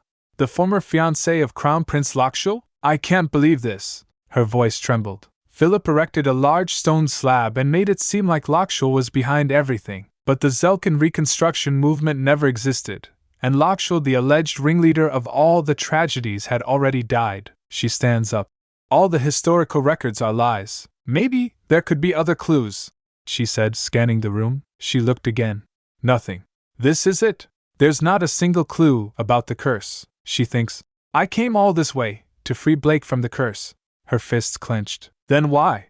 Why did those memories about the past appear? Why did the demons lead me here? Just then the necklace shattered. The light mana crystal, she gasped. It broke. The necklace father gave me. Your Highness, we should quickly return to the palace, Anhan urged. Please close your eyes, she replied. Okay. The next moment she opens her eyes, she was back. The emperor calls worried. Anthea, are you awake, father? Her voice was fragile. She teetered slightly. I'm sorry, he asked. What's the matter? Did something happen? She replied. The necklace you gave me. It broke. That's nothing to worry about, he said, gently hugging her. Are you hurt anywhere? She sobbed, saying. No. Tears welled in her eyes. But, I'm sorry. I couldn't find anything. I'm sorry. It's all right, he said gently. You don't need to apologize, Anthea cried. I was so stubborn about going all that way. He offered a comforting embrace and said, I'm sorry. I'm the one who put too much pressure on you. Don't cry. It's okay. He patted her. There, she said to herself. Let's stop crying now, Anthea. Dunstan and Blake are the ones truly in pain right now. Then a voice called out in a panic, burst opening the door. Your Majesty! A crash echoed through the room. What is it? The Emperor asked sharply. He said, His Highness has collapsed. Upon hearing that, Anthea's heart sank. When she went to Blake, he was groaning in pain. Your Highness! Anthea's voice broke. How has this fever not broken yet? How could he be unconscious for 3 days? Her heart clenched with guilt. It's my fault. It's all my fault. He was sick in the novel too, but never like this. Diana is the only one who can break Blake's curse. I knew that, and still, I wanted to stay by his side. I was selfish, she said aloud. I'm sorry. I'm sorry, Your Highness. She grasped his hand, sitting beside the bed. I won't let my greed guide me anymore. Forgive me. She took a breath. I'll leave, as soon as Blake wakes up. So please. But then a low voice called out, Don't leave. She looked up surprised. Blake was awake. His voice trembled. Don't leave, Anthea. She gripped his hand tightly and said, Your Highness, he said, you can't go. Don't leave. She replied. I won't. Where would I even go? He said. Promise me. As he said that, he lost consciousness again. She shouts, Your Highness. The next day, servants were talking to each other. One said, It's still too long even if it's the first time in 3 years. The other asked, It's been 4 days, and he's still unconscious. The first one shushed. Shh. Her Highness will hear you. Inside, Anthea sat beside Blake, her heart heavy. If only I were Diana. Blake wouldn't be suffering like this. Your Highness, I'm sorry, she whispered. Then the Emperor came. She quickly turned to him. Father! Her father's presence was beside her, firm yet comforting. He said, I'm sorry, Father. I was too late, she replied. It's not too late. This is just the beginning. After hearing that, he turned to her. She said, His Majesty will be all right. So don't think such dark thoughts. Stay by his side for a long, long time. And never let yourself be swayed by dark magic or anything like that. Again with that? He muttered. Then he grabs her hand and continued, I have 2 children to look after. Even if it's just to avoid being scolded by you, I plan to completely turn my back on that sort of sorcery. Anthea looked at him and nodded. Okay, I'll trust you. Elsewhere, in the quiet corridors of power, hushed voices stirred dangerous thoughts. Domaram, Richard said. Are you saying the Emperor visited the Crown Prince's palace? The person replied. Yes, sir. That is correct. Richard continued. And the Crown Prince has been on the brink of death for 4 days. He thinks in his mind. His condition has never been this bad. At this point, His Majesty must be thinking about another possible heir. Dunstan wouldn't accept the greedy Duke of Carseal, or the dumb Frank as Crown Prince. If another royal becomes Emperor, our family's authority will vanish for good, and if that happens, my chances of becoming emperor disappear with it. His thoughts turned dark. Then let's get rid of Thenston. Let's kill him, and make the Duke of Carseal the emperor. If the Duke of Carseal becomes emperor, he murmured to himself, clenching his fists, it'll be easier for me to become emperor in the end. Then he calls, Domaram, the person replied. Yes, sir, Richard began. Listen carefully to what I'm about to say. Don't spread the word directly, let it reach Thenston's ears subtly, as a rumor. There's a dark magician who practices the ancient arts. They deal in forbidden curses, even those said to be born of goddesses. This sorcerer could transfer such a curse, he thought. The emperor will undoubtedly be intrigued. While pretending to transfer Blake's curse onto himself, his life will end. Domaram complied. Yes, sir. Days passed. What? Richard growled. The emperor shows no response even after hearing the rumors? Domaram asked. Should I throw more bait? Richard let out a frustrated sigh. No. It's fine. Cancel that plan. He tapped on the table thinking. So, the emperor truly cares for Anthea. Once Anthea becomes the crown princess, her husband will become emperor. If I make her mine, everything falls into place. Thenston and Anthea, we become family. And I'll finally achieve my dream of becoming emperor. A grin tugged at his lips. Could there be a more perfect ending? But first, he muttered, I need to find a gift for Anthea. Something so precious, she couldn't possibly refuse. Back at the palace, a heavy stillness lingered. Today marks the 10th day, the royal physician said quietly. Your Majesty, I regret to inform you, if His Highness doesn't wake up today, his chances of returning are slim. Anthea stood by Blake's bedside, her hands trembling. It's my fault. I tampered with the original narrative, claiming it was for his sake, but all I've done is create a butterfly effect. And now Blake is suffering for it. She clasped his hands and prayed, Goddess of light, please, stop his pain. He didn't do anything wrong. Again a glowing light covers her. Unknowingly she continued, It's not like he wanted to be born a descendant of Philip. Please stop his suffering. Anthea, a gentle voice called. The emperor said, It's not your fault. Truly it's not. So please don't blame yourself. I won't, she replied, steadying her breath. She thinks, it must be hardest on Thenston. Let's not give him something else to worry about. The emperor said, If I had known you felt so pressured, I would never have let you go to Thenlern Palace. Blake's curse was born from the sins of the Zerathilian imperial family and my own incompetence. You are not at fault in any way, she replied. But if I had the power to break Blake's curse, he cut in. You have truly been a gift to both me and my son. Your existence is precious enough. Don't ever let yourself think otherwise. He paused, then added gravely. If this child must move on from this world, I intend to proclaim you crown princess, heir apparent. Pardon? Anthea looked up in shock. What do you mean? I never intended to have children, Thenston said. I wanted to end the goddess's curse with my generation, but I fell in love, and in my greed, I brought this upon my son, she quickly said. It's not your fault, father. No, he said firmly. It is my fault. And now, I want to see the end of this curse. I don't want to pass this pain down to anyone else. He looked to her solemnly.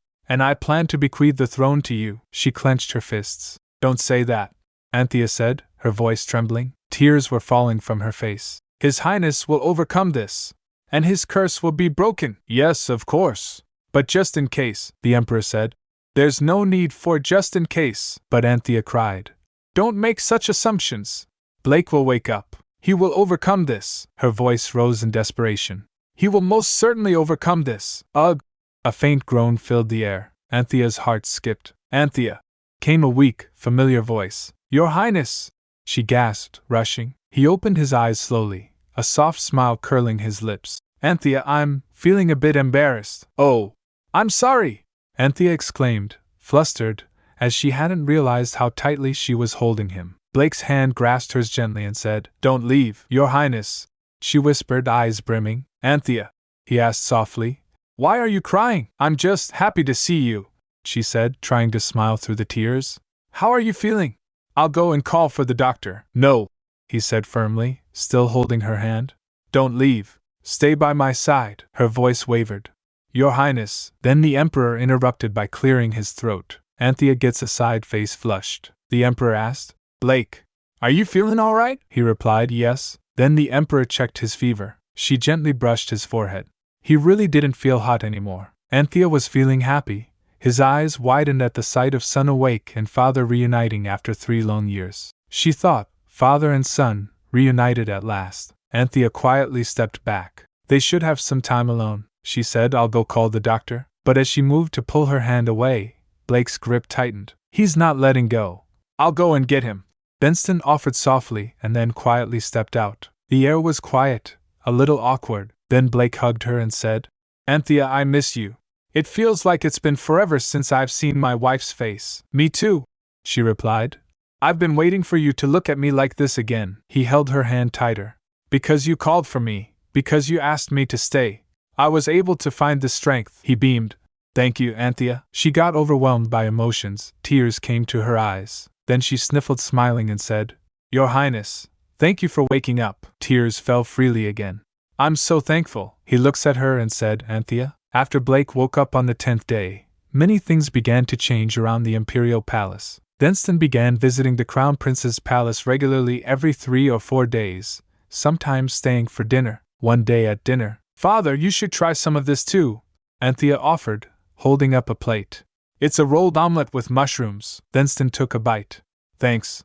It's good. His Highness used to hate mushrooms, Anthea chimed in with a small laugh. But he'd eat them if I cooked them like this. Right, Your Highness? Yeah, Blake answered. They need to speak more directly to each other, Anthea thought. This isn't going to work if I stay in the middle like this. Father, she said brightly, isn't Our Highness the Crown Prince just the cutest? Blake made a face as he chewed. The Emperor replied, yes, cute. Your Highness, try lifting your head, she teased. Isn't His Majesty so cool? Yeah, Blake replied flatly. She pressed on. Take a closer look. Isn't he just so cool? Later Blake narrowed his eyes. Was the double so necessary? She asked. Pardon, Your Highness, she said seriously. Aren't you happy that Father's been visiting more often? Not really, he said honestly. It means less time with you. What? She blinked. That's why you weren't happy. He nodded. Thank goodness, she thought, a wave of relief washing over her. It's not because he resents Benston. Blake looked away with a slight pout. When we're with His Majesty, you only pay attention to him. You only compliment him, she asked. When did I do that? He replied. Even today you said he was cool, she said. I also said you were cute. He leaned forward and pulled her into an embrace. I don't want to be cute anymore, she teased. My husband is quite the jealous type. Yeah, he said smiling. I am the jealous type. Just look at me. A small smile lit his face. I only have eyes for you, Anthea. And it's Blake. You call everyone else by their names. Why do you still only refer to me as Your Highness? She replied. That's etiquette, he said gently. You're much more casual with His Majesty. Wife, do you honestly think of me as your husband? When are you going to be by my side, completely? Anthea bit her lip. I used honorifics when I spoke to Blake. Partly out of etiquette, but mostly, it was my way of keeping distance. Because if Blake's curse isn't broken, I'll have to leave. I always knew that. So I drew a line between us, with titles and formality, and tried my best not to cross it. It felt like a promise I made to myself. But Blake had already sensed it. He looked into her eyes, his voice barely above a whisper. Anthea. Call me Blake. But she said, Your Highness, you've done it before. He reminded her gently. You called me Blake, when I was sick. That's how you woke me up. Go on, Anthea. Finally, she said his name, just once quietly, trembling on her lips. Blake. And with that, the final fortress she had built to prepare herself for her inevitable departure came crashing down. The line she swore never to cross had faded completely. She thought, I guess, I can't leave now, even if I wanted to. He had captured me. Back at the Imperial Palace, the mysteries of the past weighed heavily on Anthea's mind. Looking at the stone slab, she thinks, Philip took Lionel Valencia as his queen and betrayed the goddess of light. Enraged, she cursed his descendants. But then, the power to break that curse was entrusted to the Valencia family? The very bloodline he had joined after betraying the goddess? Something didn't add up. There's a hidden truth somewhere. She frowned at the ancient lithograph and leafed through the old Zelkan history books she had reread multiple times. What was the original sentence? What really happened after Philip moved the capital? Then after a knock, Unhan appeared. He said, Here you are, Your Highness. Unhan, I was just looking at the lithograph, she replied, and reviewing the history books. Not a single one mentions the Tansanol that spread through the imperial family, or Philip's actual whereabouts. Remarkable, isn't it? How he managed to fool the entire world. He's quite incredible in many ways. He glanced at the stack of books. Did you read all these? She replied. Yes, he said. You're truly incredible, Your Highness. I only reviewed what I'd already read, she said modestly. He shook his head. No. Even back at Thenlin Palace, you were brave and wise. You figured out that the stone slab in the center was erected by Philip himself. Even at your young age, you're truly amazing. She laughed awkwardly. Haha, I guess I'm a bit wise beyond my years. I hear that a lot, but she said inwardly. But it's because I'm not actually that young. She paused, looking at him with warm eyes. Besides that, your outfit looks nice. This? Unhan looked a little shy. His Majesty gave it to me. It feels a bit awkward, she replied. What do you mean? You look so much cooler. Do I? He blushed faintly. That's a relief, Anthea asked. Unhan, can I ask you a question? He replied. Whatever you wish, Your Highness, she said. I heard you've closed the chapter of your life as His Majesty's shadow, and accepted knighthood. What made you decide to rejoin society? I know you'd refused, even when His Majesty offered before. Unhan's face turned solemn. I decided after watching you, Your Highness, after watching you give it your all for His Highness, I started to feel ashamed of myself. I said I was devoted to His Majesty, but, in truth, I was just leaning on him. He straightened his back. From now on, I'll protect His Majesty confidently by his side. And more than that, I plan to be a dependable pillar of support for both you and His Highness. Anthea smiled softly. You're plenty dependable already, he laughed. Really? Suddenly he flinched, noticing something. He quickly pulls her towards himself, saying, Your Highness, it's dangerous. A white light appeared at her place, swirling. Anthea asked in shock. What is that? Unhan said. I feel the energy of a dragon. Chang must have sent someone to eliminate me. You must get away, Your Highness. The light glowed more intensely, and then a person's footstep appeared. A sudden voice echoed. I finally found you. A child stepped out of the light. What the? A small child. Anthea thought in disbelief. Brother Unhan, the boy said. Bacon? Unhan's eyes widened. What are you doing here? Are you here to take me back? Unhan asked, pointing his sword. If not, are you here to kill me? Of course not, the boy shouted, eyes wide. I came to escort you. I was chosen by the White Dragon. Unhan asked. What did you say? The boy kneels and said. I, White Dragon Mobican, have chosen you, Mounhan, to be my master. Please take the Emperor's throne in Chang. Unhan's voice was cold. I decline. I won't fall for your tricks. It's not a trick. I came alone, Bacon insisted. Do you know how desperately I've searched for you? He plopped to the ground, saying, I'll explain everything. Just please, don't turn me away. I don't want to hear it. Unhan turned and said flatly, Return immediately. Anthea stepped forward. Unhan, maybe you should just hear him out. I don't know the details, but he doesn't seem dangerous. That kid is pleading so earnestly. No, Your Highness, Unhan said firmly. You cannot trust a man from Chang. Bacon's expression darkened. Brother, you didn't choose that brat over me, did you? He made a ball of light in his hand, saying, I'm the only one who can serve you. I can't accept another light in my place. Anthea paled, seeing him in rage. She blinked, wondering, why am I suddenly being dragged into this crap storm? She said, Hold on. A sudden, blinding light erupted. Anthea shielded her eyes, startled. Bacon! Unhan's voice rang out, sharp with alarm. How dare you show such insolence to the Crown Princess? And then with the sound of bang, everything settles down. Anthea opens her eyes. Wait, what happened? In front of her, Bacon was lying on the ground. He's just going to be unconscious for a bit. Unhan reassured quickly, turning to Anthea.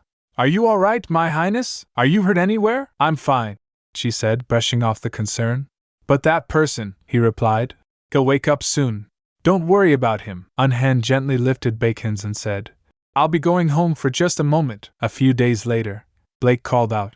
Anthea! She turned with a smile. As he embraced her, she said, Your Highness, I'm back. He squeezed her tightly and said, I missed you, she replied. It hasn't even been an hour since I left. I waited for an hour, he said with a playful pout. And, he leaned close, eyes mischievous. Aren't you forgetting something? Wife. Blake, she murmured, smiling. His grin widened, and, I'm here, she added, chuckling. He clasped her hand and said, Let's go. As they walked, she noted with fond amusement, his ears are red. So cute. Crown Prince, Crown Princess. Unhan approached with a bow. It's been a while. I don't think it's been long enough for you to say such things, Blake replied dryly. Unhan replied calmly.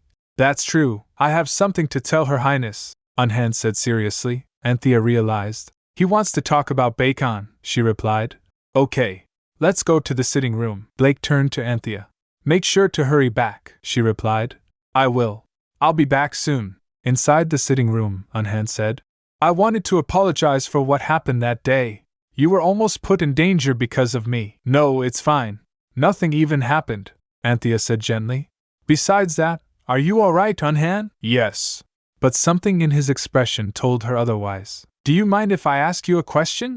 She asked carefully. You don't need to answer if it's too difficult. Not at all, he replied. I can tell you. He paused, gathering his thoughts. As you know, I'm the Imperial Prince of Chang. If the Aztec Empire was founded with the power of the Goddess of Light, Chang was established through the power of the dragon. A select few in the royal bloodline were chosen by the dragon. They were called the Draconians. My mother was a shaman in the Imperial Palace. She came from the lowest class, but caught the eye of the Emperor and had me. She was even granted her own small palace tucked into a corner of the Imperial grounds. I had a happy childhood. I got along well with Bacon. But everything changed when I was chosen by the dragon. It was seen as a bad omen. A black dragon. An ominous sign, foretelling the nation's collapse. The Emperor was furious. He ordered our execution, me and my mother's. She passed away in the end. And I, the seed of misfortune, escaped. His fists clenched. How could he kill the woman who bore his child for the sake of the throne? I could neither understand it, nor forgive it. So that's what happened, Anthea said softly. Unhan continued.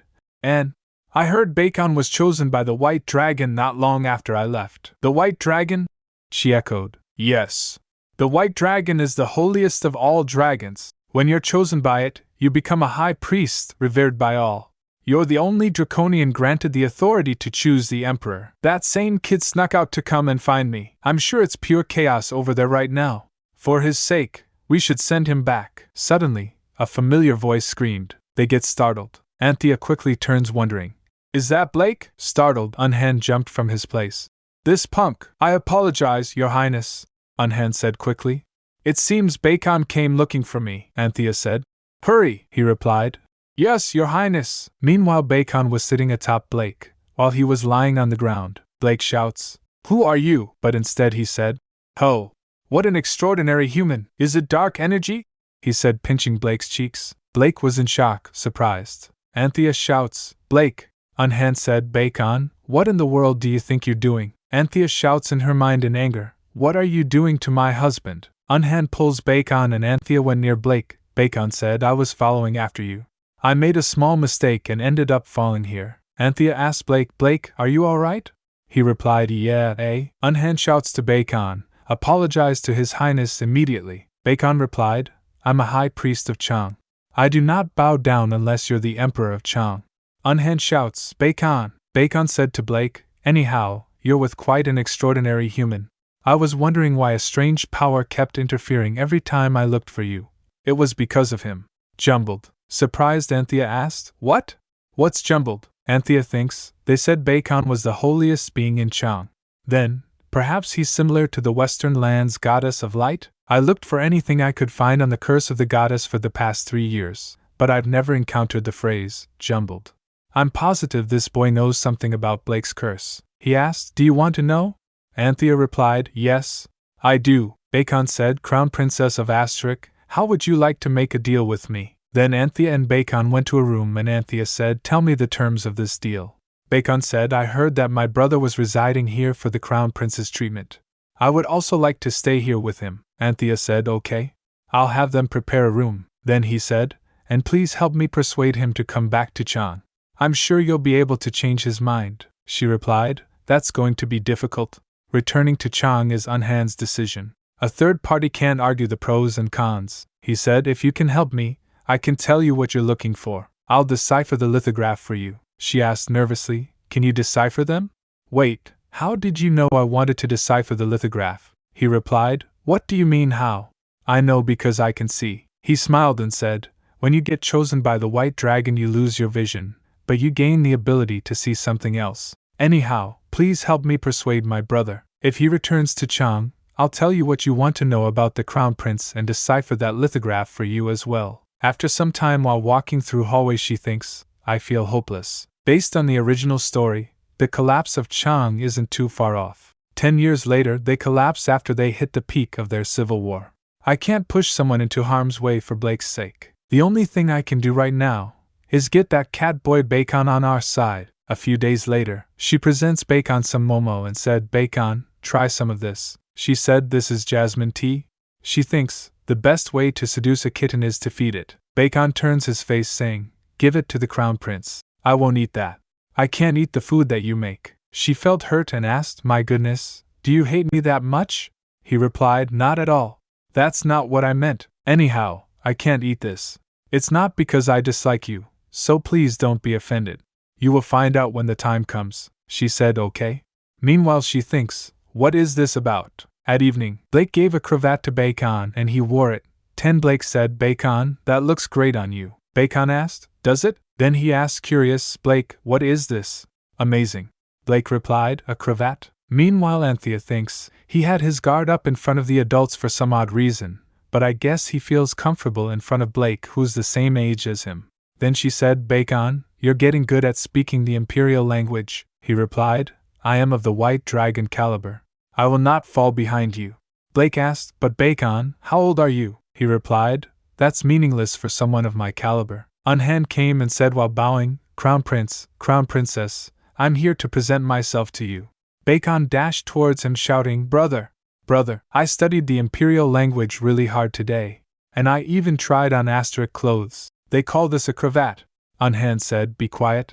How could you be so rude when I'm greeting His and Her Highness? Bacon said, I'm sorry. Anthea said nervously, Unhan, there's no need for such harsh words. Blake said, that's too harsh. Do you know how eagerly Bacon waited for you all day? Bacon said to Blake, Blake, don't get mad. It was my mistake. Unhan asked Blake, Your Highness, how are you feeling? He replied, I'm fine. Unhan said, I'm glad. Then Unhan bowed and said, then, I shall take my leave. After that he left, closing the door in front of Bacon. At night, Blake said to Anthea while lying in bed, too mean. How could he do that? I never knew that punk was so heartless. Anthea said, I'm sure Unhan has his reasons. Blake said, whatever happened in the past wasn't Bacon's fault. Bacon loves him so much. Anthea asked, did that upset you? Meanwhile she thinks, I've never seen him angry over other people's problems out of empathy. He used to be nonchalant about everything, unlike other kids his age. Blake said while tears fell down from her eyes, how could he do that when Bacon waited for him all day? If you ever did that to me, I'd be so sad. I wouldn't be able to bear it. Anthea shouts, Blake, why are you crying suddenly? Blake said, I imagined you telling me to be quiet, and I got sad. He said, Anthea, you can never get sick of me. Okay, she said, there's no reason for me to be sick of you. Why is our bunny crying again? While sniffling, Blake said, I just got sad when I thought about you getting mad at me. I just can't stop being sad. She hugs him saying, I won't. Now come here and go to sleep. She pats him saying, our Blake is cool. Charming. Cute. The next morning, Blake makes a floral crown and said to Bacon who was standing next to him, Bacon, I'm about to make a floral crown. Do you want to help me? He replied, why are you making this yourself? Why don't you have a subordinate do it? Blake replied, I'm going to give it to my wife as a gift. It's meaningless if someone else makes it. He asked, do you give her gifts often? Blake replied, no. I didn't before. Because I was going to die soon anyway. Blake asked, Unhan told you, right? That I'm going to die before I become an adult? Bacon said, I see. Blake said, so I didn't want to leave traces of me behind for no reason. Because they would make Anthea sad.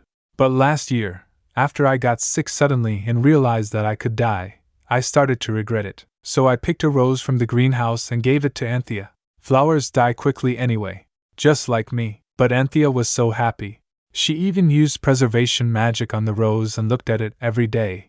I gave it to her, expecting her to toss it when it wilt. He continues, when I saw her reaction, I realized I should have given her one ages ago, and I once again felt regret. So after that, I decided to give her lots of gifts. At afternoon, Bacon asked Anthea, does Blake practice his swordsmanship like that every day? She replied, yes, he trains very hard.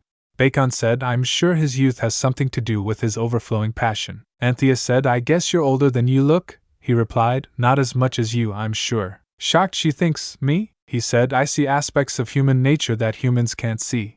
Soul, flow, strength. Even after experiencing hardships, you remain pure and bright. You will be able to uphold that virtue, even in the future. You'll save many with your kind nature. But you won't be able to save yourself. Everyone will continue to call you foolish, but you will throw yourself into the flames out of happiness. I see you burning in a fire as white as snow, she asked, nervous. Does that mean I can break Blake's curse? He replied, Are you putting your dear husband first? You are foolish as expected, she said. I'm willing to do anything to break Blake's curse. Please tell me what you know. Please, I beg you, he asked. You'll do anything? Then, are you willing to die in his place? She replied, confident, yes. Take my eyes, my life, whatever you want. Just please break Blake's curse. Stop him from dying. Bacon said, Bring me to where the lithograph is. Then they went there and Anthea asked Bacon, Are you going to decipher this lithograph for me? Bacon replied, No. I'm simply going to restore the text hidden behind the lithograph. Deciphering it will be up to you, he said. Crown Princess, I need to utilize sorcery, so please step back for a moment. She said, Yes, okay. Then he touches the lithograph and a strong energy filled in air. A black light appears. Seeing it, she thinks, the black light is beginning to subside. The hidden text is starting to be restored. The text was, May 9th, the third princess passed after being cursed. Immediately after, the curse of the goddess moved on to the sixth prince. She thinks, if it was year 5 of the empire, it was during Philip's reign as emperor. Third princess? Sixth prince? I thought Philip only had 3 sons. Then she read the next phrase, May 7th, the mark of the curse on the sixth prince changed, the sixth prince passed. Immediately after, the curse of the goddess moved on to the 7th prince. She thinks, the mark of the curse changed? Does that mean the first curse the goddess placed changed? Suddenly she recalled the day she fell in the lake. She said to herself, sitting next to Lake, Anthea, what do you think you're doing? How could you run out immediately after seeing his face? She cried. Even if you were startled, you can't do this. Let's go back and apologize to the crown prince. I was only able to escape the count because of his highness. I should be thankful. Then she noticed some sparkles in Lake. Huh! Suddenly a black aura pulls her in Lake. She said in her mind while drowning, I can't breathe. Is this how I die? Then she heard a voice, successor to the light. Who will you pass on the power you possess? She said in her mind, Diana will be sad if I die. Diana. Suddenly she wakes up on her bed. Bacon asked, Are you awake? She replied, Yes.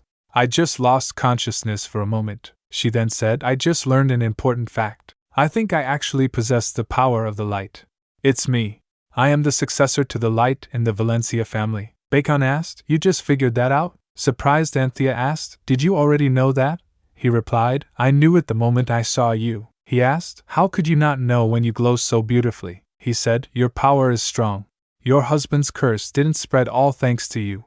Your light created a barrier and is stopping the curse from spreading. The light that emanates from you is so bright that the new darkness isn't able to have any power. She said, So I was of help to Blake. Bacon said, There are numerous powers entangled and at war inside his body. If you have the desire to, you could untangle that skein and break the curse. Seeing her hand, she thinks, I am the successor to light. I can break Blake's curse. She clenched, thinking, I don't have to leave his side. Suddenly Bacon fell unconscious and she gets shocked. After that she puts him on bed and called Blake. She thinks, his condition continues to get worse. Maybe something went wrong when he used magic? Then the door opens with a loud sound and Unhan enters shouting, Bacon! He came close to him and asked, What in the world happened? He replied, Brother. Unhan shouts in rage. When the one chosen by the white dragon leaves their homeland and uses up all their power, they could lose their lives. You know this. Why did you do that? He shouts, You should have just come back and lived your life on your high horse as the high priest. Why would you do such a foolish thing? Bacon starts crying and said, Because breaking the crown prince's curse is something you also want. It's meaningless if I return without you. You are my everything.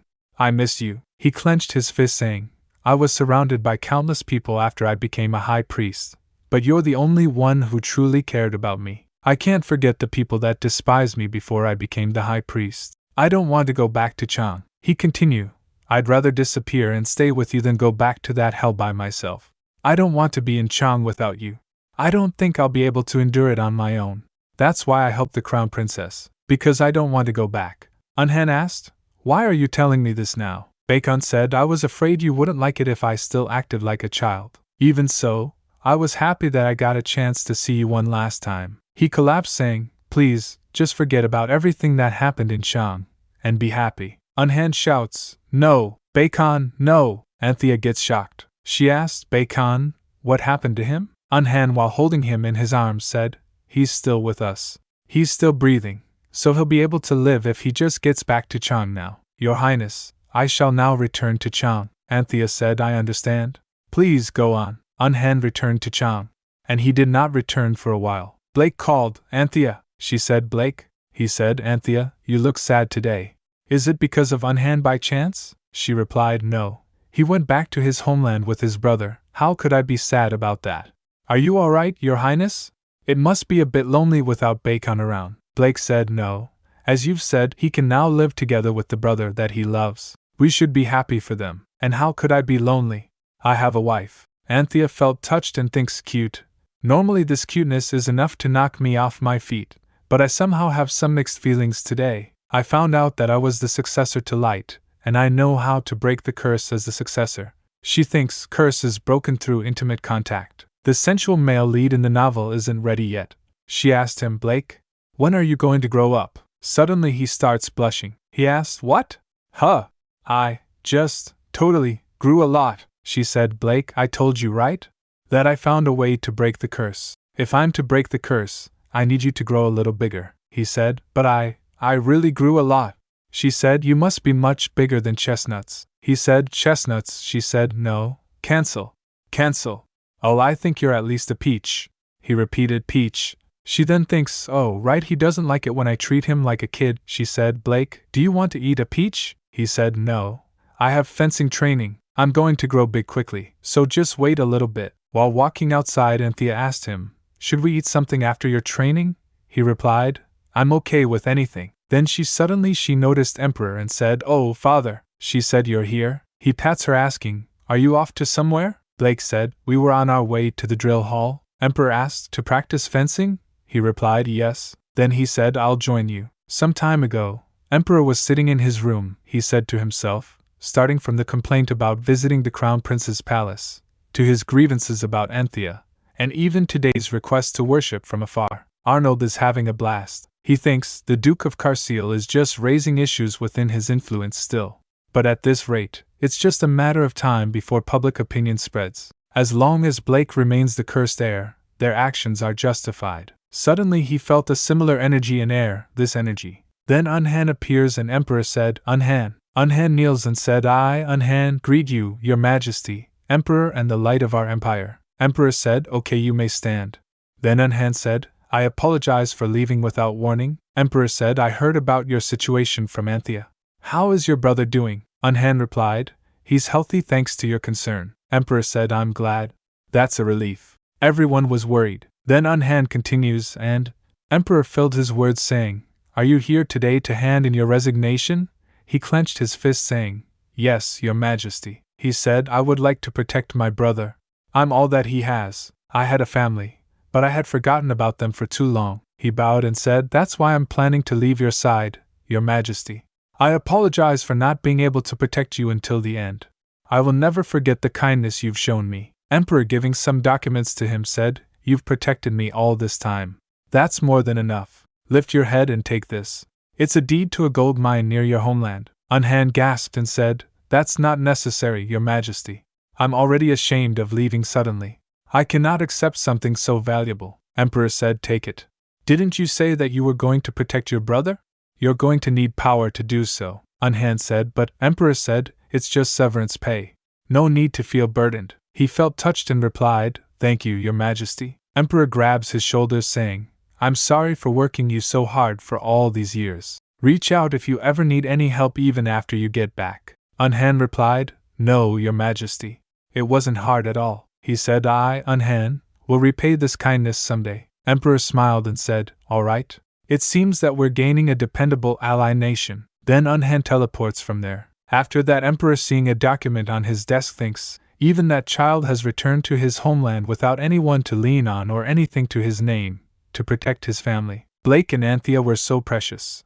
That's why he was careful. However, he won't be able to save his children at this rate. How big was the wave of regret that hit him when Blake collapsed? Perhaps he vowed to never allow such a regretful situation to repeat. The Emperor picks that document and throws it in fire, thinking, what am I worried about? The most powerful emperor in the empire. Thenston La Lodi's Zerathilian. I will no longer show weakness. I will make sure that no one will be able to touch my family. Back to present, Emperor asked, to practice fencing? Blake replied, yes. Emperor said, I'll join you. Surprised, Blake asked, pardon? Anthea thinks, what's going on? Even when he was visiting the prince's palace, he would just leave after dinner.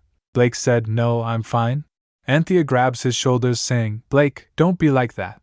Let's go. Blake hesitates. Then they starts walking. Pleased, Anthea thinks, father and son have finally made it outside. My word.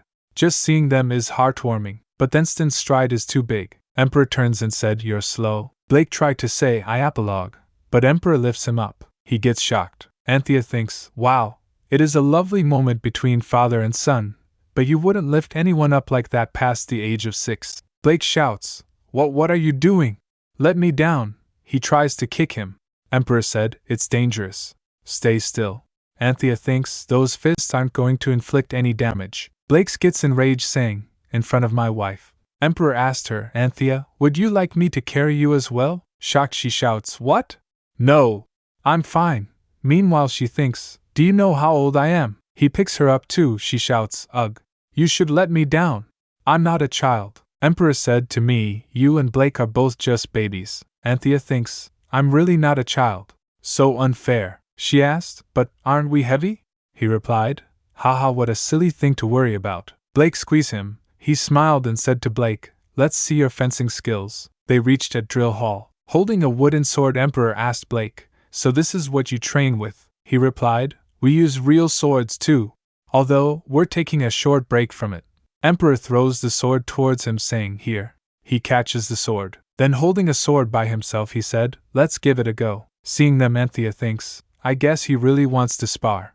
I heard that even the Imperial Commendator was no match for Thenston when it comes to swordsmanship. Blake grips the sword tightly and replied, okay. Emperor dropped him in first hit. Anthea thinks, I thought he'd go easy and gently give him some pointers. He's ruthlessly going all out. Then Emperor said, widen your stride. If you just rush in, you end up revealing a weakness. Blake stands up holding his sword and said, okay. I'll try again. Again he fell down. Emperor said, you dropped the sword because your grip is weak. You shouldn't be handling a real sword at this stage. You could end up putting your practice partner in danger. Blake nods, saying, I'll devote myself even more. Anthea thinks, he was embarrassed about training with a wooden sword moments earlier. The look in his eyes changed. She said to herself, perhaps it's better that Thenston isn't going easy on him. After some time, Blake starts trembling and sweating. Emperor stops, saying, that's enough. Blake shouts, wait. I can do more. Emperor said, let's do it tomorrow. Blake asked, you're coming tomorrow as well? He pats him, replying, that's right. He said, I'll come every day. Blake starts blushing. Emperor said, I see that you've been practicing a lot so far. Well done. Blake said, don't tease me. I'm not good. Emperor said, I didn't even know how to properly hold a sword at your age. You've done well. Edmund taught you well. I shall reward him. Blake beamed with joy and asked, really? You're going to reward Edmund? Emperor smiled and said, I am. At Crown Prince's palace. At dining table, Blake said, I find it difficult to move my legs while swinging a sword. Perhaps I just don't have any talent when it comes to swordsmanship. Emperor replied, you need to gain experience. It's not a matter of talent or thought. You need to practice for your body to learn. Pleased, Anthea thinks, maybe it's because they found a topic they're both interested in. The conversation is flowing quite nicely. This is good. Blake said to her, Anthea, try some of this. It's really good. She replied, thank you, Blake. Emperor asked her, do you call him by his name now? I guess you truly view him as a husband now. She said, no, that's not it. Blake said, I was her husband from the start. Then, as promised, Thenston stopped by the prince's palace every day and mentored Blake with his swordsmanship. A few peaceful weeks passed just like that before the Festival of Light commenced. The Festival of Light commemorated the day the Goddess of Light shared her power with Philip and lasted for a full 15 days. In the original work, Blake participates in the festival through Richard's scheme. His mask comes off in the plaza and his true identity is revealed before he gets hit by rocks and scorn from the people. Blake ends up with a deep emotional wound as a result, and starts spending a miserable childhood fueled by despair and loneliness ignited by this incident. That is what happened. However, as long as Anthea is around, such a thing will never happen. While on bed, Anthea asked Blake, "Blake, do you want to go to the festival by any chance?" He replied, "No, I don't want to. I like being alone with my wife the best." She replied, "Me too." She holds his hand saying, "Once you're freed from this curse and a lot bigger, let's go to the festival together." He said, "Okay. Promise we'll go together." She replied, "Promise?" "Yes, I promise." And so she spent the majority of the festival period together with Blake. And the last, unavoidable event. The Imperial Ball began. An announcer said, "Announcing His Majesty, the Emperor and the light of our empire. Announcing Her Highness, the Crown Princess, and the blessing of our empire." Emperor and Anthea came. Richard stands there seeing her and thinks, "Anthea, she's once again glowing today." He smirks thinking, "Today is the perfect day for me to seduce you." Duke Bronn came and asked Anthea for dance, saying, "Your Highness, will you give me the honor of your first dance?" She replied, "My apologies, but I don't feel very well today." He said, "But just once." Two ladies standing near asked Bronn, "Duke Bronn, don't you know the Crown Princess does not dance?" Others said, "That's right." "How rude." Anthea turns and moves away. She sighed thinking, "I was surprised to see Richard quiet for a change and now everyone else is acting up. I should hide in a corner and take a break." Suddenly Frank came and said, "Hold on, let's have a dance." Shocked, she thinks, what? She thinks seeing him, sunken eyes like a dead fish, the awful stench of alcohol and drugs. There's not many that could act so brash in front of me, the Crown Princess. It must be Frank, the Crown Prince's nephew and Richard's half-brother. The noble standing nearby felt anxious and nervous. She thinks, the leading candidate to be the heir to the throne at this point. Anthea said, "I politely decline." Frank shouts in anger. "What?" he yelled. "You dare refuse my request? Is your wretched noble family the one to blame for your insolence? You fool! I will be the next emperor. Believing that you'll be the Crown Princess must be making you pompous. But if I become emperor, you will become mine in the end." A lady came and holds Frank's arm, saying, "Frank, please don't do this." He hits her, shouting, "How dare you lay your hands on me? You ugly girl, I kindly take you in and you dare forget your place." He barks like a dog. "Do you think anyone would give you the time of day if you weren't from the Marquis's family? Listen, I don't even need your family anymore. Just hand over your assets and get lost." Anthea said, "Duke Carciel, it seems that you're the one who needs an education. You seem quite intoxicated. You should leave for today," she said. "I'll have you pay for your rude behavior later." She clenched her hand in rage, shouting, "Who are you to make me pay?" She shouts, "What do you think you're doing? Let go this instant." He shouts, "I am destined to become the Emperor of Asterik. I will soon become the Emperor. That monster will eventually croak anyhow. You will become mine." Suddenly someone hits him. He fell down. He shouts, "Who is that? Which punk dare touch my body?" It was the Emperor, and he looks furious. Anthea said, "Father?" He pats her, asking, "Anthea, are you all right? Are you hurt anywhere?" She smiled and said, "I'm okay." Frank starts trembling and said, "Your Majesty, that's not what I meant. It's a misunderstanding. It's just the Crown Princess seduced me first." Emperor again hits him. Then Emperor drew his sword and said while placing it on his neck, "Just try running that mouth again." Frank trembles and starts sweating. Frank's dad interrupts, shouting, "Your Majesty, please stop. Frank is your nephew. How can you draw a sword over a small mistake your young nephew made intoxicated? How can you be so brutal?" Emperor asked. "A trivial mistake," he replied. "Yes. A boy can make a mistake after a few drinks." Richard said, "Please stop, Your Majesty." Then his dad shouts, "Although his wording may have been severe, what he said isn't exactly wrong, is it? The whole empire knows that Frank is the most plausible heir to the throne with the Crown Prince sickly." Emperor said, "I see." He said, I'm relieved to see that you have come to see your senses. Even if you are the Emperor, Your Majesty, you must apologize for your earlier actions." Emperor said, "I understand very well now. This imbecile learned all of this from you." While shocked, Frank's dad asked, "Imbecile? Did you just say imbecile?" Emperor said furiously, "Imprison the Duke of Carciel and his oldest son. I shall have them pay for their acts of treason." The Duke gasped and asked, "Treason? Brother, what are you talking about?" The guards grabs him while he shouts, Brother, hold on. Let go of me. Brother. Anthea stands stunned thinking treason. Emperor hugs her and pats her saying, Anthea. That must have been very startling. I'm sorry. She felt touched and said, not at all. She thinks, so this is what fatherly love feels like. It's warm and reassuring. One good thing came out as a result of Frank throwing a fit. Anthea went back to Manor and said to Blake, I'm back. He hugs her saying, Anthea. She thinks, I got to see my bunny husband again quicker. He asked her, why did you come back so early? She replied, I left early because I wanted to go see the fireworks with you. Did I do well? Blake replied, really? Yeah, sounds great. Let's hurry up and go. Then they went on top floor and seeing outside Blake said, here. It's the top floor, so we even get a good view of the plaza. I've always watched it from here. She looks outside and said, wow. Blake said, someday? We'll be able to watch them from out there? She holds his hand saying, of course. She said, we stand in front to watch in the plaza? Then the fireworks starts. He nods and said, okay. They said seeing the fireworks, wow, pretty. Anthea said, it's beautiful. Suddenly Blake gives a kiss on her cheek. Surprised she said, a kiss? She asked. Blake? He said, you? She asked, what? He said, I love you, Anthea. Hearing this her heart starts beating fast. She said, me too?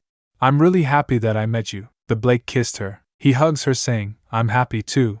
Anthea. She thinks, I'm happy that I came to this world. I got to meet Blake. That's more than enough. After some time she tells, we once again fell asleep while holding hands that day. I had a dream.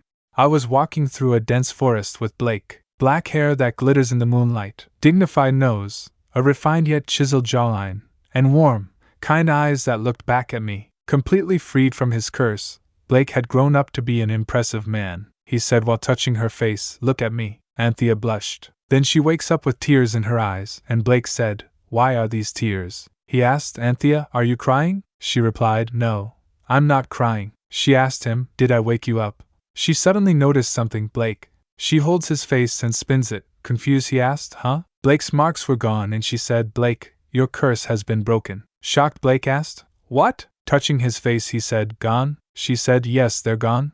There's nothing there. The curse has disappeared. Hold on.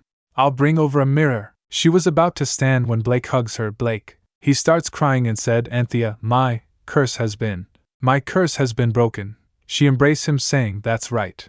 It's broken. He said, Anthea, I can live. She also starts crying thinking, look at him cry like a child. How difficult it must have been to act aloof at such a young age. He said, I can live with you, Anthea. Permanently, now I can. That's right. We'll always be together. We'll never be apart. Then a sudden knock on door interrupts Emperor. He said, come in. Colin came and said, Your Majesty, I have an urgent message to deliver. Emperor asked, what is it? He gets shocked when Colin said, the markings of His Highness, the Crown Prince, have disappeared. Emperor went to Blake's room. He said, Blake, it really has been broken. The curse has been broken. Blake said while Emperor holds his face. Broke. Anthea broke it. Right, so Your Majesty. Can you let go of? Emperor said, it's done. Done? He asked, how about the pain? Are you okay? He said, I'm okay, Your Majesty. I can't breathe. Emperor leave him saying, I'm sorry. Seeing them, Anthea felt touched. She thinks, seeing that reminds you that the Emperor is undoubtedly a father. It's nice. Then Emperor turns towards her saying, Anthea. He holds her hand saying, you freed Blake from the curse. Thank you so much. She giggled and said, not at all.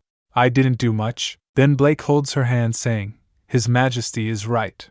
You freed me from the curse, Anthea. Thank you, my wife. She thinks Blake's hand is warm. It feels like that warmth is letting me know that all of this is not a dream. Emperor said, thank you, Anthea.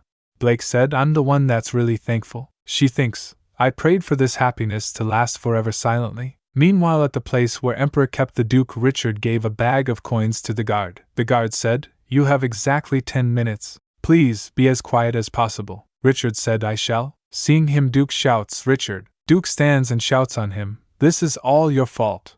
You should have stopped Frank from drinking. Richard sighed and said, my apologies.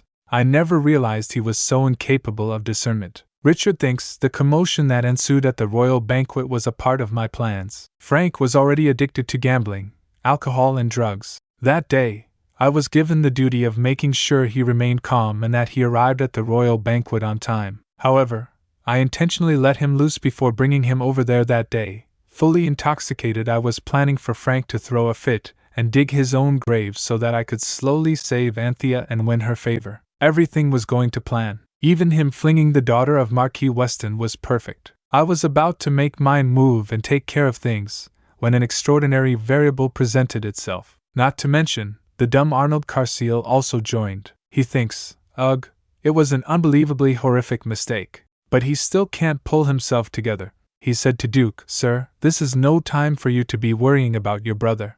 You are currently being charged with inciting an act of treason. Do you not understand what that means? The Emperor has declared war on us. We must come up with a plan." Meanwhile, he thinks, the Emperor will soon begin to dig up Duke of Carciel's crimes. Arnold Carciel was once involved in an attempted assassination of Thenston.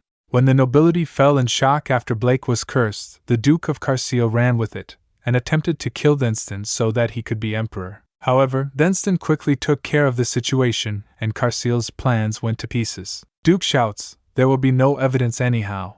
"Who cares? You took care of it, didn't you?" Richard replied, "I did get rid of it, but we still have an important witness, don't we? The one that was sent to the eastern prison where felons are punished." Frank. Shocked, Duke asked, "What?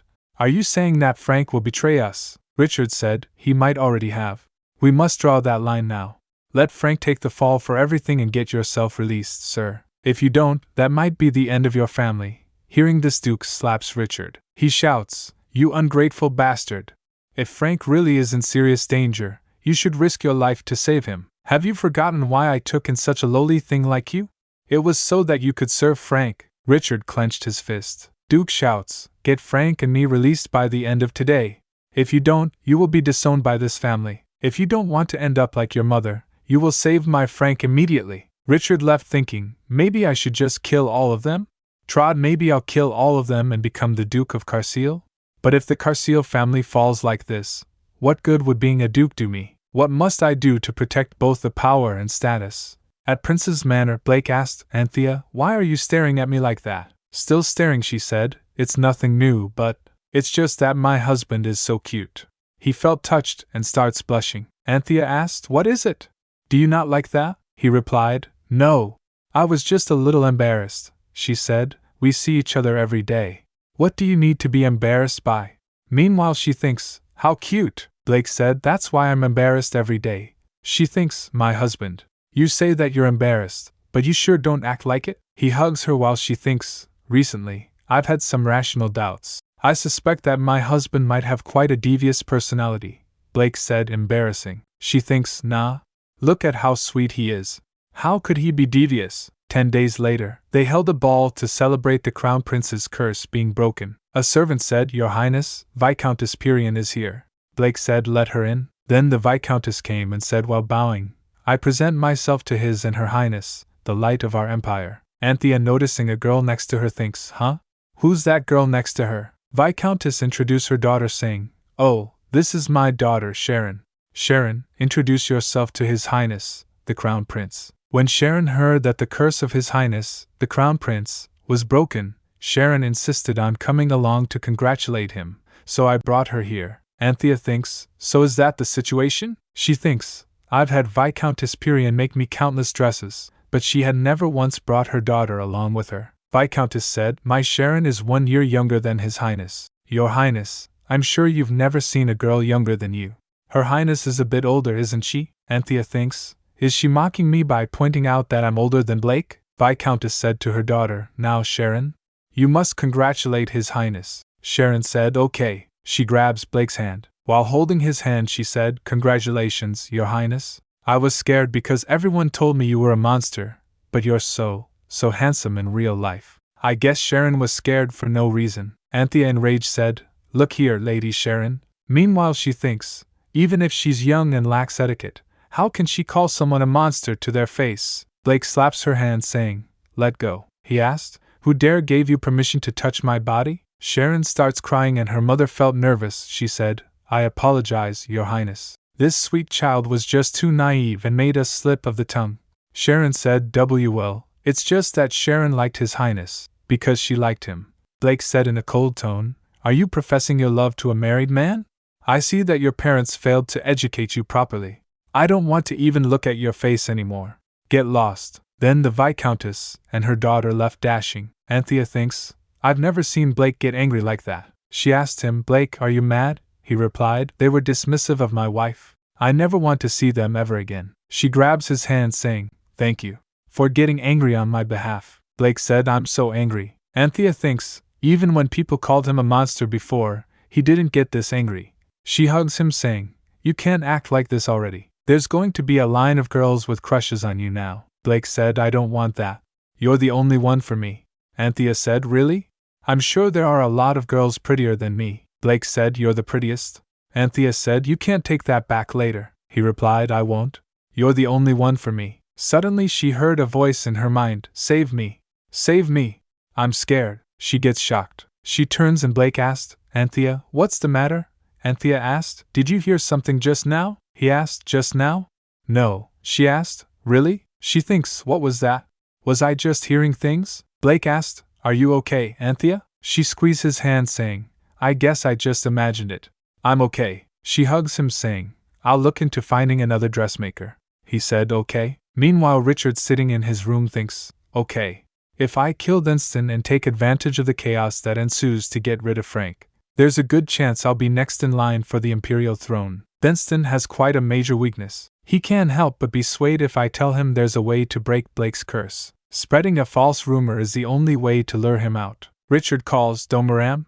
He came and said, yes, my lord. Richard said, I need you to spread a rumor in the streets. Say that someone capable of wielding dark magic that can break the curse of the goddess has appeared. Make sure it reaches the emperor's ear. Domaram asked, spread it throughout the whole empire. What if the source of the rumor is exposed? Richard said, it doesn't matter if it is. I can just kill the emperor before that happens. Suddenly a servant of him came shouting, young master, we have a big problem. Richard asked, what is it? Richard gets shocked when the servant said, they say that the crown prince's curse has been broken. He asked, what? Servant tells, I've received word from John. He says that the palace is celebrating right now because the crown prince's curse has been broken. He saw some knights outside from his window and thinks, those are the imperial knights of the second order. My word, Frank that moron. It hasn't even been a day, and he sang like a canary. He thinks, no, even if he's the emperor, he won't be able to investigate the duke solely based on Frank's words. He clenched his fist thinking, I need to hide the remaining evidence at the duke's estate. Let's get out there and buy some time first. Richard went outside where he bowed and asked Colin, what brings you all the way here? You must all be so busy. Colin looked at him with cold expressions. He said to knights, arrest Richard Carseal. They grab him. He gets shocked and asked, what do you think you're doing? Colin steps closer saying, Sir Richard, this morning, we received a report that stated you paid off the chief guard for the sake of a meeting with an imprisoned traitor. He gets shocked and thinks, my word. I did think the security at Duke of Carseal's prison seemed too relaxed. He knew I'd pay off a guard and set a trap. Dunstan, this is the end for the Carseal family. It didn't even take Frank Carseal a day in prison to confess all the evil deeds his family committed. After Blake was born, they had a dark magician come in to cast black magic. They had placed a curse to accelerate Dunstan's death. All the spies they planted in the palace were exposed. When the possibility of the Carseal family being restored to its former glory disappeared, those who had stood by their side to benefit even made reports on their evil deeds. While having tea, Anthea thinks, even while the Carseal family is being dragged through the mud, Richard's track record remains clean. If Father's plan didn't give them a glimpse of false hope and encourage them to pay off a guard, it would have been difficult to catch them at all. Emperor was having tea sitting next to her. She asked, Father, was Domaram caught? He replied, not yet, I'm afraid. Anthea said, if we catch that dark magician, we should be able to expose everything that Richard Carseal has done up until now. She thinks, when Blake was very sick, they say a rumor quietly went around. There was allegedly dark magic that could transfer the curse to another person. Considering how the rumor originated and spread, it was clear that Richard was the source. He wanted to use dark magic to murder Dunstan as he did in the original work. She clenched her fist thinking, I can't believe he wanted to assassinate the Emperor. I cannot forgive him. Emperor said, do not worry. The Imperial Knights are in pursuit of them. We should be able to catch them soon. She replied, okay. I won't worry. I believe in you, Father. He pats her, and smiled. Presenting a box, he said, Anthea, I have something for you. Holding the box, Anthea asked, what is this? He replied, A jewel that recognizes the successor of light, the tear of light. She picks it saying, wow, so this is. The jewel starts glowing. Emperor said, I see it recognizes the successor of light. She said, I guess so. I guess I really am the successor. Suddenly she heard the voice again in her mind, save me. Liontel. I'm right here. Save me. Please save me. It's so hot. She gets shocked. Emperor asked, Anthea, she said, oh. Yes? He asked, what's the matter? She replied, no, it's nothing. She continued glaring at Jewel. She thinks, it just continues to glow. That was a vision that was just visible to me. 1,000 years ago, Fenland Palace and the Golden Room. The first emperor, Philip, and Liontel Valencia. And a woman screaming for help. The tear of light, perhaps. All of this is connected somehow? She thinks, what's going on? Why do I feel uneasy? The curse of the goddess has been broken. But it feels like I missed something important. Then Colin came shouting. Your Majesty, Emperor asked, what is it? Anthea gets shocked when Colin tells, the door of darkness has opened. Colin continues, the door of darkness is growing. You must hurry, Your Majesty. Emperor said to Anthea, I'll have to step out for a moment. She replied, okay. Be careful. Father. She hugs him and he said, I won't be long. She said, I'll be waiting for you. He said, okay. The Valley of Chaos contained a door of darkness that connected to Devildom. They say, on the day the door completely opens, the world will end. The Asterisk Emperor felt a sense of responsibility to close the door of darkness. The power of light was needed to seal the door of darkness. The Asterisk Emperor used the power of light the cursed successor possessed to seal the door of darkness. Anthea thinks, as a result, the more light power the Emperor used, the more pain the cursed successor suffered. But Blake was freed from his curse, and he was no longer the cursed successor. Then, what happens now? To the door of darkness. She shakes her head thinking, no, nothing will happen. It'll be okay. After some time while sitting in their room, Blake asked her, Anthea, are you worried? She replied, I'm okay. Blake said, don't worry. I'm sure His Majesty will once again have no problems handling it and return safely. He's tough. She said, yes, I think that too. He grabs her hand saying, Anthea, he asked, it's been a while but how about practicing some dancing? Her heart raced and she replied, sure.